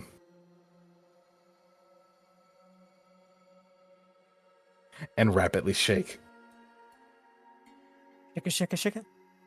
Oh god, extreme speed shake. It takes a few moments, but eventually Thoron is just shooken awake, just looking around, all confused, like, "You're not, Mom." And almost immediately, he's just bite on this. Just basically puts a person berry right between the teeth. He can't even react. Just whatever is put in his mouth, he just starts swallowing it. And just groans And- out like, "Oh." That should take care of the confusion. Where the? And he looks around for a moment, clearly having no idea where the hell he is. He's never been in this house. Like, where did I fall asleep this time? You passed out outside the infirmary, so I brought you back to my house. Infirmary. That's the That's the giant building that's north of the path, right? Once again, he has no idea where the infirmary Across is. the street where my husband works. Who are you? Son Rosegale, the local farmer here in Humbletown. Good to meet you. He seems very laissez-faire about things for a bit before some amount of memory of what occurred, which to him could have been within the past 5 minutes. It also could have been within the past 5 years, for all he knows. I love What this dude. happened to that little blue man You mean found Mr. on Apollo? ground? He was taken inside. I assume you have a bit of an inkling of what happened to him, which is probably why you're here, Rain? Rain just simply hands over to Thoron a chesto berry. I need you to start remembering things. Thoron eats it. Now, for what it's worth, his fur is covered in foliage that would be easily recognizable as coming from one of the southern forests. The chesto berry should basically be a natural coffee, getting rid of sleep. And fresh chestoberries even more so. Remember, all of Sunrose's stuff is fresh. It's nothing mean, like they're a losing your farmer. buzz on an instant. That's kind of what he's doing because he wants the Luxray to think straight. After all, someone's life is on the line. You gotta think straight to identify what Straight had been through. So, Pretty much. as he slowly comes to, there's pretty much two things that are going to be recognizable. The first is that, regardless of the berry, his memories of what had occurred are still going to be affected by the fact that he was virtually on cloud 9 the past several hours. But more so, he definitely had just come from the trackless forest himself. And he kind of looks up at Apollo and not Apollo, sorry, to Other blue guy. Levi, rather. Yeah, the other blue guy. Look, there's lots of you blue people. Damn, Ari. Sorry. Look, Grandpa's an old guy, okay? He's from a different time. Okay, it's a Blue Man group, okay? I mean, they're part of it. And he kind of looks at Levi and just holds up Rain. a paw and goes like, there was that bug man did thing. And he's kind of half snoring. Like, clearly the berries weren't enough, but he's at least coherent enough. The Thor and Thunder's back. Like, Rain just squints a bit like, a bug man? You know, he did the thing. You mean a cricket tune? That thing, yes. I'm sorry, but if you recite the deli deli deli whoop, I have to answer.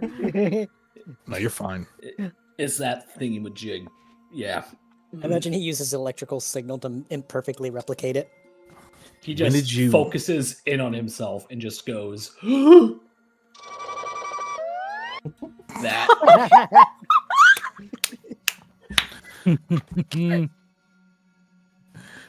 Either way, Rain is like a hand on. Rain just has a hand on their hip and just looking on, but thinking carefully. You're saying a cricket tune is the one that just- poisoned. I don't look. I came out forest. That thing was there, looking all smug and accomplished. Okay, and I walk down the street, and he's on the ground, and there's this purple bubbly garbage coming out of his neck, and I take him to the. I just walk until this Ninetales thing just takes him away from me, and then they lock me out.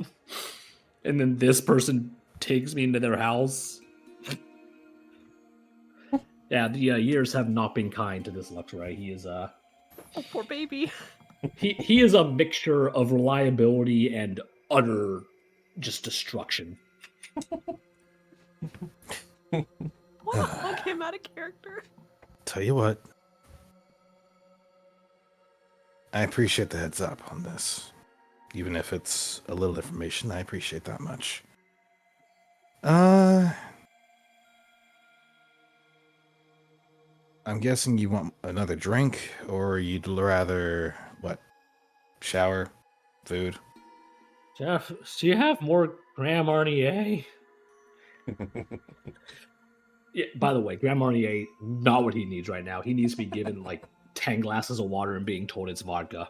Okay, like I think I can handle Rain it. looks at it and just like, I'll see what I can do. I can handle it. if thank need you, anything Mr. to- Blue Person.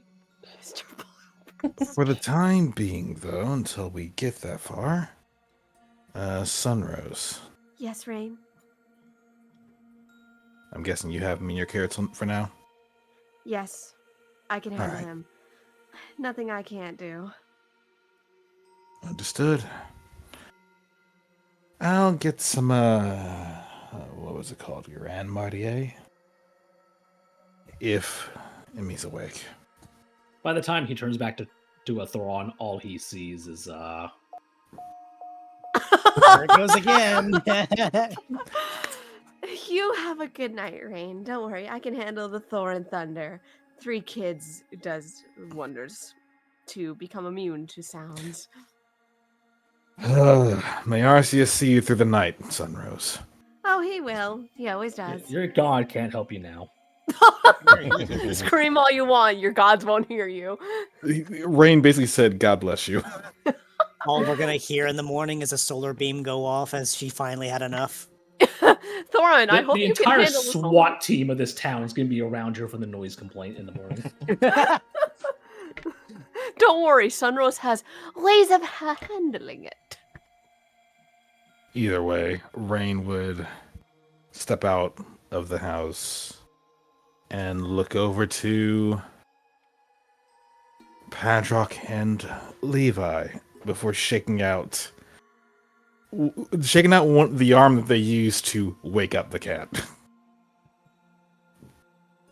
A whole lot of cat fur just litters the air as a result.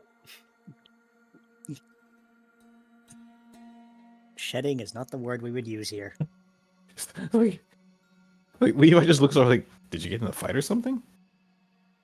Not quite. I talked with the drunk. Pretty much like I talked with a drunk. Oh. Is this like Fallout New Vegas, where if your int is low enough and you talk to the local like drunk person, they sound super intelligent? I know, right? So, Why the fuck not? did Thankfully- you find out? Go ahead. So, did you find out anything useful? About as useful as relying on a drunkard, but potentially. According to him, he saw what looked to be a cricketoon that took the shot. Or at least one that walked away looking smug before they came across Apollo on the ground. Though bearing in Padrock. mind the fact that they were drunk, your mileage may vary on that.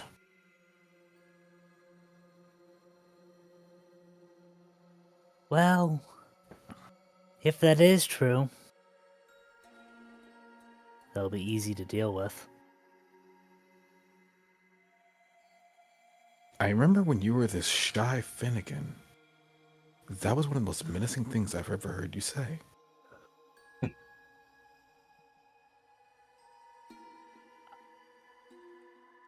Considering the state that I just saw Apollo in, considering how many times I've had sudden death strikes thrown at me, I have low patience for this shit. Oh my shit! Understood. Did anybody else just spit their water out? Jesus Yeah, Christ, yeah. AK. I was so Fuck's glad it wasn't. I sake. literally I heard that and I stopped myself from taking a drink just in time to go. Fuck's sake, AK. That was the most intimidating thing you've said in like the 9 years I've fucking known you. Fuck's sake, man. I almost took a spit take right before I took a drink, but I stopped myself before I was- taking the drink. I did take the drink. I finished it like when they said this was like stops before I take a second sip, puts the bottle down. Understood. He opens his mouth and everyone's just Yeah. No, it's not even that. It's more like a record scratch right there, because nobody expected that coming out of Padrock. AK never says this kind of shit. This actually fucking shook the entire call. I know you don't have inspiration in this campaign, do you, Glacy? Kinda. Give Guys. give It's been AK a while something since for we've that. used it. Give AK something for that, because holy fuck, that was cool. Literally record scratch the entire call. Just Bert. Pokemon Mystery Dungeon music stops. Like, Rain would take a moment to compose himself before continuing. If that is the target in question, then by all means, finish it quickly. Either way, if it's not, it's going to need to be investigated. Trust me. I'll take our team's suspicions in faith. I won't do anything rash. Good. But just in case, I highly recommend getting a hold of a Petroscarf. I got a feeling you may need one.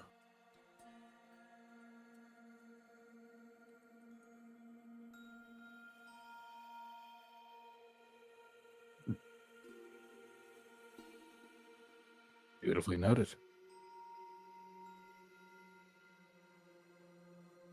While I understand what you have right now is very useful for you and your skills, I'm not sure if whoever did this to Apollo is going to come after you, or Levi, or Aluvi, or anyone else right now. I am not about to get caught making assumptions about this. So it's best you prepare for whatever may come next. Yes, sir.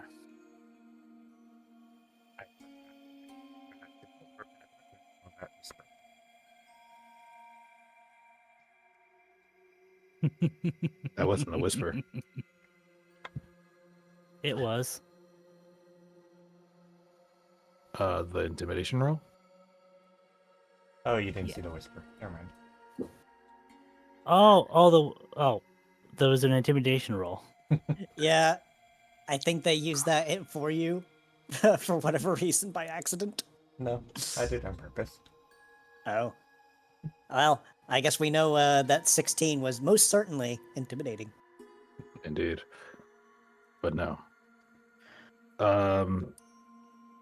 Rain would look between the two of them. For the time being, I recommend a retreat. Get some rest. Despite the conversation we had earlier, let it be known I still care for all three of you. All four of you, rather. I'm sorry it's late. I care for the three of you. Apollo, no, fuck him. No, fuck them. I was about to say, bitch, if you won't care for him, I fucking will. Like I said, it's 1 o'clock in the morning. It's late. Fuck off. It's like, Fuck let this, it be fuck known that fuck that's... you, fuck off. Mm-hmm. Let it be known that despite the conversation we had earlier, I still care for all of you. And both as duty as a guildmaster and just a decent fucking person, I will do my damnedest to make sure that you guys are safe.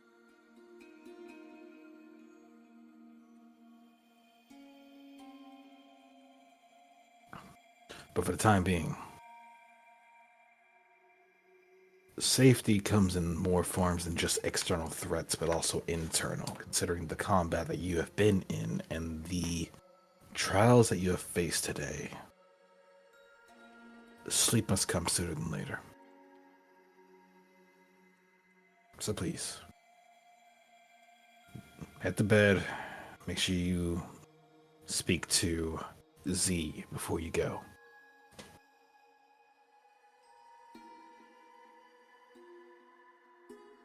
Any questions?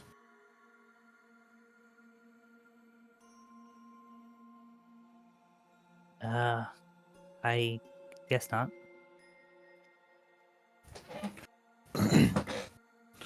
What are you gonna do? Try to do the same. Honestly.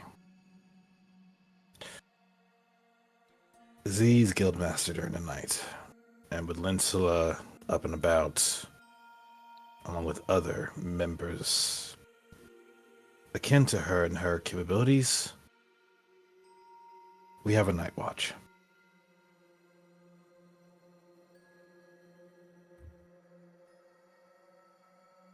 So we'll be fine.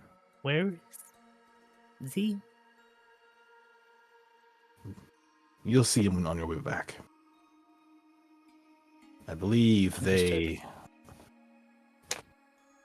If he's not still in the infirmary, he most likely went to go watch the guild hall, as other teams have already gone to bed. And usually he prefers to remain there as a sentinel.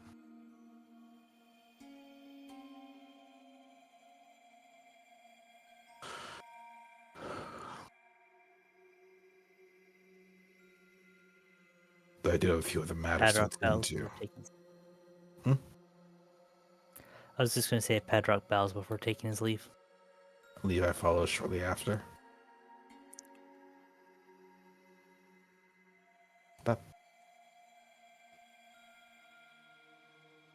That put you back over here.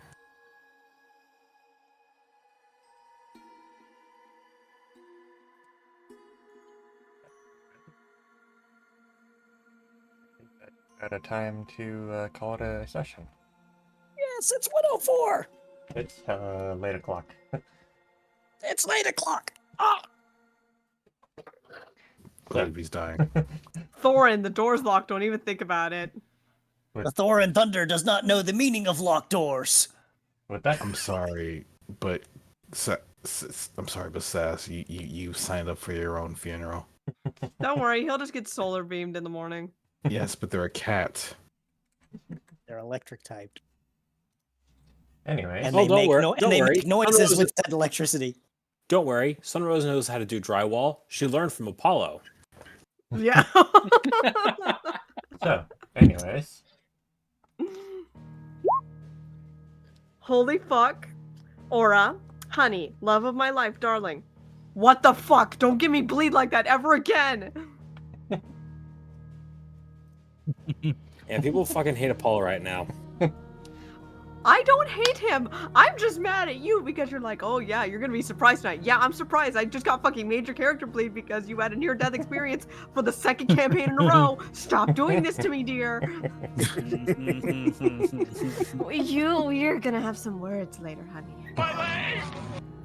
Probably. It's okay. You had the drunk to save his life this time. Yes. I did not know Ari was coming in, and oh my god, It's I their could not birthday. stop Of course laughing. we're coming in. Ari, holy So- shit, that made me laugh. while there's an Well, hour to be left fair, of it, happy I am 2 hours, 2 bottles deep in sake right now, so that helps. Oh, you're actually fucking drunk. Jesus. Method acting. Is it hot or cold sake? Whatever the fuck it is for $300 a bottle.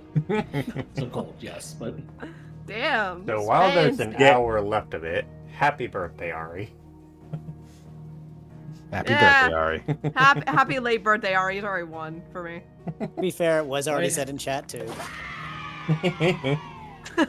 Ah, yes, the headshot noise. Wait. I can't with the fucking snoring sound you did for Thorn. It kept making me laugh. it's It's all just- I had. I looked, I didn't have storing, so I just did. The reason why it works is because number one, electric type, and number two, you can make noises with said electricity to make it actually sound like you're doing that noise. I mean, what else do I have here that's not DMCA? I have like, actually, I don't have a lot. It fucking got me. But also, Sunny snores really loud too, so that there's should- just gonna be snoring in that house. In tonight. relation to the poison, it's making me think of a Dire Claws move use, because that's kind of what I'm thinking of this poison being, because it's caused paralysis, it caused poison. It's still really scary. Like, but of course, of all the Pokemon you could have fucking picked, Why did it have to be the least serious bug of all time? Nonsense. Have you seen that mustache? That's a pure villain right there. You cannot come at me with the daddy whoop Look. and expect me to not laugh. We obviously the Cricketune is just that comic evil villain who could have been part of the Dawn Trail role quests that actually has a mustache that they can twirl in a dimly lit room that looks out all Look. over a cityscape. Look, it was either going to be a Cricketune with that mustache, or it was going to be a Thievel. Take your pick. I would have taken Let's- this evil. Or there's a liar. Dun dun dun. You better not be lying. I swear to God, Don't worry. you were very. Thoron promises he is not lying. Thoron promises in his drunken nature that he was being Thoron was honest. so inebriated. Inebriated? Inebriated. I can't say words. Fuck off. It's 1 in the Can I ask, morning. what is that building to the north of the infirmary? Because that's where he was Guildhall. bringing Apollo That's to. the He was Guildhall. gonna drag him in there and just Guildhall. fucking. That's No. Guildhall. No, No, no. The building to the north, that is Apollo's manor. Oh, so he was literally just gonna bring him into the manor and just leave him on the table. And be like, Literally, he's going to walk in there and say, why is it so extravagant in here? he doesn't know. He's like, here's your house, fellow drunk buddy. Why did you sound like I- Rick? Morty, Apollo. It's a 5-minute nap, Apollo. In and out. Are you sure? It's a 5-minute nap, Apollo! You call Cricketune the least serious bug, but there's even a less serious bug that Glacy could have picked. It's like, Imagine Rick, if it are you had su- been a Snom.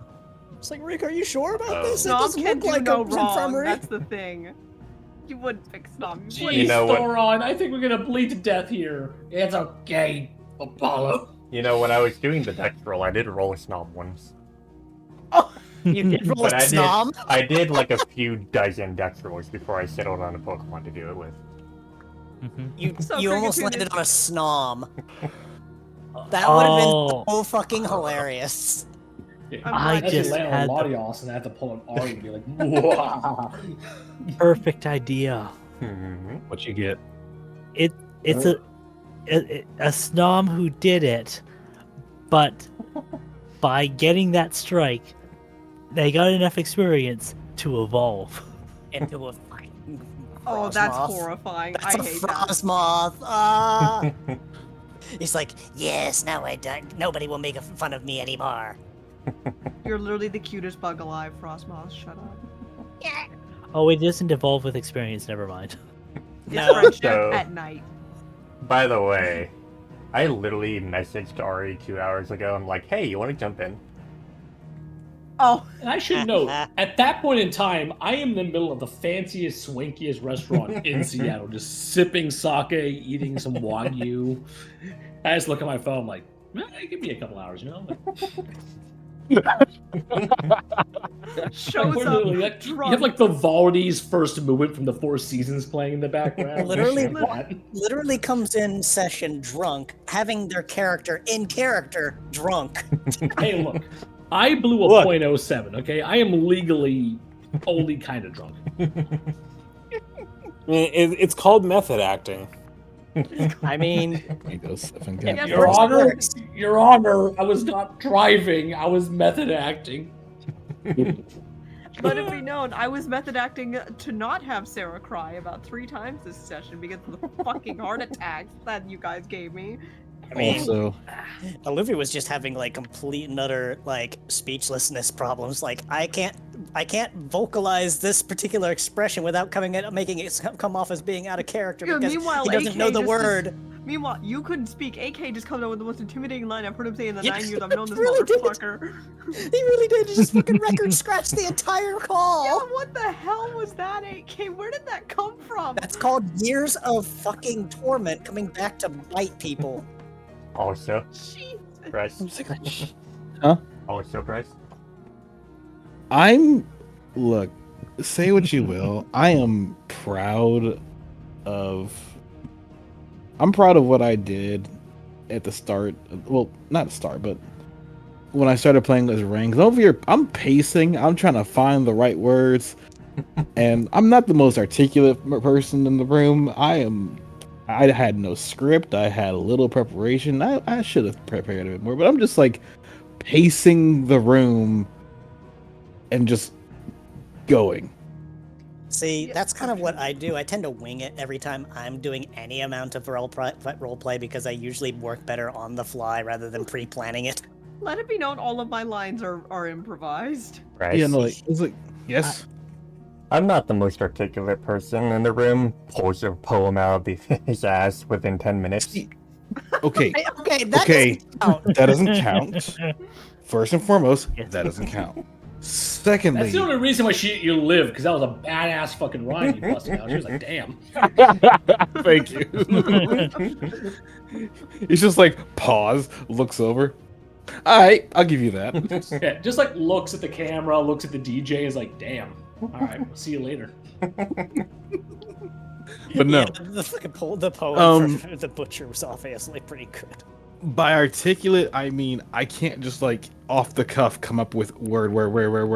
I have to sit and think about it. That Be fair. poem, most poems I write, in fact, all poems I write, I have to sit and think about it. I'm not just saying it off the cuff. I'm not like in the middle of a call. You say something, inspiration, boom, 8-line poem. Let's go. Time To be for a fair, rap you battle. did get inspired. To be fair, you did get kind of inspired that session. You kind of just like on the spot. Nope, there it is. I got inspired and I started writing it out in a notepad. I just opened up to jot down my thoughts. And Nah. because you That had was time Notepad++ between each or- move. Yeah, because you had time between each move that the butcher used before we actually fought her, you finally had the poem all set up just for it. Nah, Yes. Levi just has a rap battle with Bismuth, yeah. Oh my god. No. You don't want to rap out with her. No, stay away from that. No. No, you don't want to do a rap battle with a murderer. Well, yeah, Oh, because oh, you're gonna say, like- yo, my name is, then she's gonna shoot you in the head. Like, that's how that goes. Wait. There's the perfect rap She brought battle a for knife to a history rap that I'm battle. going to posting this in the voice chat because it is the rap battle between Levi and the Butcher. I'll have to See- listen to it later. Mhm. See, this is when you start calling in the F&F rules, where you can't shoot the other person unless they get a chance to dodge. I mean, It's that's his just turn, for- Vegeta. I have to wait for him. Pretty much. But no, let's be real with each other. If I tried to have a rap battle with Bismuth, yeah, my time would get cut down very quickly. Emphasis on cut. Your height would get cut down. pretty quickly. Well, there you go. But no, either way, proud of performances as I am, I had fun. Apparently I'm gonna get 1 inch of snow on Friday. Ooh, have fun with that. Keep it, by the way. I will also say that I thank you, Sarah, for joining. It's always a pleasure to have you in session. And thank you, Ari, for indulging me in the shenanigans as well. Because I was thinking, you're like, would it be a funny way to wake up of sleeping drunk? Looks over to extreme speed. Oh, I know what to do. Say Vibrates. no more. Just Yeah, vibrates them. thank you. Now she has like one of those damn like bald Egyptian cats on her fucking couch right now. Oh god. That's kind of where the hair got shed off. Yep. Just Also, like a fucking Look, okay, shaver. go ahead, Lacey. Apollo. Tonight was a fucking blast. Welcome to hell. Yep. The Don't worry, you'll be consequence. recruited soon. Welcome to the consequence. Consequence. Look, here come the consequences It's just chasing like me the, right now. Amazing Digital Circus, like the consequences of our actions. And it's only gonna get worse from here. I Now- swear to the gods above. You know, I actually have a genuine question. If there was a Pokemon that would fit Deadpool, who would it be? Who knows? You have to be regenerative and able to pull shit out of its ass. Hoopa? I don't know. I mean, probably Hoopa, yeah. Cease and desist. Look, nobody likes Hoopa, and that makes I- perfect sense for why Deadpool would be fitting to him. E-Sharp Oh yeah, B Sharp too. because blades. Yeah, B Sharp too. And he's got the same color scheme. Bee? Queen bee? Beep. I You stop that right the fuck now. I am sorry for the session. Like, Sorry for with the what? the investigation scene in particular. Oh, you're fine. I kind of misunderstood what was going on, and I couldn't remember which bits we had heard about Apollo's condition before Padrock and Levi left the infirmary, and I didn't want to say something that Padrock wouldn't know about, Oh, you're fine. Honestly, fair. like Apollo not feeling his leg. My leg. So, My leg. any thoughts, straight? I'm excited to see where all this goes. I know, Glace, you and I have talked about a few things. A lot more still has to be put in place. Mm-hmm. I mean, you already got a cricketune that one that's out for blood on you. Wow. You know, it's the first one that's actually tried to do anything about it. There's always one. Hey, don't worry. You've earned the respect of a totally sane Sandslash somewhere, I'm sure. Worry Togekiss noises. Bismuthia reads up on this, and they're just like, Why do you say read up like she's just in her house, like reading the newspaper? I mean, Like, to be fair, like, just imagine, like, out off camera. just like with like a cup of coffee, like, oh, I see, indeed. Like next to her crosswords. Crosswords, Ooh. aka the slashy kind. Her torn up. I mean- crosswords. AKA the pile of civilians to her right. I mean, it's just like everybody's just sort of like reading a newspaper while people are just someone's getting tortured, like a machine set up torturing somebody in the background. It's like, It's like freaking Ramsey Bolton there. He's like, gosh, Also, I am reading the Sunday comics. also, Be quiet. the crosswords are just the names of the victims that she's made, and all the hints are the ways that she killed them. Oh She's god, just here, it's, like, it's the first why do letter all of your names have Q's in them, you assholes? What am I supposed to... literally, it's like not even just that. It's like the first letter of each victim of their names, and then the last name. So it's like if they have a last name, it's an extra letter. don't do that. That's gonna piss somebody off. No wonder she kills everyone. She just wants their names to not exist anymore so she can solve a puzzle for the first time in her life. It's like, god dang it! Why are there? I can't make Oh, anything out damn of it, this. Bobby! God Back dang to it! mind. Hey, they named him Bobby. Now they call you... I couldn't think of a name. I'm just going to give up on that thought. I'm just gonna... But you're fine.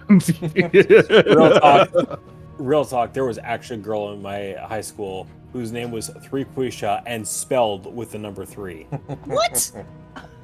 I shit you not. Like, I Right, Mom. What I happened to believe two you. Quisha? And what I happened one I Quisha? believe you. What the fuck was that bitch's name? Give me a minute. I gotta remember now. Yeah. What? Hey. Wait, what? Hey, hey, my mic is on. I wasn't saying anything. They can hear you. I mean, I knew a guy named Calamar. He was just one letter short of being Squid.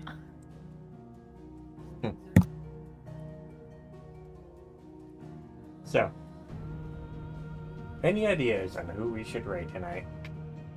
Well, I know a Bimger is live right now, playing Final Fantasy XIV, the critically acclaimed multiplayer online game. Oh come on! You don't even wanna- look. Hypera. I hear that come out of Hypera so often that he's got the whole damn thing memorized like to heart. Want to rate a beaker? Yes, a Bristol Beeger, and yes, I want y'all to go into her chat and yell Bimger because she will get mad at me and yell bitch in my DMs, and it's my favorite pastime is to piss her off. I was gonna say either Bristol or Scott, because Scott's also doing a tabletop. That's actually doing Darkest Day. Yeah, Yep. and a certain big bitch of mine. So We- either way, we I'm could yelling rate bitch. Scott. No matter what, I'm yelling bitch in the chat. Yeah, let's rate Scott. You mean, like literally every time she comes into chat, all you hear is bitch. No, Calm well, down there, every Eminem. Let's... Every time Giga comes in, I yell, "Hey, big bitch," and she's like, "How go with medium whore?" it's not Honey Bee Lovely, it's Honey Bitch Lovely. Honey bitch. That's always what it's been. Beat! Honeybee lag. B is for bitch. So, B Good is job. for the. You're attacking the Scottish gut. Fight. Anyway, so Sarah has now temporarily joined the party. Sorry, Monequidacia. What the? Anyways, Monaquidacia. so I'll see we you will guys. be raiding Scott Durg. They are doing Wings of Fire: The Darkest Day, and yeah, welcome to hell. Enjoy your stay. We'll see you in 2 weeks. Next week, actually. Okay, cool. Just let me know the time because I'm here now. We'll see. But, Is- yeah. See you next week, next Tuesday. Happy New Year. Welcome to the Big 3-0s, and enjoy the raid with Scott, doing tabletops. And blood. Enjoy. There's blood on the screen. Fun. Have fun. Oh god, there's blood. Oh fuck, oh fuck, oh fuck, oh fuck, oh fuck, oh fuck. Oh boy. Speaking of blood, who remembers Kafka?